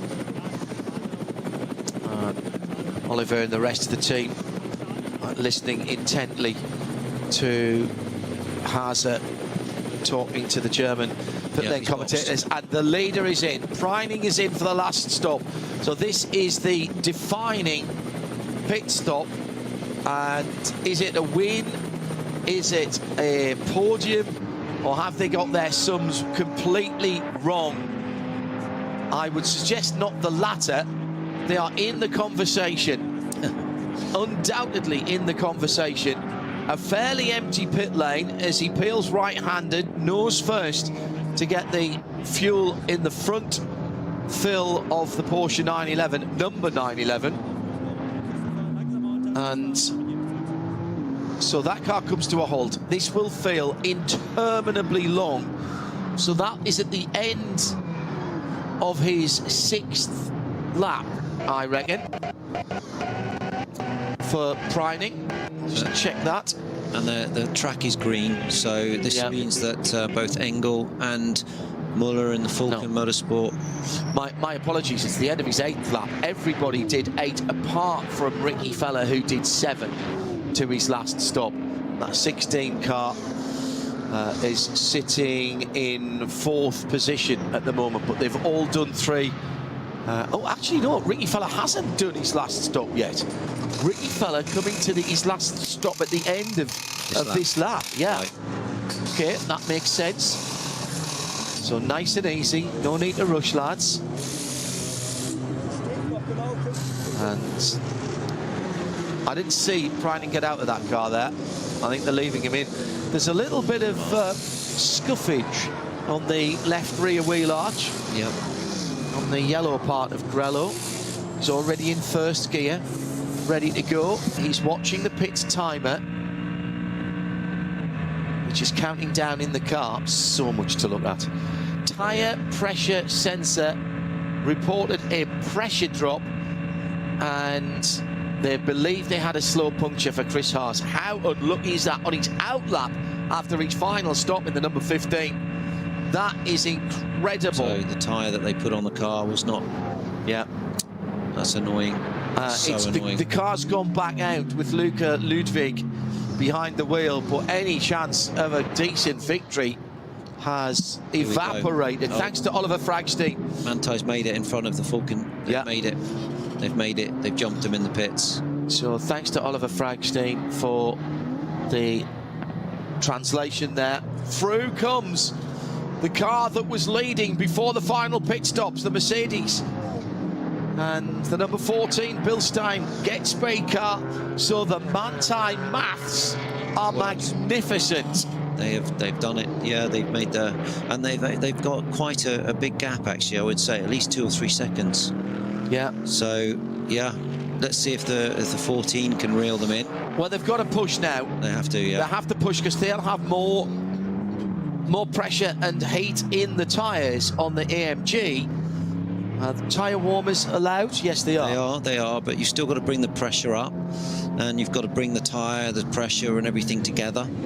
But by the end of the Grand Prix lap, you should be, before you turn onto North Circuit, you should be in a window that you can really push. Ricky Feller just fails to get scored as the leader in the blue Scherer Sport Porsche. A little bit of damage. So that was a bit of damage to the left rear of that car that I saw some stuff flapping around in the very early part of the race. That's been there right since the early part of the race. Yeah, that's happened maybe the beginning and the start or whatever. Yeah, but, bit of rough and tumble. Not enough to do anything serious. And I think the diffuser on these cars, although it works, you can still operate even with some damage on the diffuser. So yeah, this is going to be a scrap now to the end, John. I don't know quite what the delta is between them at the top 3.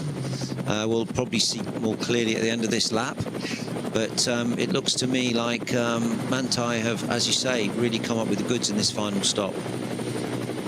Yeah, and I think it's Preining that has stayed in that car, so he's dialed in, if you like, there. He is, yeah. That's a safe bet, keeping the driver that's really hot in the car. What is now 39 minutes remaining of the race, and yeah, it's not easy to pass around here either. So if they have a healthy enough gap, they should be able to maintain that to the end. Round about 5 laps, I reckon, which, if you remember, they started with 2 5-lap stints, if I'm not mistaken. So this is very interesting that they've done it slightly different from everybody else. Still 3 pit stops, but it's the position of those pit stops relative to the table that tells you how long you've got to be standing still. This has been a Manthey masterclass in how to run the race. We saw that car, we thought they might have a problem, they eased their pace. Were they just saving a little bit of fuel throughout the race so that the stop at the end, they would know that they would have plenty of fuel? Because you're not going to use every drop, of course, when you come back in, not when there's a lap of the Nordschleife that is so long. You'll never really want to be getting down to the dregs of that, because it's you get that wrong, that is catastrophic for your race result. Yeah, you definitely don't want to be making mistakes like that. But these engineers are really sharp. They know exactly all of their parameters they have to work with. They've got software everywhere. The other thing, Andy, is they've got him out into a fabulously clear space. He's just coming down the far side of the circuit, and this is the first time he's hit any traffic. Preining leads the race by I think round about 7 or 8 seconds, and the first car that he's hit is at the bridge at Breitscheid. That, I mean, again, is there a bit of good fortune there? Are they watching the traffic? All of the above. Well, you do get, you know, GPS on these cars, so you can track it. It is impressive if they can. I would say it's unlikely, but yeah, it has worked out well for them. They've definitely optimized their race stops, their race strategy. And for a car that we were saying earlier in the race looked a little bit more nervous to drive, maybe they've come up with the ideal strategy here to win this race. But has to back out as there's a slower car in the middle of the road and drops his tyres on the left-hand side into the dirt alongside this circuit here in the Eifel. But that can happen, and again he's over the edge of the circuit as he climbs the hill exactly where he was off the circuit last time around. I would say he's in the zone. Yeah, I'd agree with that. He's driving to the absolute optimum track. He's using everything. Up to the Caracciola carousel now, the absolute trademark of the Nürburgring. Even use it in their logo for the Nürburgring Langstrecken Series, of which this is the third round in 2025, building momentum to the qualifying race weekend, 2 races, one into the dark on the Saturday and then another one on Sunday afternoon, part of this championship before we head into the Nürburgring 24. Very busy May and June for endurance. This is a hard part of the race now. You've got half an hour to go. You're leading. You've got traffic.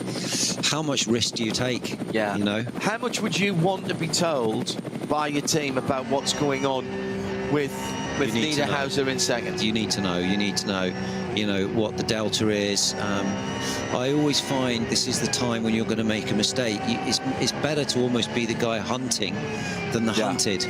Yeah, you know, because you got nothing to lose. Nobody's going to criticise you if you make a mistake because you're driving flat out for the win and to chase someone down. As I said before, you know, you've got to be committed to the risk, and in traffic, if you're a little bit out, you know, you're likely to make a mistake and touch another car. So let's see what the gap is over the start-finish. We've still got another 2 or 3 minutes before they end the lap. Maro Engel in third, breaking up the Porsche, the pride of Porsches at the front. And the dominance, Porsche, Mercedes, Porsche, Aston Martin, David Pittard and Nicky Team have done their work very nicely. Just haven't seen much of them, haven't had to. They've not made that any mistakes. New slow zone at Wippermann. Been a busy part of the track today. Has. Yes, it has. And heading in towards Brünchen. Yeah, that Aston, I think they'll be reasonably happy with that. They've gone about their business nicely. Ultimate pace, a couple of seconds off the fastest lap of the race. But again, fastest lap of the race is fine. Don't get any points for that. I always thought you can never rule Aston out. They always seem to come good when you know, for the big races. Yeah. They're always competitive. So Walkenhorst are also a very good team. So you never rule them out, but for sure today that race has been between Porsche and Mercedes, particularly obviously the Mante car, but also the Falcon car. Been a good battle in the SP9 Pro-Am as well, and it is the Durr Motorsport McLaren 720 GT3 Evo that holds an excellent 7th position. J-Mo Hartling behind the wheel of the Mercedes Schnitzelbaum car number 11 in 9th place, and 3rd down in 16th position is the Hankook Competition Porsche, the number 30 car. So those guys are all battling in the SP9 Pro. Hello to Alan Boddy, who, thank you for your comments at RSL_studio. Andy Preo is doing a great job. He wants you back. Oh, that's very nice. Thanks, guys.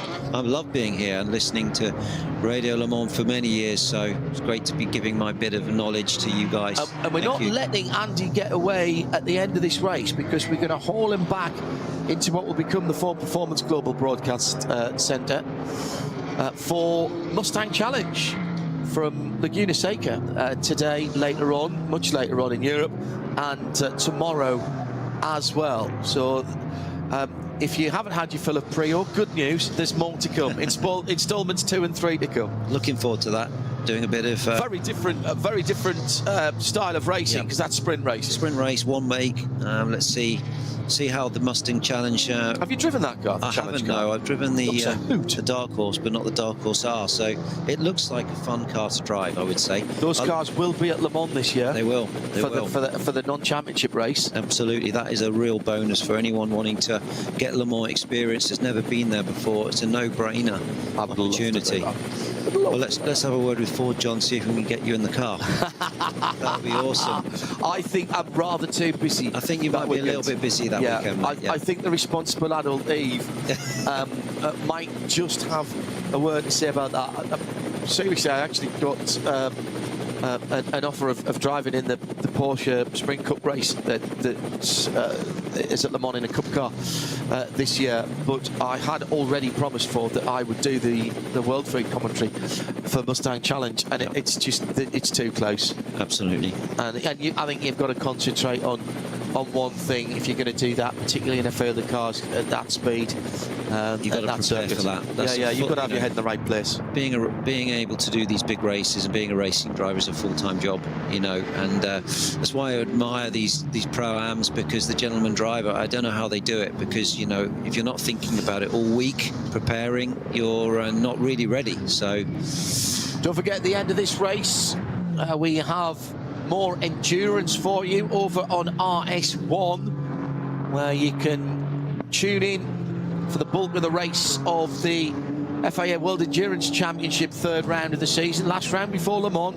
Very interesting qualifying yesterday, thoroughly enjoyed that. It's Johnny Palmer and Bruce Jones who are looking after that one over there. Stay with us here in sound and vision for the conclusion of this race, coming down to the last half an hour. 12-second lead as well, the Monte car has over Engel.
Sie sagen, es ist nur ein Auto, aber wir sagen, es ist Herzblut, Schweiß und Perfektion. Denn wenn du schraubst, dann zählt jeder Millimeter. Dann bist du in deinem Element. Du willst mehr als nur fahren. Du willst es fühlen. Die volle Kontrolle. Eine optimale Straßenlage. Wir wissen genau, was dich antreibt. Denn wir teilen die gleiche Leidenschaft. Egal ob auf der Straße oder auf der Rennstrecke. Wir sind immer an deiner Seite. Wir sind H&R. Offizieller Partner der Nürburgring Langstrecken-Serie.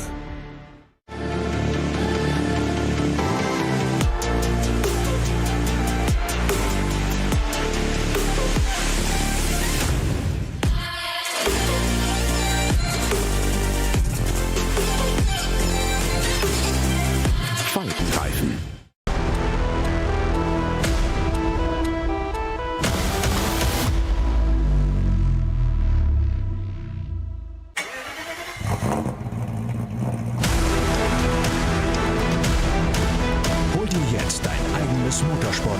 Erlebnis nach Hause. Dein Online-Shop für Simracing-Hardware und Zubehör. www.simraceshop.de.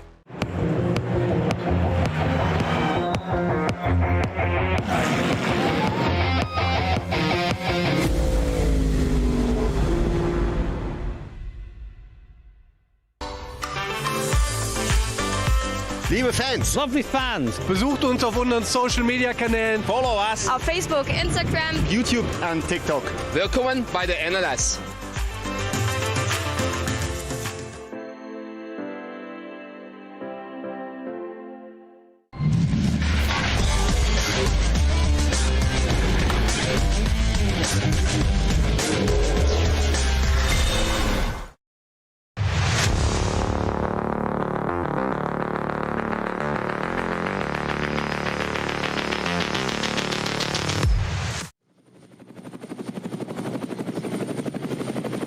Last knockings of this race, it's Andy Prior, proud BRDC member.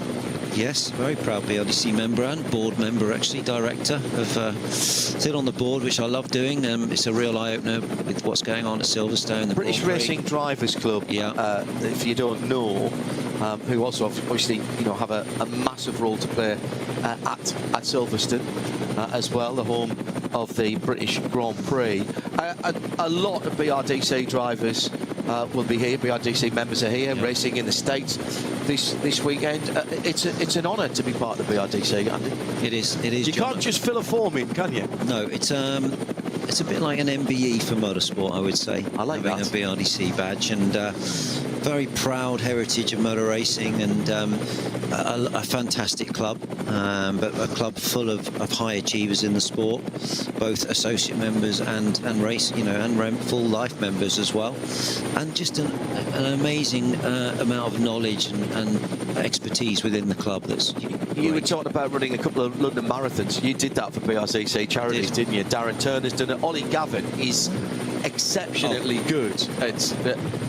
When I lived down in Wellingborough and I was going backwards and forwards around the roads when he was living just a little bit further down the road, Sunday morning, if I was out on my motorbike early to go and get a bit of wind therapy, Gavin would be pounding the tarmac at 7:38 at the club and keeping up a cracking pace. He's a fit boy. He was a fit boy. Actually, we did it together. I mean, I didn't run with him. I think he was sub 3. Right. I think he was sub 3 hours with Guy Smith. We ran together the whole length, and we did I don't know, 3:40 or something. That's pretty good. Actually, I was racing at the Nürburgring. It was that's with the ash cloud. Do you remember the ash cloud? Oh yeah. And I got stuck in New York. Well, I got stuck here, so I raced here and I drove back through the night, got to London at like 1 in the morning, 2 in the morning, and then got up and ran the marathon the next day, which is something I couldn't do now. That would exhaust me. But I literally remember coming from this race pretty much and going straight to the marathon. But yeah, the BRDC is a special club, and it's an honour to be able to put a bit back into the sport. There's a lot going on at Silverstone. We've got a new international kart circuit being built. That is a really interesting development with Joe Bradley and Nick Damon. We're involved there particularly. In fact, they had televising a race in North Wales this weekend over on Karting TV, and I've done a bit of commentary for them as well. To bring that grassroots level of racing to Silverstone again. There was a kart circuit there in the past, and in fact there used to, think of this, I'm old enough to remember when they were racing supercarts on the Grand Prix circuit. Oh yeah, Hines. Yeah, these guys, and Stewart and Mellis and all those guys. Yeah, absolutely. Gearbox karts. I'm very pleased I like the fact that we're putting a bit back from the F1 into grassroots motorsport. That's part of my passion on board, is to be able to make the place a better place for youngsters to come through and have better opportunities. You've been part of the BRDC Rising Stars programme down through the years. Yes. We've got a good crop of new young drivers who are coming in from ever more diverse economic, educational, demographic backgrounds. Next week rather, we'll have Mackenzie Cresswell on the show. He's part of the Rising Stars. Yep. He's coming into sports car racing now. I'm talking to young Harley Houghton, who's another great up and coming driver. down through the years. We've seen them. I mean, I've seen a lot of them in the States, of course, coming across to the States and in IMSA, and whether it was, you know, the early guys who kept it to themselves, I've got to say. So people like Andy Wallace and James Weaver, they didn't want to talk about the States. They were having far too much fun. And then Johnny Molan went over there, another BRDC member. But, you know, the old adage of the British are coming has happened. Big battle on the track here at the moment, and this is for position. This is the Dynamic GT black and yellow Porsche with the McLaren, and they are battling for overall position. So it's Joel Sturm in the black and yellow car, the SP9 Pro car. The Pro-Am car is the leading Pro-Am car. That's the Door Motorsport car, and the man with his name over the door is driving it. And they are pushing through the traffic to come on to what we've got left on 20 minutes. 22 minutes. Goodness. Yeah, that's going to be 3 more laps. Yeah, exactly. Everybody's got the numbers right. Side by side, and traffic's played a part. It's the Hankook Porsche into the pit lane. Another one of the cars ahead. They're still side by side. This is not over and done with, because the McLaren's got a little run as the other Porsche, the second Porsche, was pulling into the pits, went across 3 lanes. That would have caused some curse words, I think, if you did that in traffic on a motorway exit, because he went across about 3 lanes. And the McLaren just about holds on to that position. The number 69 car leading the Pro-Am. My goodness me, that was very tight as they were coming in. I'm not sure which of the doors it is, whether it's Ben or Phil behind the wheel of that at the moment, but has held on to the overall position. He is not under challenge at the moment from Jim O'Hartling, who is another, well, I say that, he's only another 7 seconds further back, so he doesn't want to lose too much time. And right now, the good news for the orange and black McLaren is that they've got effectively a tail-end Charlie behind them and the second place car in class. They've got a little bit of a buffer, but this is about pride and honour right now, isn't it? And I think the dynamic Porsche wants to get past. Of course, does not want to be beaten by a Pro-Am. No, that's a Luke Hartog car with Joel Sturm, who's behind the wheel. Bastian Buus, I think, started that car. That's right. And Phil Doer is driving that car. Thank you, Oliver. I think the McLaren is really pushing hard here and flashing his lights. I don't know even if he knows, maybe he thinks this is for track position potentially, if he hasn't had any information from his team. That could also be something. He's racing really hard here, but it's not for position overall. Well, the car that he's racing for positioning class, which is 2 cars back, not the next car behind him, but the next car, is also black and yellow, because it's the Snitcherlime car. So you might... The difference between the front end of a black and yellow Porsche and a black and yellow AMG, to us, watching from the outside, is pretty obvious. But when you're looking in your rear camera or your rear view mirror, whilst trying to navigate the 100 or so corners of the Nürburgring and everything else, you're just seeing a colour of a car there. This is when you hope your engineer's saying, hey, this is not for track position, you know. And this is not for the class win, don't worry. Don't worry, because, you know, this is where the driver and the team communication is so important. But it just seemed to me, with him flashing his lights, he's under pressure, and he doesn't probably need to be so intense in this situation. I just want to, whilst that has calmed down for a moment, I just want to finish off the conversation about the British Racing Drivers Club, the BRDC, bringing that international kart circuit to Silverstone. So down through the years, we've had a rallycross circuit there. We've still got a rally school there. We've got the short circuit that is used for all kinds of bits and pieces, and Aston Martin have an experience centre there now. We've got various versions of the Grand Prix circuit. I redid my ARDS licence there on the circuit that cuts through at the end of the F1 start-finish straight and then comes back onto the Hangar straight, which is an interesting little track there. That was a few years ago now. Yeah. Absolutely. It's one of the few circuits in the world that has 2 proper-sized pit lanes. So in the old days when we had the WEC and the ELMS there, they could both have a proper pit lane, which is great for things like the Silverstone Classic Festival, which is coming up in not too long a time. And of course, we have got sports car racing, international sports car racing, back at Silverstone this year with the ELMS, and that's great news. Not just for the circuit, not just for the BRDC, but for the fans of endurance racing. I'm very pleased to see ELMS, and I really would love to see WEC back. You know, we've got Britain's premier race, the Formula 1 Grand Prix, but I really want to make sure we do a lot of non-F1 racing as well, you know, whether that's club racing or grassroots motorsport, right up to, you know, international sports car racing, so touring cars, everything. It has, with the relatively recent addition of the museum, it's become a community resource as well. And indeed, during the summer, if we're talking about the fastest cars in circuit racing, which would be a toss-up between F1 and IndyCar, depending on where you are, but we're talking about the very pinnacle of FIA motorsport in F1. But there are evenings when Silverstone and the BRDC throw Silverstone open for you to go and run the track, to cycle the track. It is a community resource now on the border of those counties. Absolutely, it's a leisure facility as well as a, you know, leading racetrack, and an educational facility. Let's not forget now with the academy. Yeah, got the academy, UTC across the road. You've got the museum, which is well worth a visit. There's so much to see in there. It's going places, and I'm very proud that we're able to use the fact that we've got the Grand Prix for the foreseeable future, and really make sure that some of that gets filtered back into, you know, let's say a historic, not historic racing, but grassroots motorsport as well. So very excited to be part of that, and we've got a great team there of a leadership team doing amazing things. So very excited to be part of all of that and see where it goes. Luke on the BRDC side will be as happy as I am, as a lad from the northeast, that Sunderland won the first leg of this semi-final at BRDC Silverstone, by the way, if you want to follow them on the socials.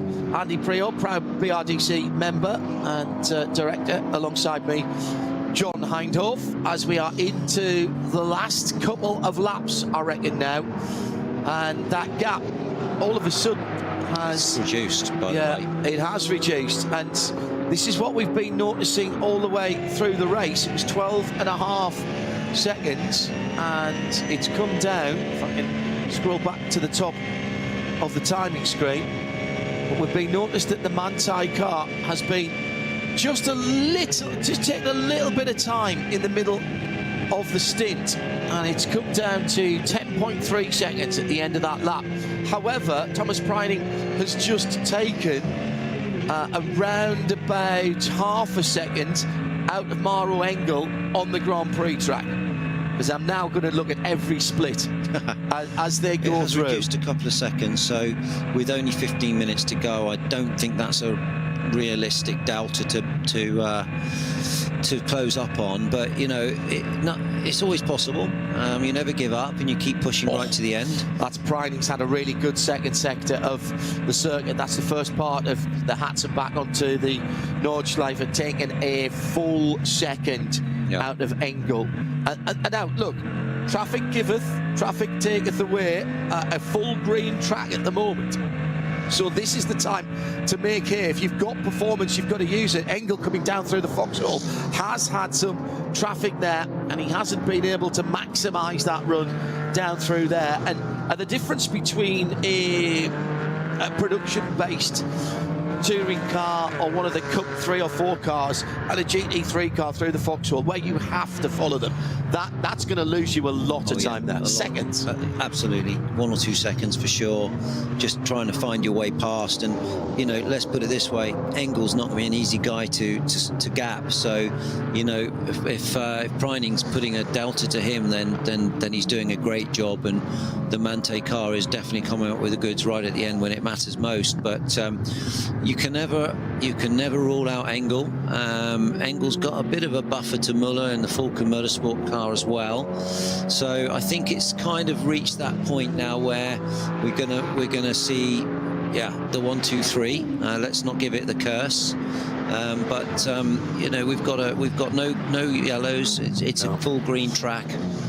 Now, there is an interesting battle beginning to bubble up. Remember, we were watching Phil Durr and Joel Sturm battling for 7th and 8th. Now, they are in different classes, SP9 Pro Ab and SP9 Pro for the Durr Motorsport McLaren and the Dynamic GT. They're on the Grand Prix circuit now. However, hoving into view is the number 11 SP9 Pro-Am, so second place, Mercedes-AMG GT3. That's it. And it is now in the same shot. So that is an absolute battle for first and second in class with that interloper, the dynamic car ahead of them. It's J-Mo Hartzling behind the wheel of that SR Motorsport machine by Schnitzelau. God, I'd be no good. You'd be no good driving for a team that's sponsored by a schnitzel restaurant. Would not good for your physique for sure. And so now here, okay, so Schnitzelau, so veal schnitzel or pork schnitzel, or do you not mind? I think Wiener Schnitzel's the way to go, with a bit of tomato on top. Right. Yeah, lovely with some nice little potatoes, you know. Pils sauce, mushroom sauce, or just as it comes? Just as it comes, I think. Okay. With a bit of lemon squeezed on top, you know. But you do like a bit of, if it's the season, a bit of white asparagus. Oh yeah, it's got to be done. Yeah, it's got to be done. John, look at this. It's closing up. Right up, and there's 3 cars for the battle. Yeah. This is going to get 7th, spicy. 8th and 9th. 7th, 8th and 9th, and 1st and 2nd in the SP9 Pro-Am battle. Absolutely incredible. At the front of the field, the lead was 10 seconds at the start of the lap, went down to 9, went back up to 10.5, and it's gone out to about 11 now. But here comes the pass. Now this is important, not for class position. The black and yellow Porsche of Dynamic is trying to go through and take an overall position, but look behind that car in the mirrors, the highlighted green-yellow sort of coloured car with the black on it as well. At the front, you can see it's not the same shade, but you can see why it would be easy to mistake those cars with the black and light colours on them. Well, that green car is the Schnitzelau machine, and that is the 2nd place car in class, which the McLaren, the orange, white and black McLaren is leading. So that's 7th, 8th and 9th, and they are battling for class position, the 1st and the 3rd in that particular group. So Joel Sturm is unwittingly here in the middle, or possibly wittingly now, or at least certainly knowingly. He will have been told by his engineer, be careful, because J-Mo Hartzling, who is coming up on you, will want to be by and have a crack at the back of that McLaren. I don't know what you do here if you're Joel Sturm. You just got to run your own race, haven't you, Andy? Or do you get out of the way? No, you don't get out of the way. You run your own race. I think there's a bit of pride at stake here. I think the McLaren wants to stay in track position and have the best P7. Maybe it's important for them. You know, they're pushing hard to stay in position, but it's really closed it up nicely now amongst these 3 cars. Dynamic did have a really good look. Storm did have a big look at it before a minute ago and got chopped. McLaren is defending, in my opinion, and working hard to keep its track position. So right, shite. Yeah. Heading up the hill. Yeah. Now, the Porsche seems to be good. So we've got a yellow flag out at Exmüller, which is behind them. So the Porsche does seem to be good in the draft, but it's double draft, of course, for the AMG behind them. The leader's just gone across the line. 9.6 second gap. And where were we on the time when they went across the line? I think they're going to have 2 more laps. I think you're right. Yeah. I think you're right, Andy. Yeah, I think they're going to have 2 more laps. Yeah. That's it. I hope well, there's no problem because they've just done 4 laps in the stint. Engel's done 5 laps in the stint. Müller in 3rd for Falcon has done 5 laps in the second. Dennis Marshall in the 2nd of the Falcon cars will have also completed 5 laps when they come around.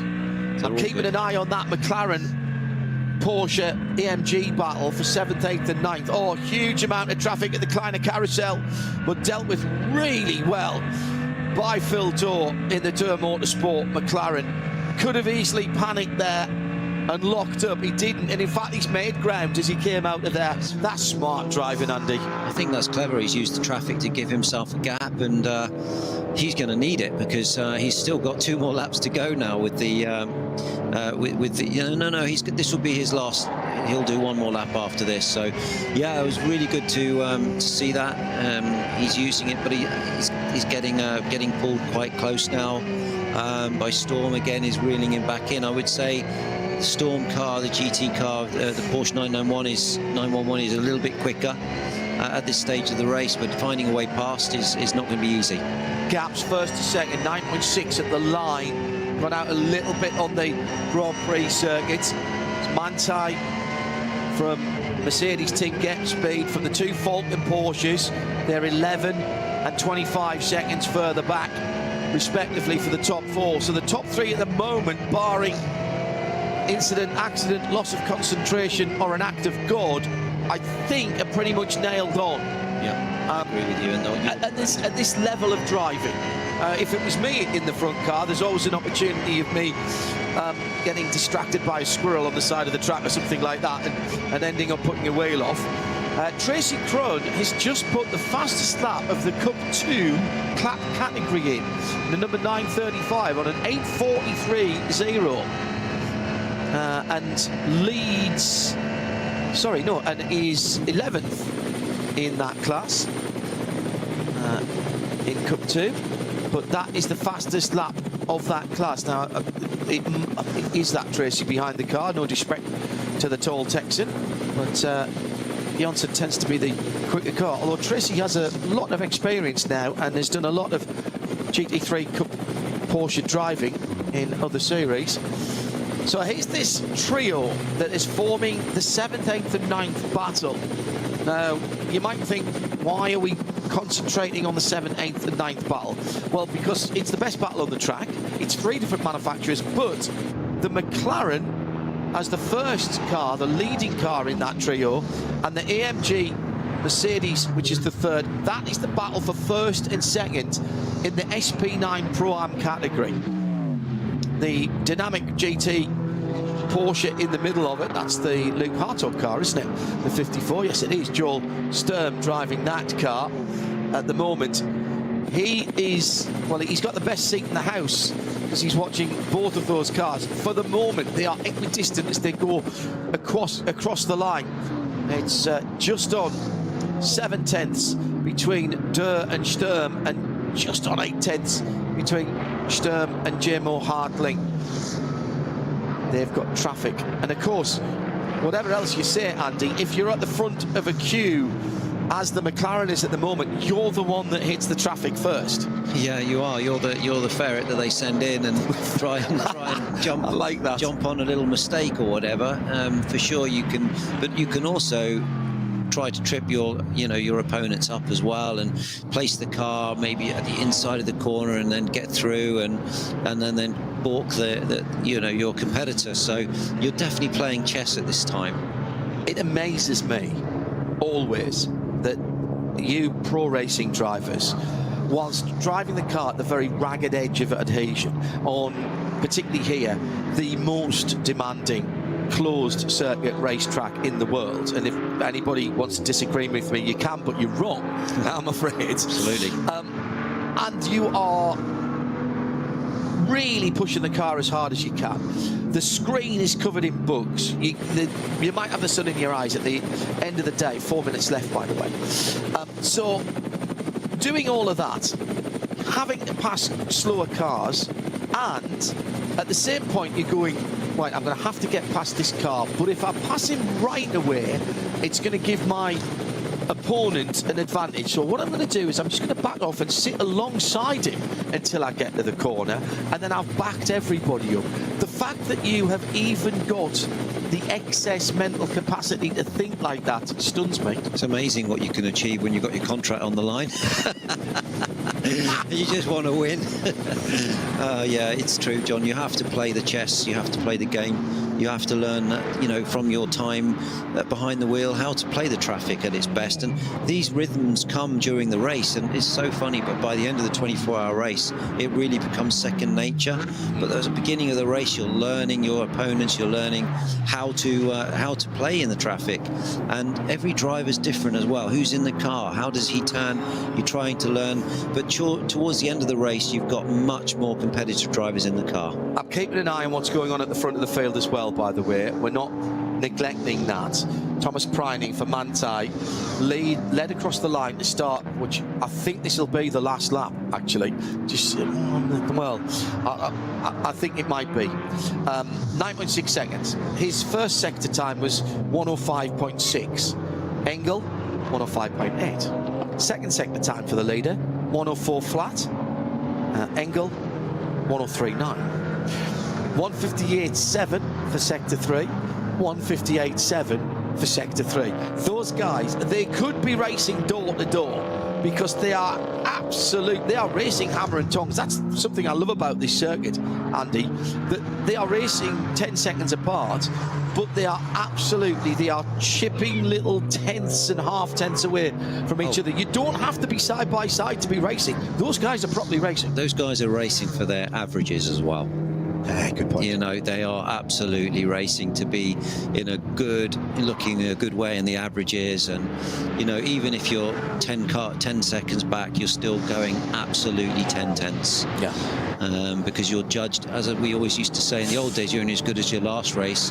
Now you're only as good as your next race. Here's Dorr and Sturm going side by side, and there's a little touch there from the dynamic car to the McLaren. Now dives to the inside of Breitscheid as they were coming down the hill. Past him, yeah. So dynamic's gone through using the traffic. That was a traffic assisted pass, and the car goes off right in front of that battle, and immediately the dynamic car pulls away.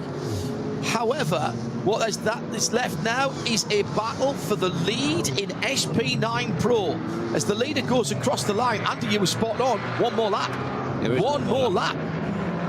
So it is Thomas Preining now onto the final lap of the race. Traffic assisted, as I said, as they were coming down through the hill. There was a group of 3 cars, BMW Cup class cars. The McLaren goes on the grass on the left, and there was a touch there between the left front and the right rear. McLaren to Porsche, very, very decisive move down the inside. You said you've got to have your courage of your convictions, and Joel Sturm had the courage of his convictions. He was totally committed to the risk, and you could see he was going through. The body language of the car was decisive, assertive, and he did the move.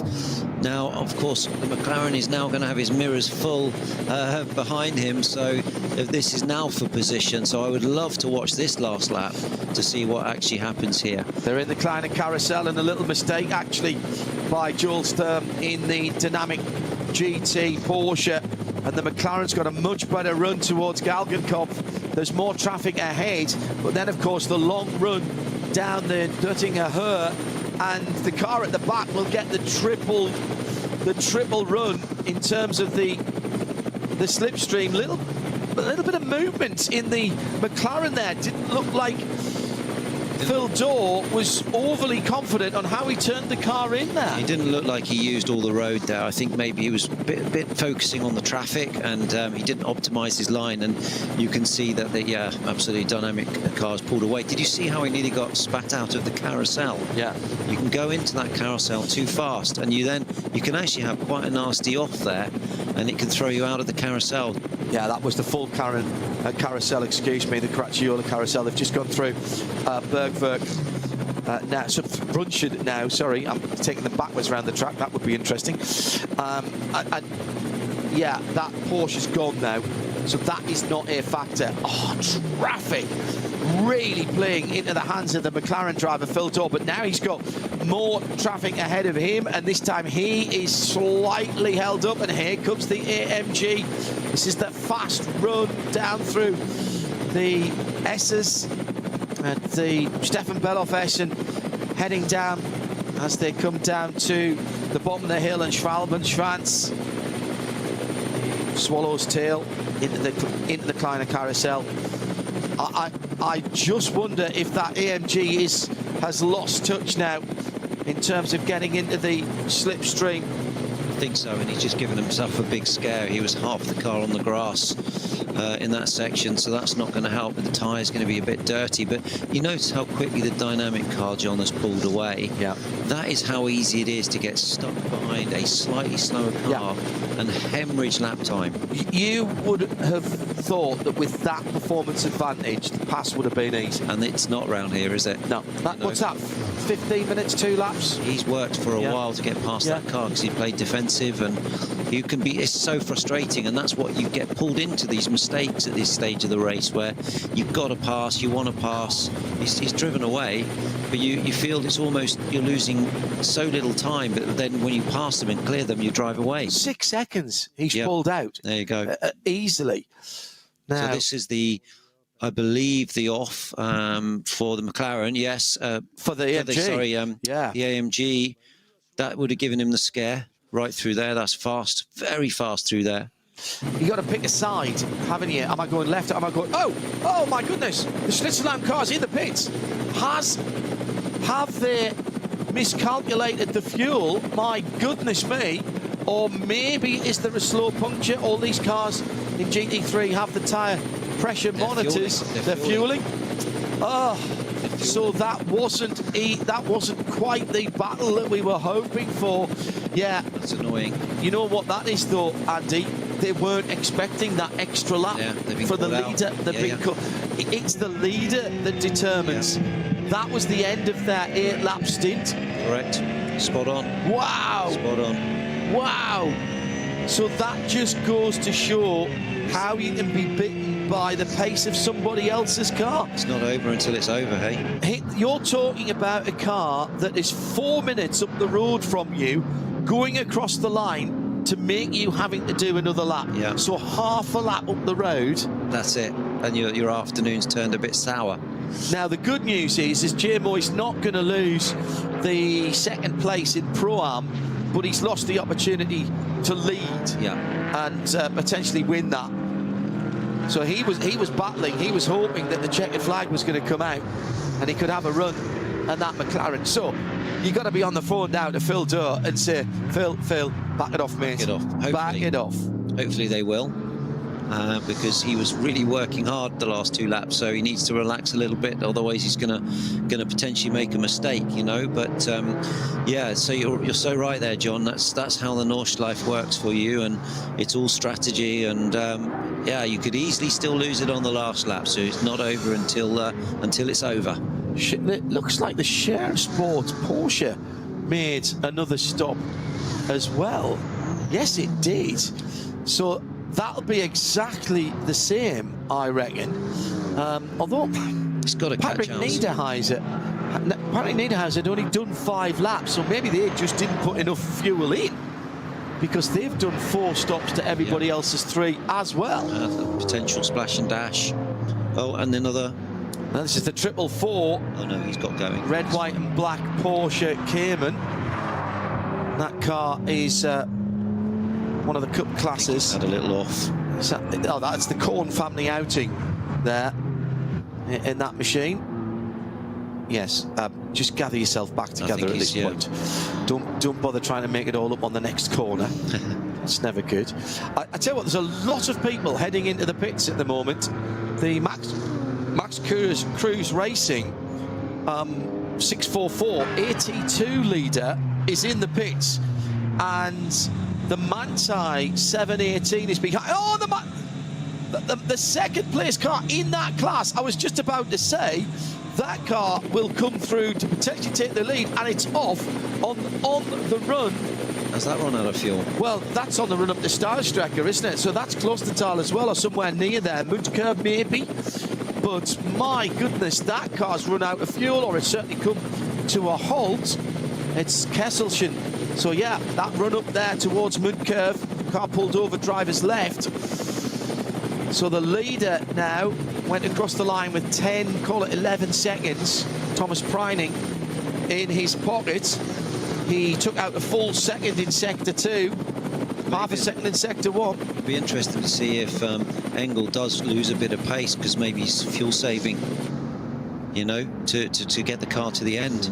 Well, Preining will only be at the end of 6 laps. There's a whole lot of cars at the moment who are backing up on the end of the Dottinger Hole because they don't want to do another lap.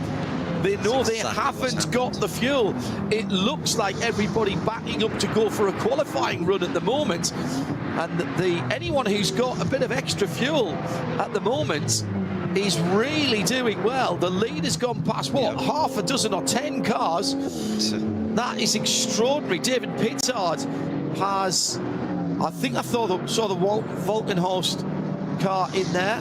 Across the line to win the 56th Adenauer ADAC event here at the Nordschleife. It is the Manthey EMA car, the number 911. Thomas Preining and Aychan Guvin. The gap at the line is 11.1 seconds, so Engel fairly kept into it there for Team Get Speed, and it'll be the number 3 Falcon Motorsports. They've been good all year, Falcon. Had a great start to the season here, and another solid 3rd and 4th for the 2 Falcon cars. But that is a perfectly judged race from Manthey as they cross the line with cars up and down the field. Not just the SP9 cars, a 6-lap stint to the end for Thomas Preining after he jumped in about halfway through, just after halfway through, and did 8 laps, then 6. Aychan Guvin had done a couple of shorter stints at the start and sort of dropped a couple of long stints when everyone else was playing around. A very, very interesting strategy for the guys at Manthey. And they will win it then. They have won it ahead of Mercedes and Porsche in 3rd. 2 more Porsches, 4th and 5th, Falcon and Scherer. Valkenhorst, Aston Martin, and David Pittard anchoring home the number 34 car in 6th. That was a fairly quiet run from Pittard's Nicky Team et al.